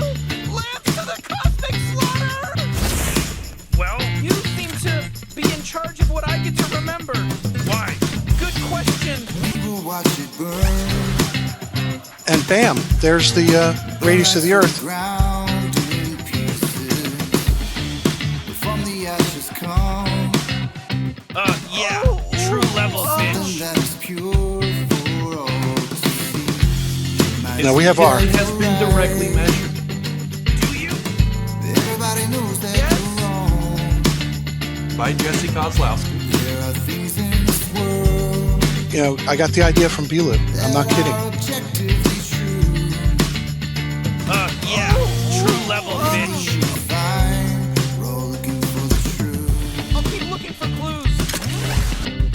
Yeah, true level, bitch. Yeah, true level, bitch. Oh my God. Oh, Christ. Yeah, true level, bitch. True level, bitch. All right, save it for YouTube. I'll keep looking for clues.